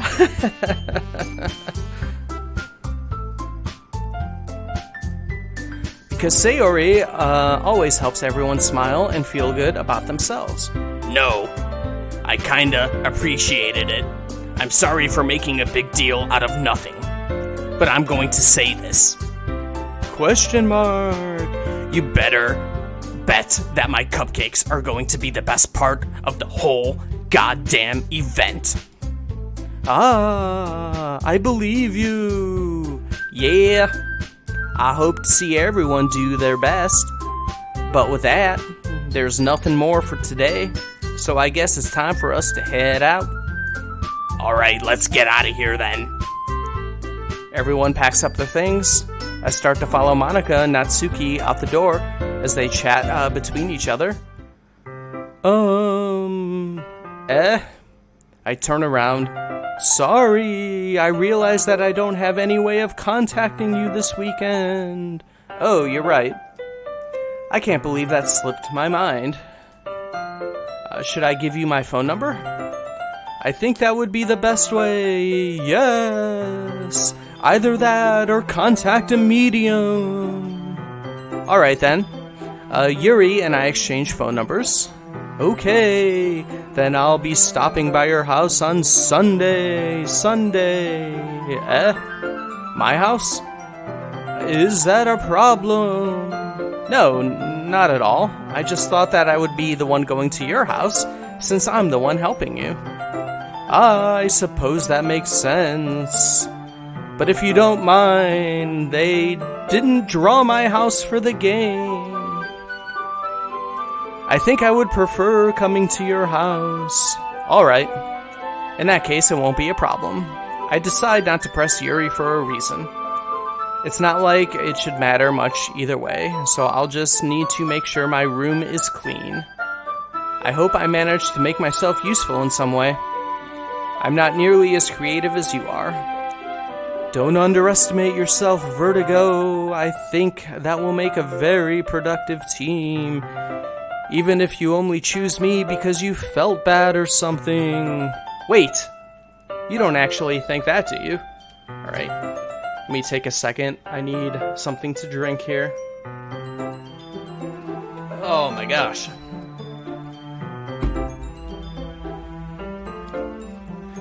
I don't know. It's difficult to come up with any reason you may have chosen me.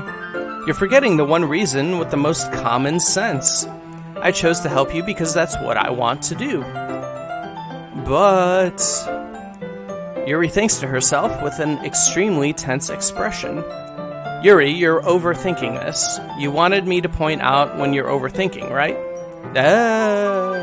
I didn't realize. I'm telling you, I want to. That's all there is to it. Do you believe me?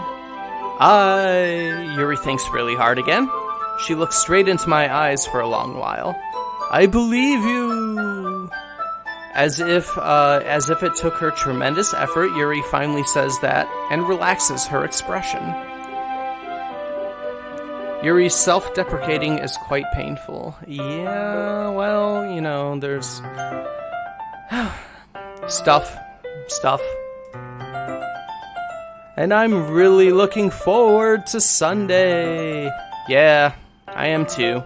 After that exchange, I make my way out the door and Yuri follows. I can't believe this. Yuri's going to be coming to my house on Sunday. And the game says she's 18 plus. Wow. I have no idea where I was going with that. I'm sorry. I apologize. Wait. Yeah, I should be booed. Alright. My anxiety shoots through the roof, even though I've gotten pretty used to handling her at this point. I do not like where this is going. Oh, yeah. We're going places. There's no telling what might end up what might end up happening when we're outside of school. More than that, she told me she was looking forward to it. Is this a chance that I have to make something happen between us? Or is it too early for that? Only time will tell. But until then, I won't be able to take my mind off it. I seriously can't wait. It's already Sunday. I've been getting increasingly anxious about Yuri's upcoming visit. I keep telling myself there's no reason to be nervous, but it doesn't help much. Yuri is clearly an introvert and also an intimate person in general. There's no doubt that she'll open up a bit when it's just the two of us. Slow your roll, Vertigo. Meanwhile, we've been texting occasionally. She was extremely apprehensive at first, but it wasn't long before I was already learning more about her. But putting Yuri aside, I haven't heard a thing from Sayori since she left club early the other day. It's not like we text each other all the time or anything, but I've been worried about her in the back of my mind. Between what Sayori said and what Monica said, is it really okay for me to put Sayori's feelings aside when she might need me? I decide to visit Sayori before Yuri comes over.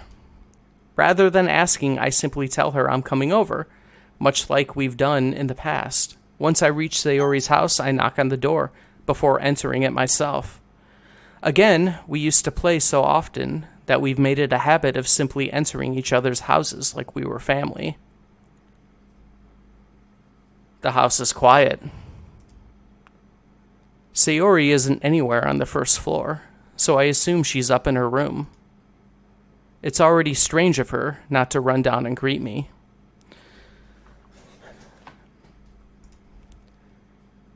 I head up to her bedroom, where I finally find her. Alright, and this is where the content warnings begin. Sayori? Oh, wait, I lied. Not yet.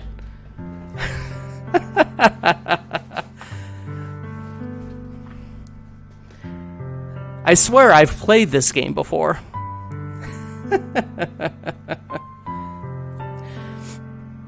Hi, Vertigo. I sit down in her room. Yeah, I jumped the gun a little bit there. I want to know what you thought that was going to be. We'll find out soon enough. Don't you worry about that. Alright, I sit down in her room. Sayori forces a smile, but it's easy to tell that she's different. There's a minute of silence between us. You haven't come over like this in a long time, have you? I guess you're right. It has been a long time. Not much has really changed, has it? Sayori's room is as messy as it's always been. I also recognize the same stuffed animals and wall decorations that she had for years now. If you came over more often, I wouldn't be such a mess. That's because I end up cleaning it for you. How come you suddenly wanted to come over today? Aren't you supposed to see Yuri today? Yeah, but... Wait, how did you know about that? Sayori had already left by the time we decided that last meeting. Monica told me it's only natural for her to keep me informed about the festival preparations, right? Ah, that's true. But what about you? Aren't you going to be helping Monica today? Of course. But I'm just helping her online. We didn't plan to meet up or anything. So it's just me and Yuri then? Yep. There's more silence between us. Sayori stares in a random direction. Everything about her behavior is really uncharacteristic.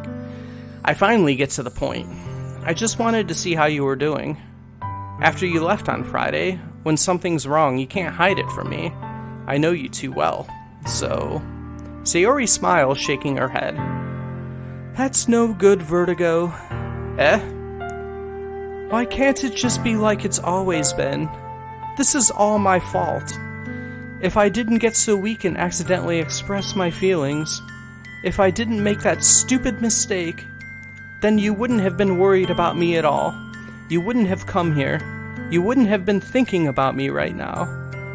But this is just my punishment, isn't it? I'm getting punished for being so selfish. I think that's why the world decided to have you come over today. It just wants to torture me. Sayori?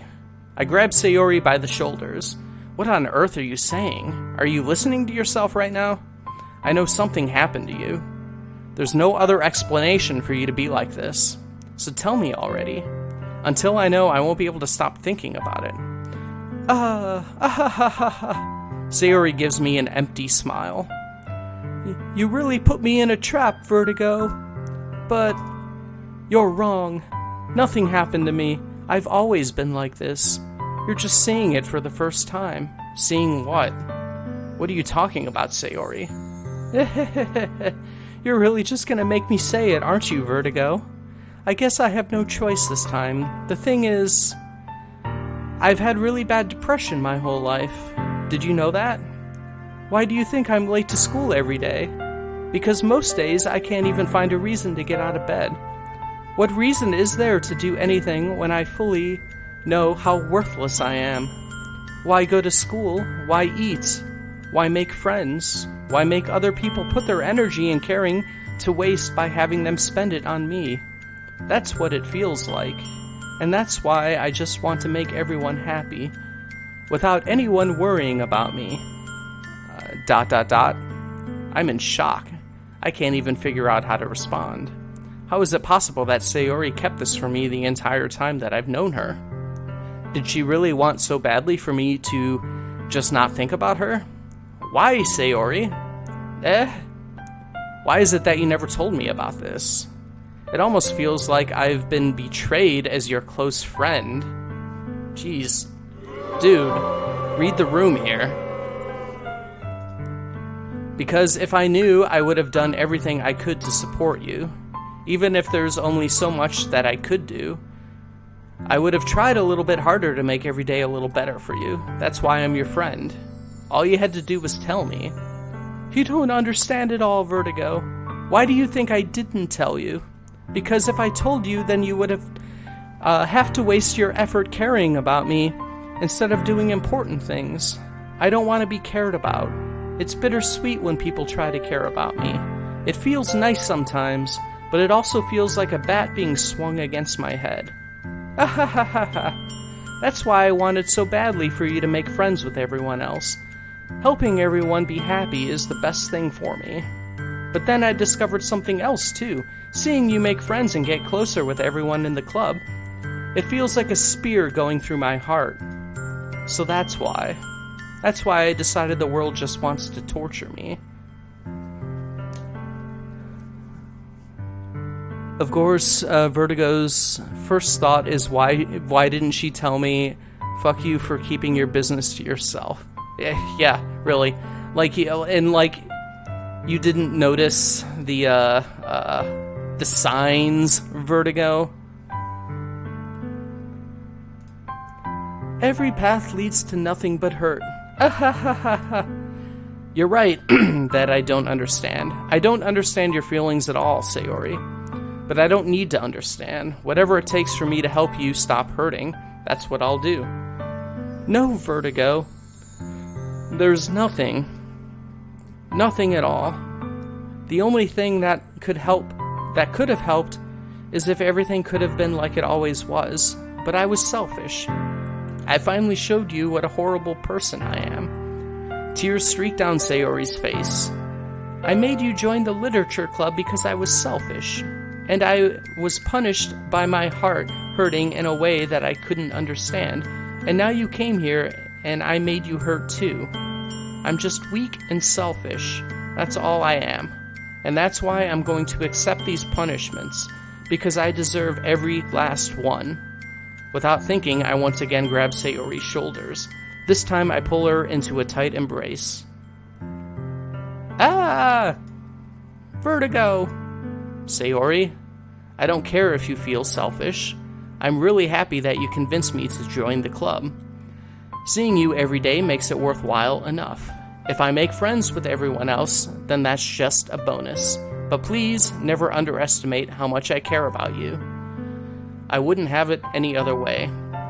Vertigo! Sayori isn't hugging me back. Despite my arms being wrapped around her, Sayori's arms remain at her sides. She starts sobbing next to my ear. No! Don't do this to me. Please don't do this. Vertigo. Sayori barely manages to speak between her sobs. I don't know if I'm doing the right thing. But all I want is for her to know that I care. If you have it in you to call yourself selfish, then you have to let me be selfish too. No matter what it takes, I'll figure out what needs to change. I'll make these feelings go away. And if there's anything that you need me to do, then you'd better tell me. I'll get mad if you don't. ... I don't know. I don't know. I don't know. Gently, Sayori finally puts her arms around me in return. I don't know anything. It's all really scary. I don't understand any of my feelings, Vertigo. The only time I'm not feeling nothing is when I'm feeling pain. But your hugs are so warm, and that's really scary too. Sayori lets me go. As she does so, I let her go as well. The festival is tomorrow. Yeah. It's going to be fun, right? Yeah. How would you like to spend it all? How would you like for me to spend it all with you? It's what I want. I promise. I think that would be nice then. Yeah. Sayori wipes her eyes. If I could spend the whole day here, I would. Of all the days, this has to be the one where I have other plans. Maybe I should cancel. No, don't. Please don't. If you did that, then I really wouldn't forgive you. But it's almost time for Yuri to meet me at my house. At the very least, do you want to come along and help out? It would be fun. To my surprise, Sayori shakes her head. I'm sorry.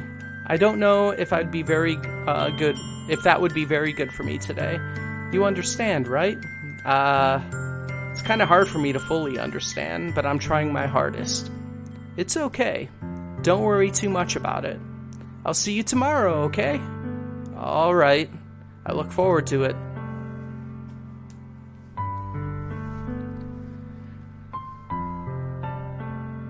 New achievement unlocked. Vertigo makes Sayori's depression about him. Oh no!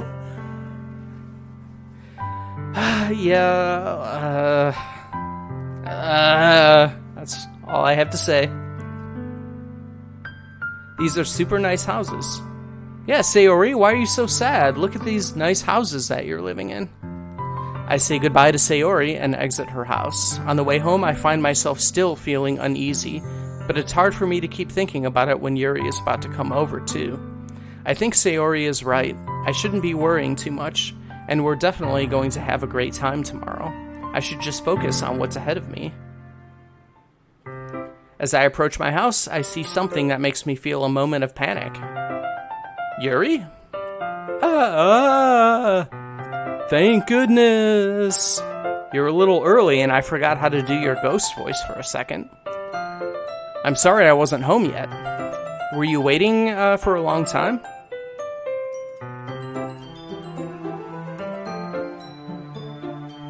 Alright, have a good night, Mosquito.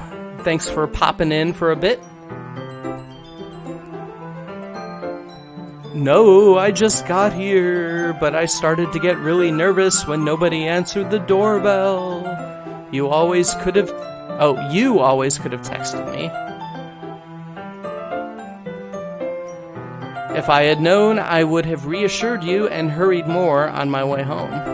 I suppose that's true. I didn't think of that for some reason. It should be common sense to do that, but I decided to ignore it. Anyways, let's go inside. Well, that rib top really accentuates her back pain. Yeah. I see you brought a lot of stuff with you. That's right. And did you manage to find everything I asked you to buy as well? Yeah, pretty much. At least I hope I got everything right. I'm sure it will be fine. I take Yuri to my room. The first thing she does is glance around curiously, which makes me feel anxious. It's so clean. I cleaned it before you came over, so... That's very considerate of you to do. Nah. I would have been really embarrassed for my room to be a mess while you were here. Well, I do enjoy cleaning. I would have gladly helped you clean. That would be even more embarrassing. Wait, don't look in there. I snatch Yuri's wrist, which was in the process of opening a desk drawer of mine. I'm sorry. I wasn't thinking for some reason. I was just spacing out. It's fine. I let go of Yuri's wrist. She puts both of her hands firmly in her lap, as if making sure she's keeping track of them. So, should we get started? Yes. I have a few things planned that you can help with. Decorations and other atmospheric enhancements. Atmospheric enhancements? You know, mood lighting, aromatherapy candles. Oh, wow. I didn't know you planned on taking it that far. Of course. I want to help take our guests to a faraway place, although many will stop by just out of curiosity, and for cupcakes, I guess. I'm determined to provide an experience that will leave them wanting more. Hey, that's great. It's easy to forget that you're a pretty intense person. Intense. I guess that's the best way... Oh, this is me now. I guess that's the best way to put it. Is that a bad thing? No, not at all. It's something that I like about you, actually. Is that so? That makes me feel relieved and kind of happy. Yeah, no need to be anxious. You can relax a little. Relax. I brought some things for relaxation. I was going to use them during the poetry event. Oh yeah, like what? Let's see. Yuri rummages through her bag. She pulls out a few candles and a wooden cylinder-shaped object. I did some shopping on the way here, so I happen to have these in my bag. I plan to cover the windows in black paper and use the candles to light the room. I think that would be amazing, don't you? Yeah, that'd be really neat. What's that wooden thing, though? Oh, this. It's a diffuser for essential oils. How familiar... Oh my god, I cannot speak anymore. Are you with aromatherapy? Not familiar at all. Is that so? It's one of my favorite contributors to a positive atmosphere. Depending on the oils or the herbs you choose, you can change the mood of the air itself. You can even feel it permeate through your body.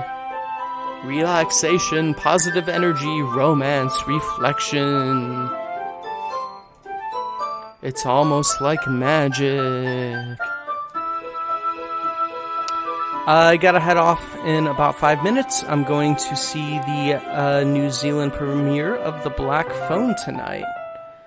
Hey, awesome. I do want to see that movie myself. Scott Derrickson, director of the first Doctor Strange as well as Sinister. I've heard it's pretty good. So enjoy that. Yeah, this is probably... I should probably just stop here anyways myself. Since I've been going for about 4 hours and 44 minutes, wow. I'll let you know how it is. Oh yeah, awesome. Definitely. Looking forward to hearing about how it is. Yeah, let me just save here.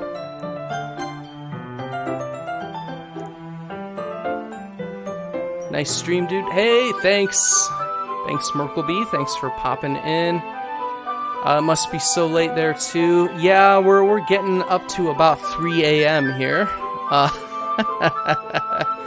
Yeah, this seems to be about a good place to stop. Anyways, I was trying to get to the first big thing that happens, but I know this is going to go on for a little bit, but yeah, next time if I do a longer session, we might be able to get through the rest of the game, actually. And yeah, next stream, we are definitely going to be getting into Horror Fest with this game.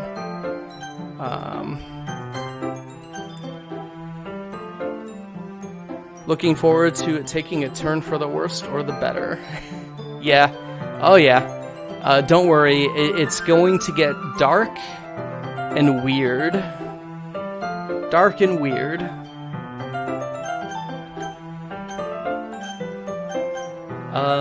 But yeah, I suppose I will... Yeah, we'll just end the old stream here.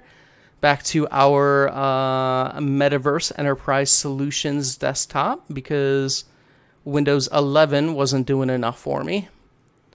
But yeah, anyways, thanks everybody for popping in tonight to hang out with an awful anime dating sim portion of this game.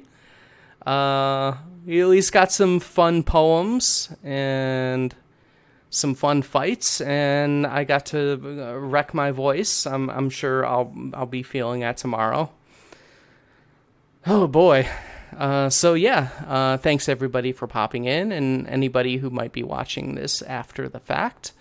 Until next time, everybody have a good night, day, afternoon, or whatever. And until then, see you all later.